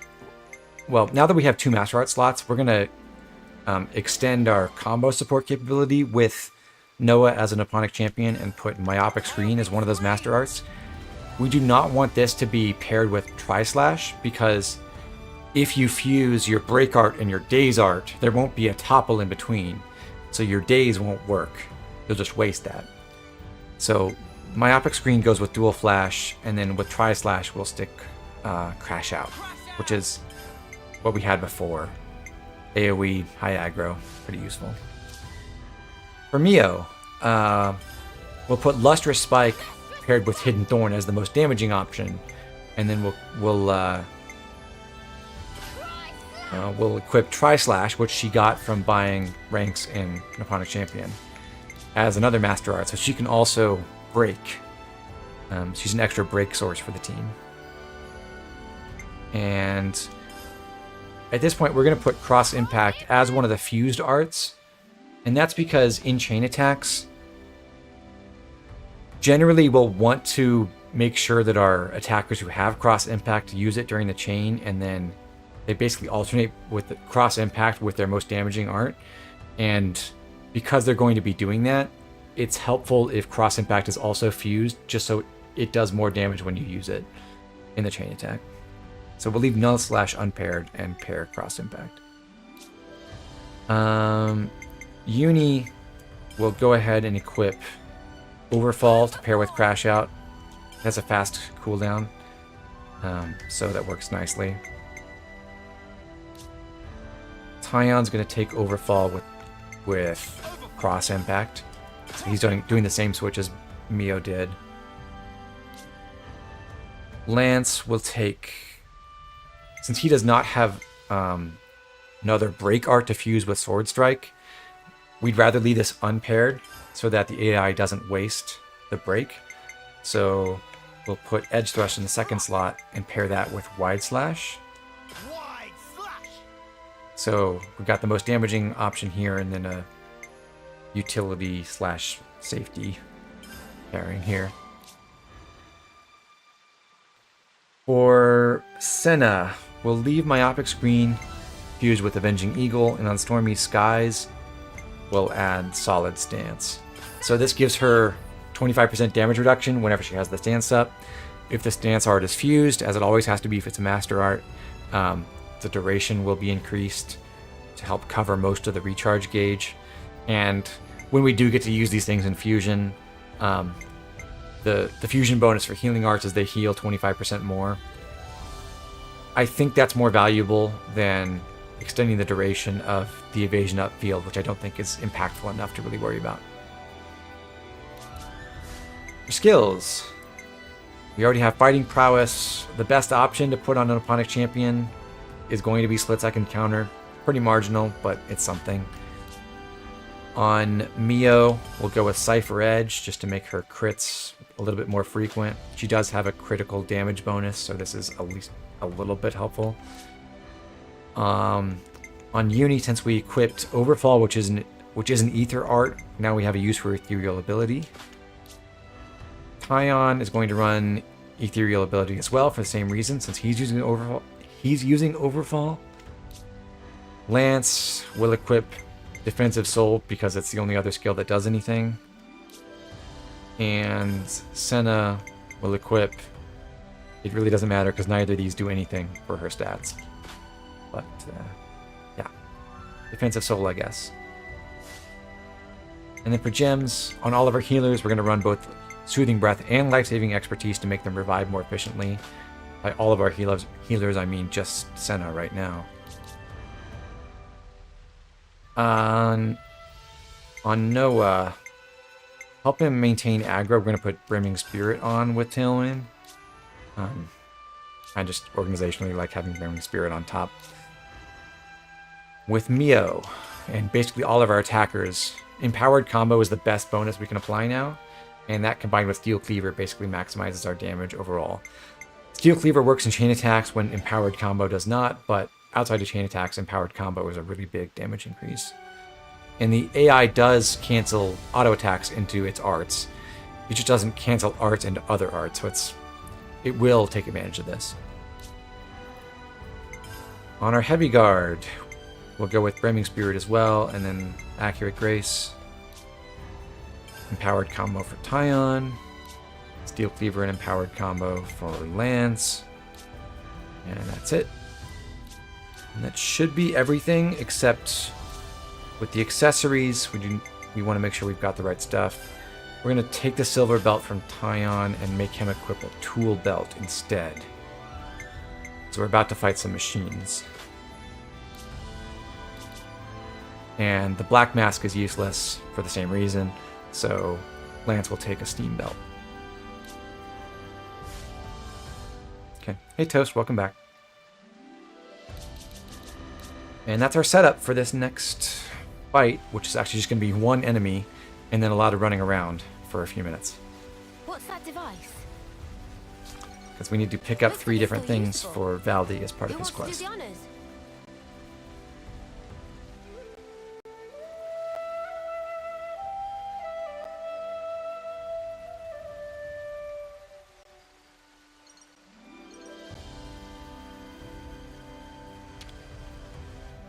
It's nice having a healer hero, in part because now we don't feel as vulnerable if we only run one healer in the main party. We still got 2 people who can revive naturally. And that means we have a lot more flexibility with the team composition. All right, it's open. This has got to be worth a bunch. What would it be doing here? 5 more silver Napon coins for the collection. And after that, we're going to run back. And where we fought that first elite Grebel, that's where the first part is. This is something decent, right?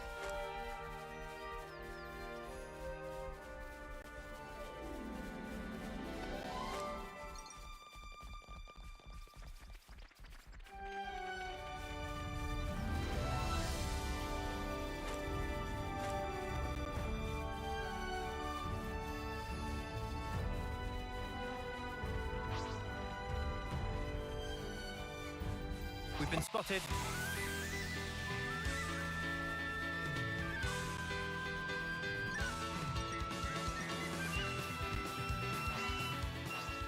Ideally, we don't get into a fight with them. Let them turn away and then sneak up and grab it. Yeah, this is looking good. But man, even so. Seeing all this Levnis wreckage, That's how a battle always feels after. Just sad. Yeah, pretty tragic. Makes me want to fix them all right back up. Look here, you.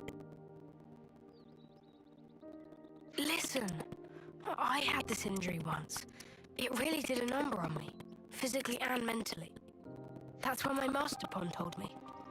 Wait, Master Pond? Oh, it's Nopon for a really great person. So anyway, my Master Pond told me this. Be a friend to all and an enemy of none. Be a friend to all? Yeah. I guess after that, seeing wrecked Levnis's got me thinking about stuff. A little elbow grease, and I could just get them back on their feet. My pals here wouldn't want me to give up on them either. Sorry about the audio going bad, Very guys. sweet. Should fix itself in a minute. Don't get me wrong. It's just that, as a mechanic, you can't start getting moody just because something's broken. Not all wars are fought on the battlefield, right? That gauntlet. Valdi built it myself? This? My Master Pond gave this to Thanks, me Lixel. to celebrate my recovery. I appreciate the support. Caught your eye, has it? You want to see more? You should check this game out. Xenoblade's a really good series. Come on, don't be shy now.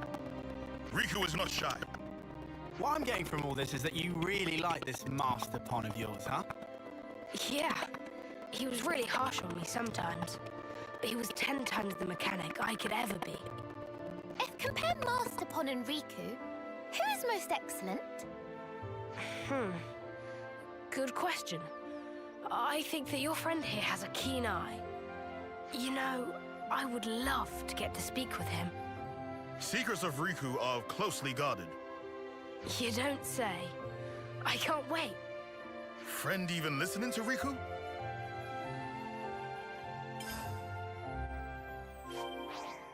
A little elbow grease, huh? Right, we'll death warp. Yeah, we'll death warp back to where we were at LC Spout and go on to the next objective, which is over to the east. Valdi, my pal. Anyone ever tell you you're a bit of an oddball? I don't know.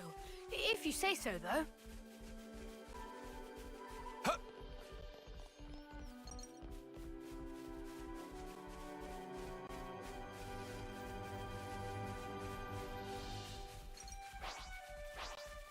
Oh no, he found us, I guess. You gotta face me. Appreciate it.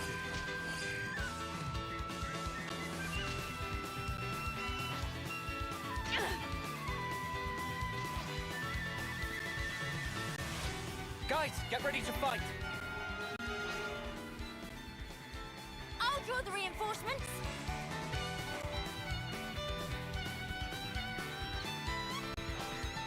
Guys, get ready to fight.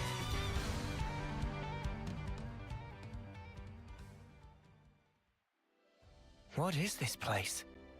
It's just where I stored some of the junk I've picked up. Can't keep it all at the colony. You know how it is. I see. So you're recycling the parts as you deem necessary? Yeah. The supplies from the castle just aren't gonna cut it.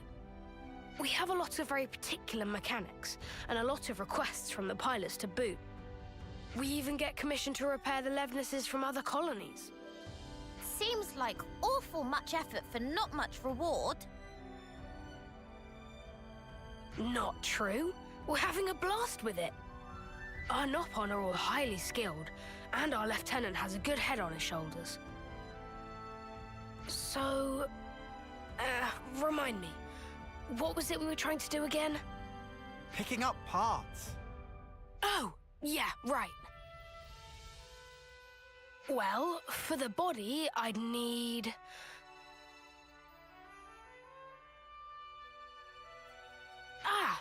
something like this.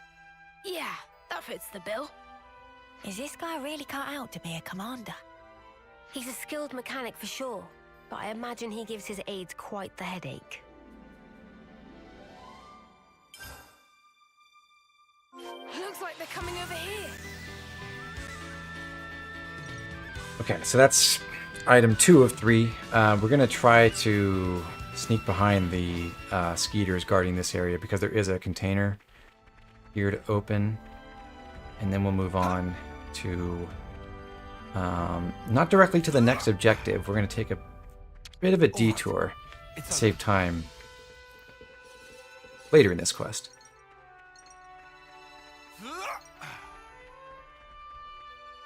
We're going to run up the hill here. We never knew how the British people pronounced lieutenant. Yeah, it makes no sense. Just bizarre. That's what they say. Still spell it with the French spelling. But yeah, lieutenant.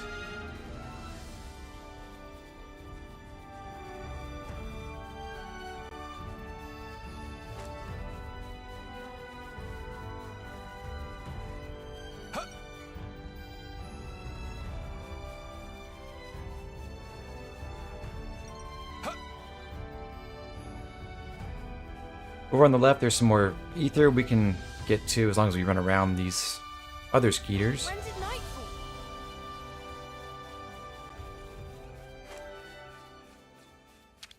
We should harvest this ether.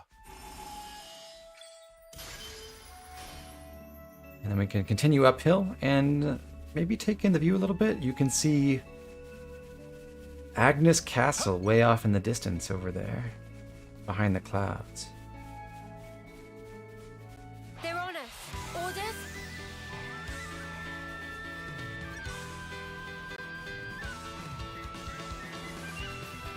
You're about to ask about the orange filter, but it just went away.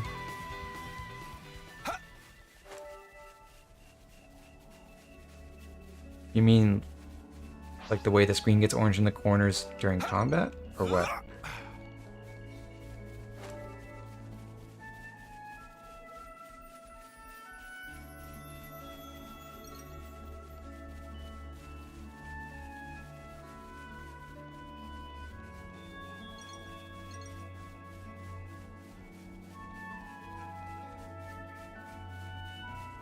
There's the desert.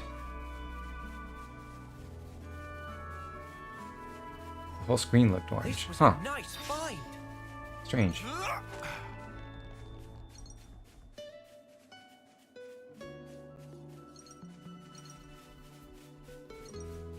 This container has a rare steam belt, which is an actually good item. We lucked out and got another one from the supply drop earlier, but we would want to have this if we didn't.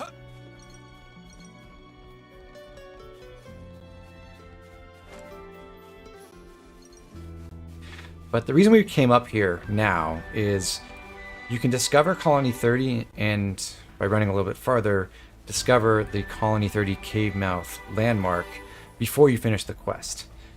And now that we have that, we can leave. Don't go to Maglia Lake. That's the lower level. We'll warp back here and then go north to find the last part. Oops, they found us.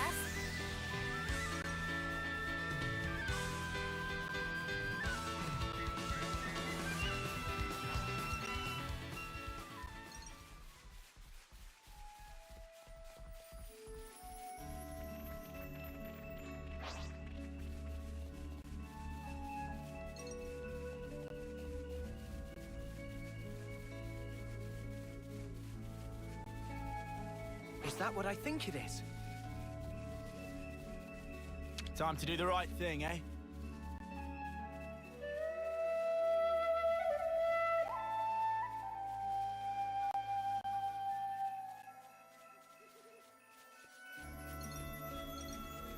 Huh?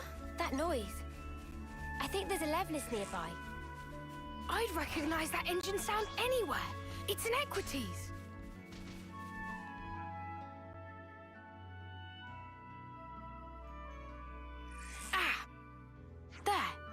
I want the parts from that big guy. Which big guy? The Kavesi... Wait. The damage to the leg here. I fixed this not long ago. It was from another colony.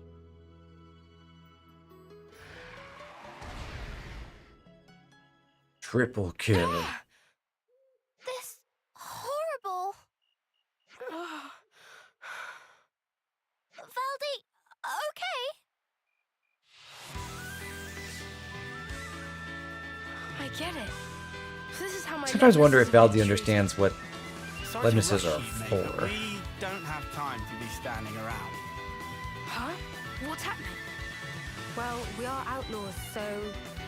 They've marked us all as a target. What? Gotta do what you gotta do. Let's get this over with.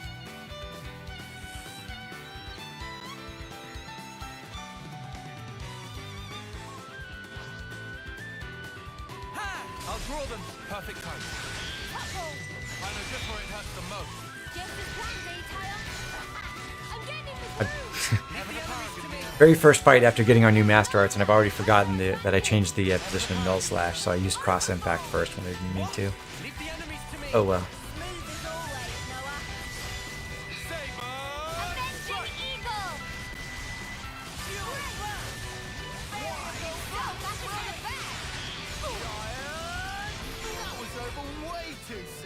Hear that, Noah? Lance wants something a bit meatier. Cool.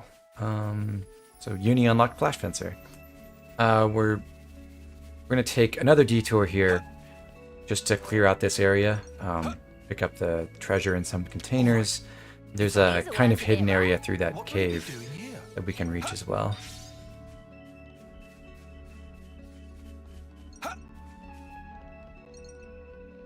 Good thing we found this.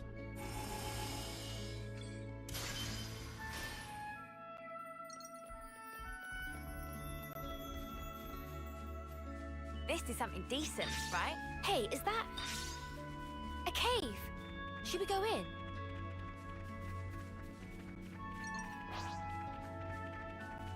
Guys, get ready to fight.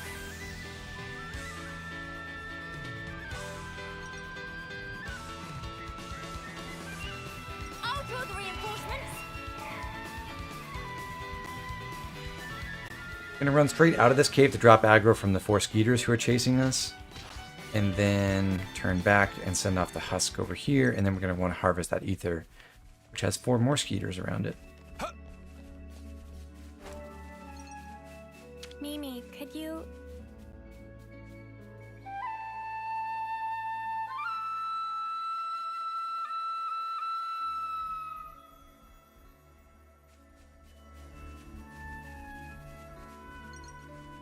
Might as well, yeah? I'm gonna switch to a defender so I don't control. die. I want to aggro all 4 of these. More enemies. I'll keep them occupied. And then run away and despawn them and run back.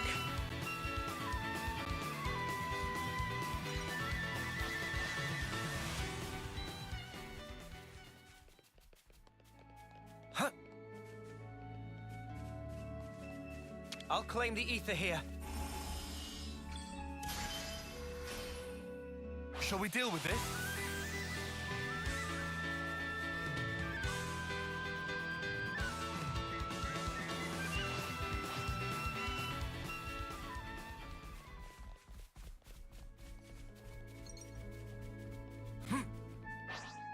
And we'll run around this Garaffa to get to another container over here. And then after that, we'll drop down to that ledge to get the other container down below. Wonder what's inside. And that'll be our last little errand before we report back and deliver all the parts that Valdi wants. Gotta be a toughie, huh? Just had to wait for Wonder what's inside. Scornful Dario over here to turn around. And then we've got that. Good to go. Is this... So, back to Elsie Spout. We'll continue the quest. Nice! That should do us. Could be risky to work on it here. How about that place we were at earlier?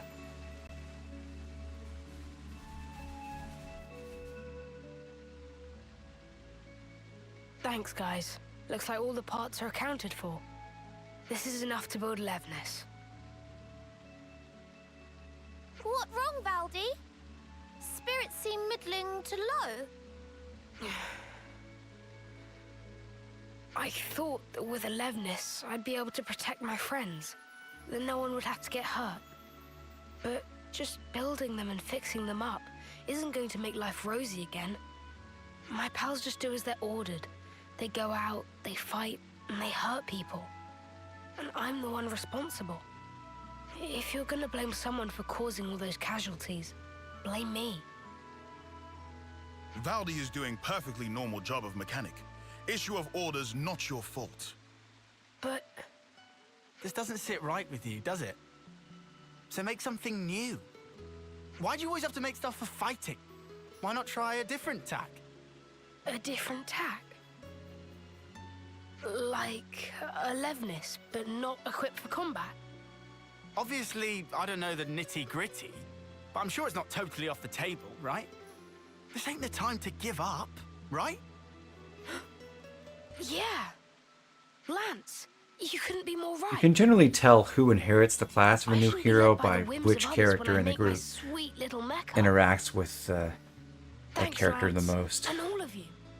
I'll be back in a jiffy. during the hero quest. It's done. Wow. That fast, huh? It's looking a little on the small side, no? Is that how you wanted it? Yeah. He wouldn't last long in a real battle, but he can follow simple commands. Right now, his only directive is to take care of me. But that's just fine. He's a good guy. Right then. Guess our job here's done. So, Yeah, don't worry. I can get back home just fine on my own. Oh, damn and blast. And I came all this way. A console! Pleased to make your acquaintance, Ouroboros. Ah, fear not. I have no interest in stirring the pot. I was simply curious as to why our dear Valdi hadn't returned. You promised us you would build the ultimate Levnis, did you not? How much longer do you expect us to wait?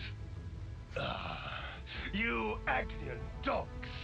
How I shall delight in crushing you beneath my boot. About that. Actually, I've decided to... How many times must I say it? Games are for winning. That's what matters. Consider, if we were to lose the initiative, we would be the ones trampled beneath their boots. Yes, but... Valdi, my boy. Who was it that said he'd be fine, so long as he could tinker away with Levnises?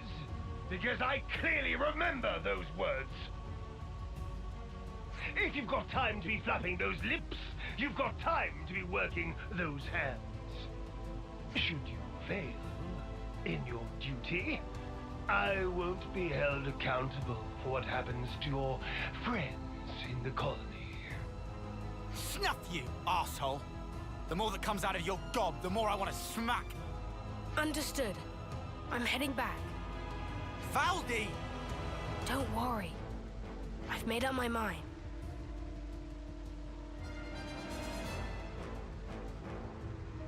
Ultimate Levnis, he said. I'm a little worried now. It's unlikely to bode well for us. Ideally, we'd want to prevent it being deployed in battle. Oh yeah, there's that too. But I was more worried about how Valdi feels. He said he'd made up his mind. Doesn't sound like he's going to be finishing his ultimate anything to me. More like... he wants to destroy it.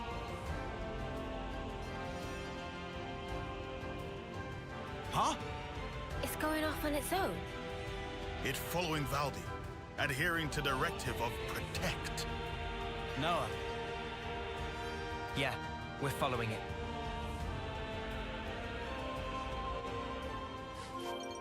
Actually, we're not following it.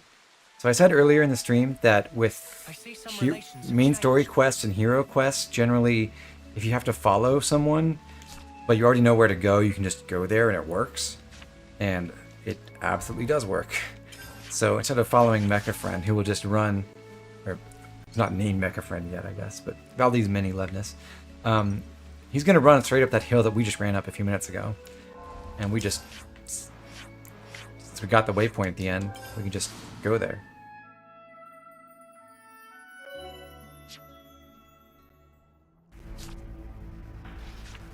We do want to adjust the party. Valdi's not in the party right now, but he'll rejoin for the next fight, which is the boss battle. And for that, we're gonna want 3 healers. It'll make things much safer.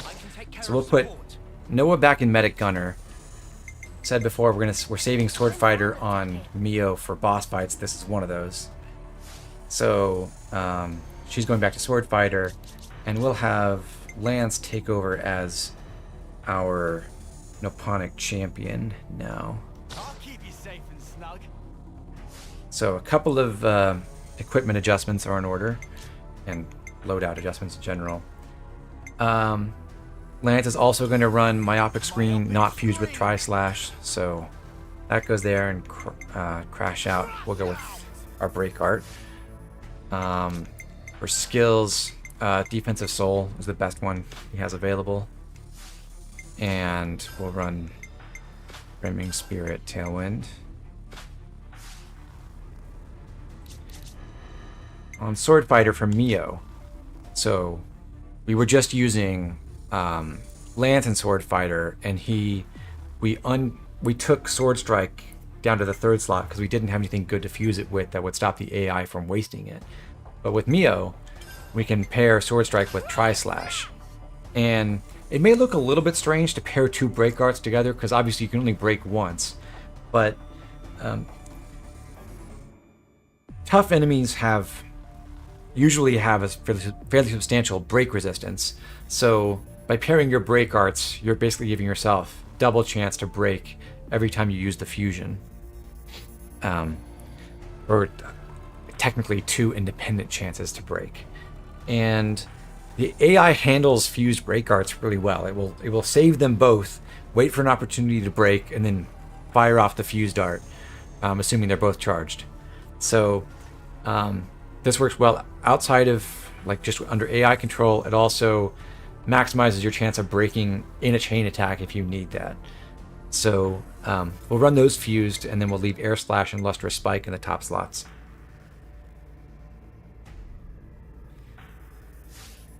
She also needs a second skill here. Nothing particularly great to go with it, but we can run Nano Machine Repair just on the off chance that she does dodge an attack. And then Empowered Combo, as usual for attackers. As for Noah, he's going to take Lustrous Spike along with Group Heal. Because the chances are we're probably going to die at least once. But, and if we die at least once, this will be better than Giant Swing and has a faster recharge. And if we die twice, okay. We're not going to be able to inflict sleep, really. So this works fine for a boss fight. It's not really there's no really great choice for the fusion slot on Noah here. He will also choose Nano Machine Repair, just in case it saves him some HP, and Life-Saving Expertise.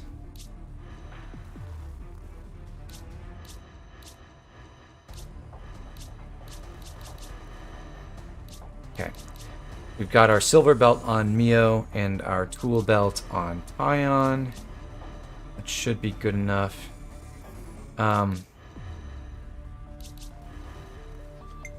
Yeah, if we did it the other way around, the additive bonus from the tool belt just adds into the modifier you get on Lustrous Spike. So there's a bit of anti-synergy there that we avoid by using the straight attack boosting accessory. Okay. That's all for that squad. I'm gonna make a hard save right now. It's good to keep a record. For the first time this chapter. Actually, I want to do Ouroboros stuff as well. Going to Soul Trees, we've got some more SP. We'll take yeah, Rolling Smash and Attack Up for Noah. You found power. Just to make him a little bit stronger. On Uni, we've got Liberty Wing. We'll fill out... Yeah, we'll fill out her skills here. Shared Blessing. And Wings of Healing. And on Lance...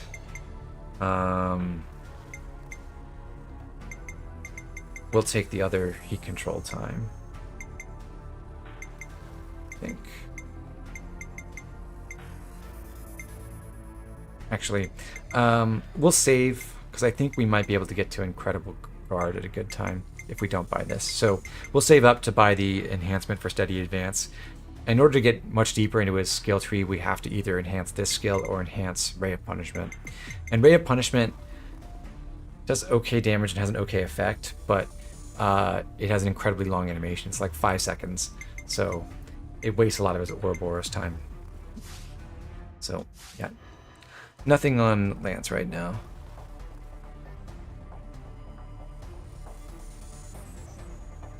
Okay, and now we'll save. It's good to keep a record.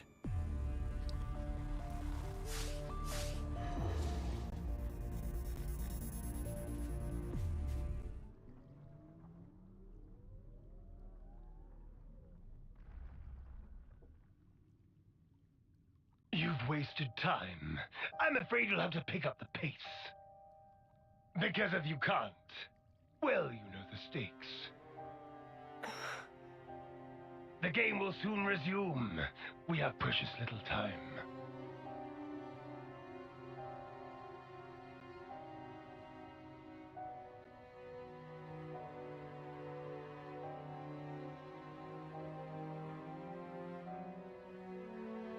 If I do as I'm told, you'll end up hurting so many people.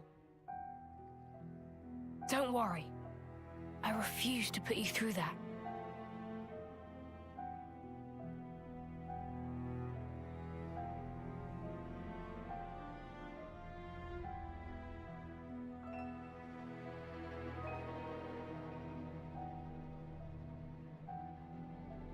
The next time we meet, I'll make you into the best Levnis there ever was.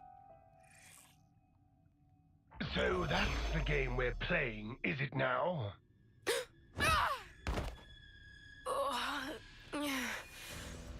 You little upstart!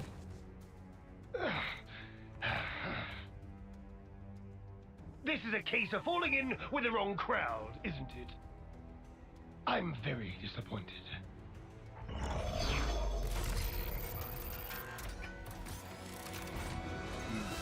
It's about halfway to the projected schedule, but this will have to do. What are you gonna do? I will have it achieve its intended purpose. But, first of all, I believe you need a little discipline.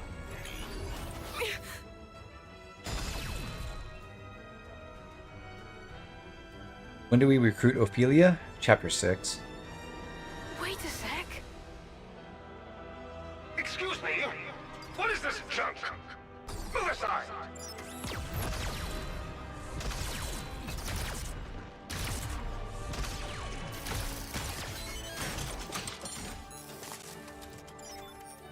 Stop it! Just stop!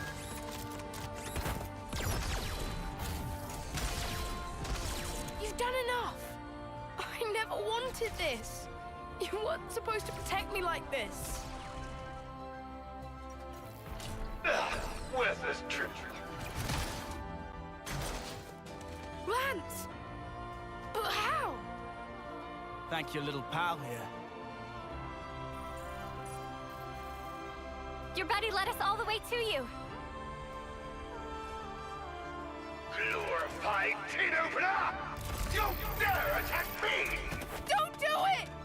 Please stop!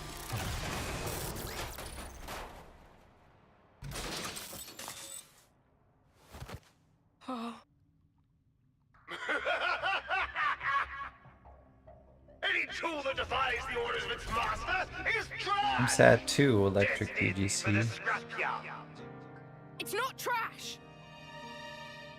Levnesses have always protected the things I care about. I'm so small and pathetic. But they taught me that... Yes, it is wild that this track is playing for the first time now. Come to think of it. That's why I chose to be a mechanic. Not this. Not for something as sad as this. Why should you care about a hunk of metal? If you oppose me, I'll do away with you. Full stop.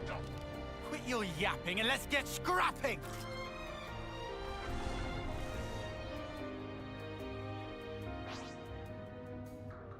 Here we go. So the tricky thing about the incomplete siege lev is it does a ton of damage with its biggest attacks.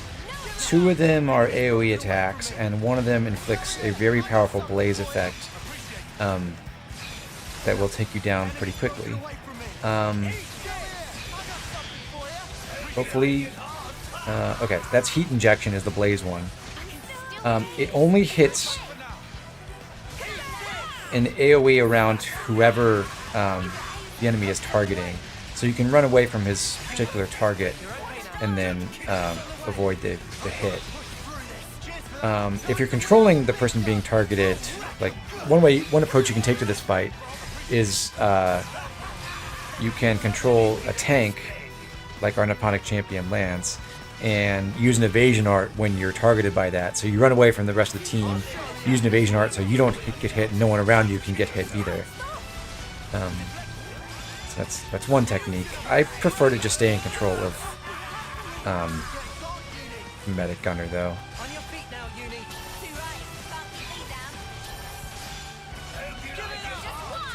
I'm gonna run away and not stick around, and then plant my healing ring after. So Valdi with his cure debuff art can cure Blaze, and he just did actually. So like Senna and Valdi were on fire, and now they're not. It's pretty good work from him.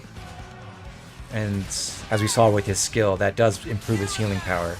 I believe that the bonus to healing power from that skill does revert when he dies. I'm not totally sure.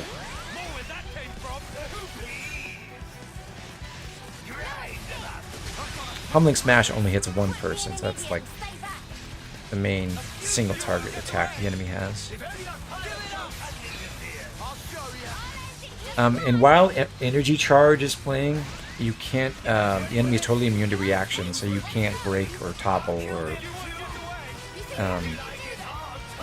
or knock back or blow down or anything like that while that's up. So it's something to be aware of if you're trying to control combo arts.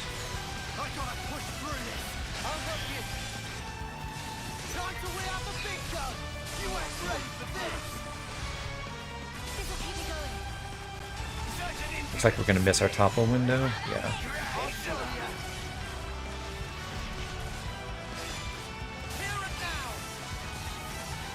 I'm going to go ahead and use a chain attack now. We might end up chaining 3 times. But what's...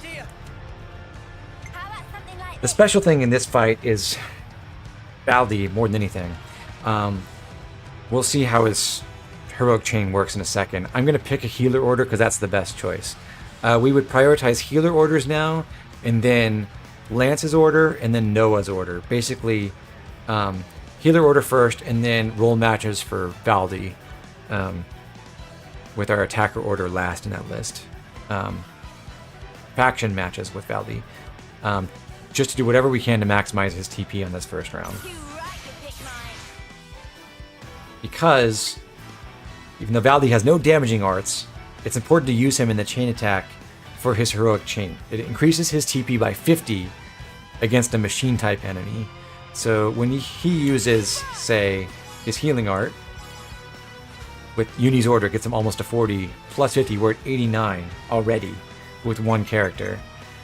So after that, we're going to take, in this case, because enemy's not broken, we're going to try for a break. We're going to use one of our defenders to complete the order to guarantee that we get Valdi back next round. And we'll try for a break with Lance, which we got.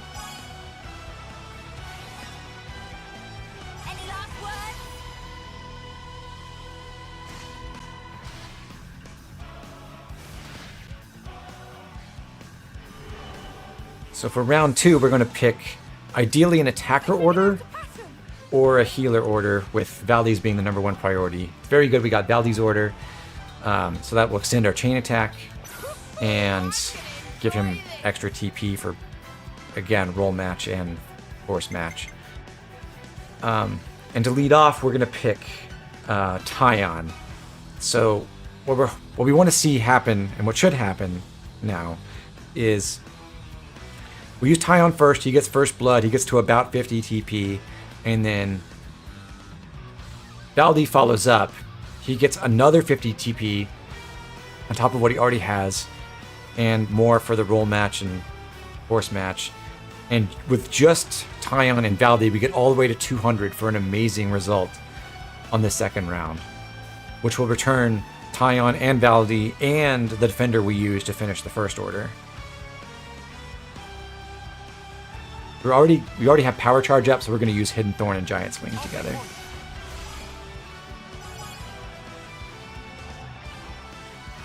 And it doesn't really matter what we use as far as Valdi's arts go, because even if we healed right now, his chain order is going to heal the rest of the party up to full.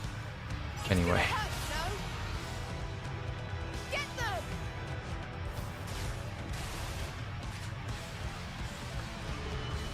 But I think his Cure Bullet does typically generate slightly more TP than his Healing Art.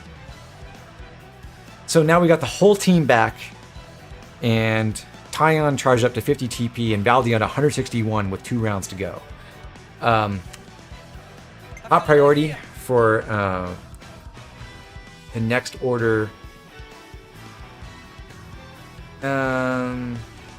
I think if we saw Senna right now, we would take Senna in hopes of getting Tion so high up in TP that he could get an amazing result by finishing the final round instead of using Valdi to finish.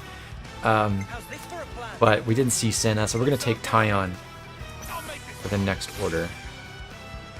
And try to get as much TP as we can on him.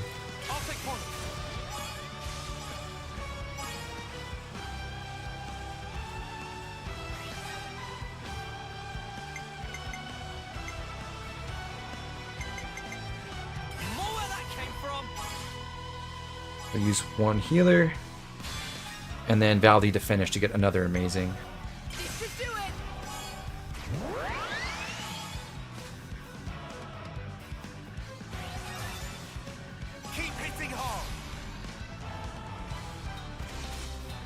I guess it bears clarifying.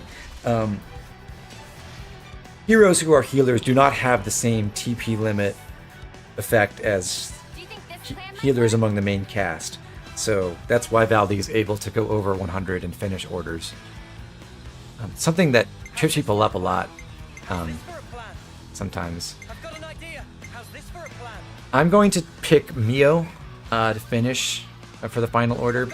If we pick Senna's, there's a chance that Tion could get to 200%, but I think it's better to get the chain art on an attacker to finish.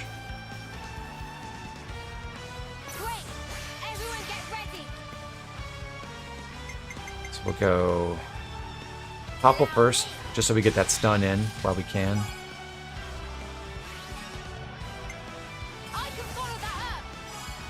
Then Mio. Then we'll use our 2 healers. And then we'll finish with Tion.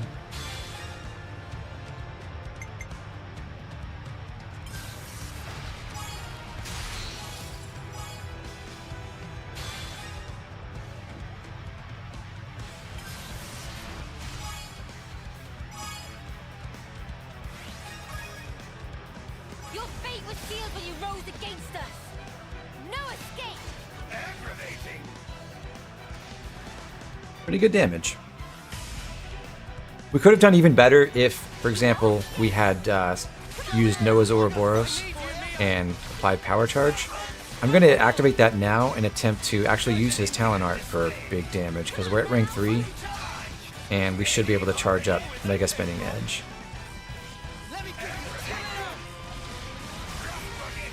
Bounding in does make Noah move backwards, which is a little bit obnoxious. Should be good here. So we'll power charge ourselves, and then at the last second use the Talon Art for several thousand damage. Erasure Buster is another big AoE art. I'm just going to run away with Noah to get away from it. Make sure I don't get killed by it.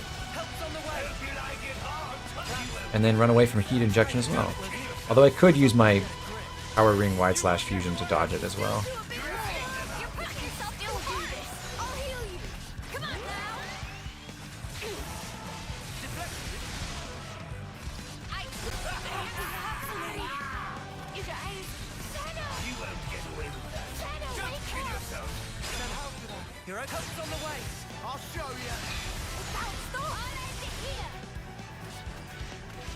We'll let Senna rescue Tion.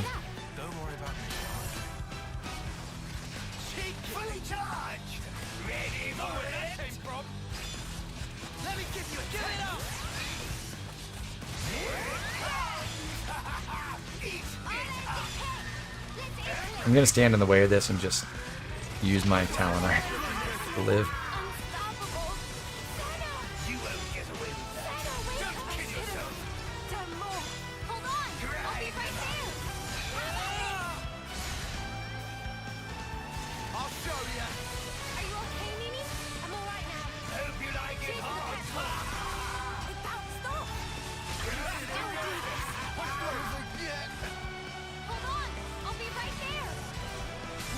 Unfortunately, I have drawn aggro and died.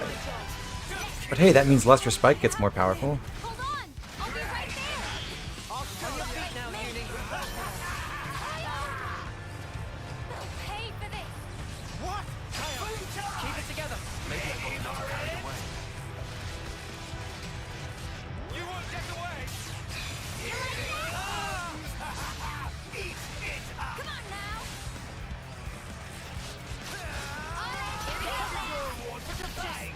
Just made Senna interlink just in case she dies as soon as I de-interlink, but I wanted her not to get killed by Erasure Buster there.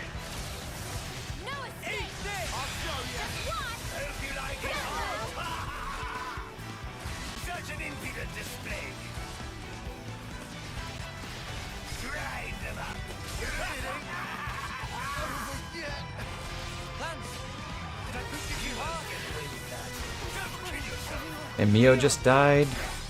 More stacks on Luster Spike. That's something.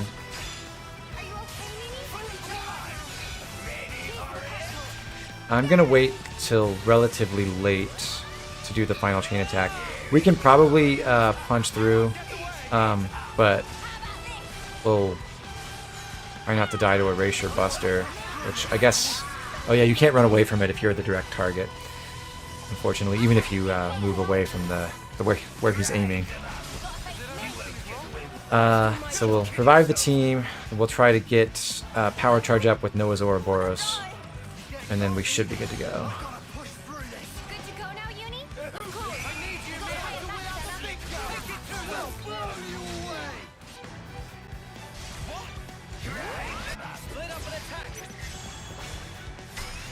I think we should be close enough to win.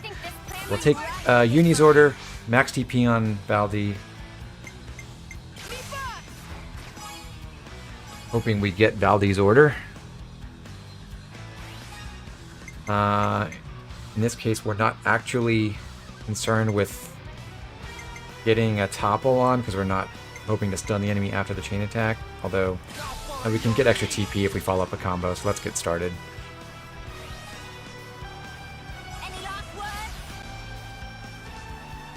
What source of damage is the main contributor for big numbers? Is it Arch or is it the big Ouroboros finish? When you get Ouroboros orders, which we don't have, for a long time it's going to be the big finisher. Right now it's Fusion Arts. Got Valdi, very good.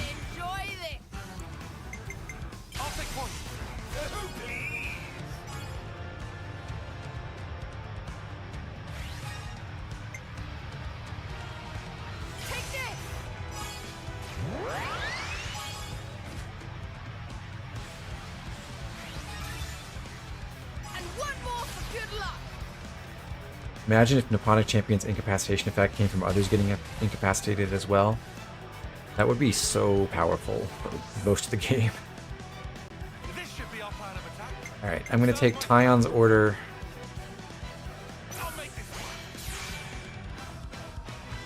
And go... Power charge.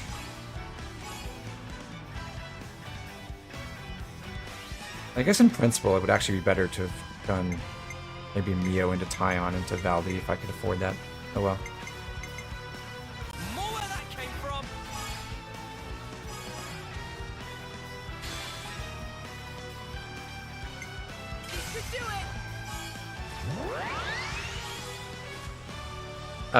What are those symbols in the corner of the portraits? Yeah, they're different roles. So the red sword represents an attacker, the blue shield is a defender, and the green, I think it's supposed to be a take on the caduceus. It's kind of like a variant of the female symbol, though. Or like a staff, yeah, is the healer role. And each roll has different effects in the chain attack. Okay, and we'll take Mio. final order.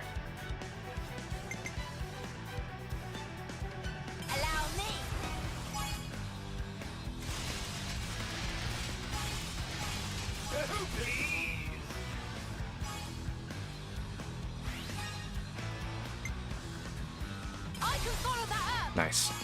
25,000 damage from that attack. Awesome. Move, damn you!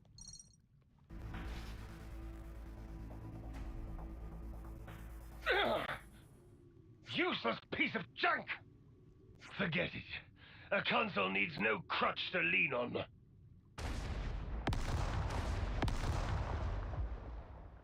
Ah!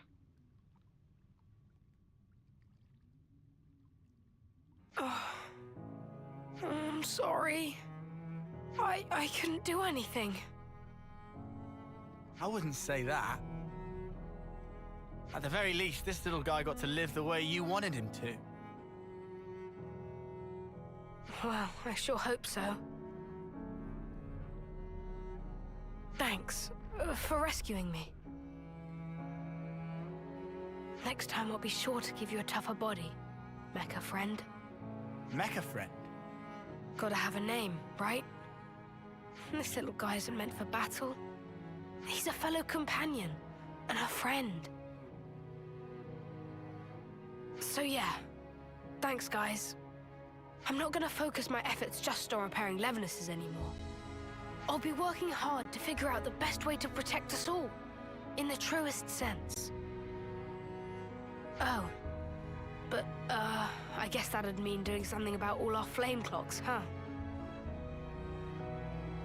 About that, we could always smash Colony 30's Just so flame happens, I have this It'd mean that sword everyone in the here colony wouldn't have to fight anymore. that can The destroy Levinuses flame clocks. What do you know? You can do that? We can. I can't guarantee that things will go smoothly for you after, though. I wouldn't say things are going particularly great as they stand anyway.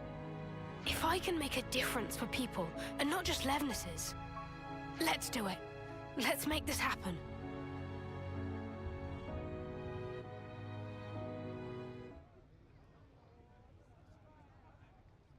Here we go!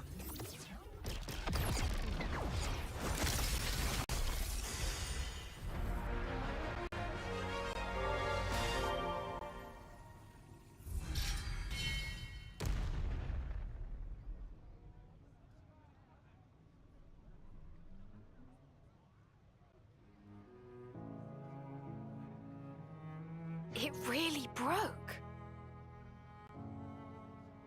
Hey, you okay there? Wait, don't move a muscle. There might be some valuable materials. Wish we lying could around. use Ouroboros to jump that high around the world. I Bothering wish about, believe me. Ouroboros had any mobility at all when we control it. They move so slowly. You seem more stung than me. Come on, man. No. I'm fine. I mean, sure, it's a big change of perspective. But like I said before, I'd already made up my mind. True that. Hey, could I help you guys with your mission in return? It'd be the least I could do. Valdi realized what Valdi's saying. I've never been more sure. For sure! Thank you. We appreciate it. Looking forward to it. Me too. Count me in.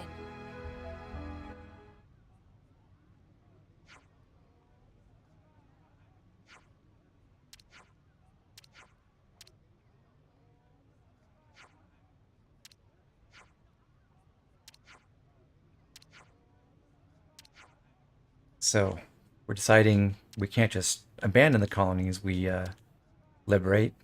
We have to help them out. So, we're going to be tasked to find out what's going on at Colony 30 and give them a hand with stuff, just like at Colony 4. Although, all of that is optional, turns out. But the most important thing is we just finished Valdi's quest. And we get, well, two things. We get the ability to climb vines and other features that allow us to climb. Thanks for the show of confidence. And we get Valdi as a permanent party member. Or at least option for the hero slot. Lance inherits the class, as you may have guessed, since he was the one who was talking with Valdi a lot. And we also just ranked up a bunch of classes, including Mio Swordfighter, which jumped all the way to rank 10. So she's done with that for a long time. So sadly, we only get to use the Sword Strike Tri-Slash Fusion on her just the once. We'll take care of changing out classes and adopting our new War Medic class and everything next time. I'm gonna go ahead and save. It's good to keep a record. And sign off there. So, thanks for watching, everyone. It's been a fun time, and I'll catch you with the next stream. Hoping to do probably one more session later this week. I think on either Thursday or Friday. See how things shake out. And then I'm going to switch to a slower schedule for this. Probably once a week. But we'll see how I feel about it. Anyway, thanks for being here. Appreciate all the support. And hope you all had a good time. I'll catch you next time.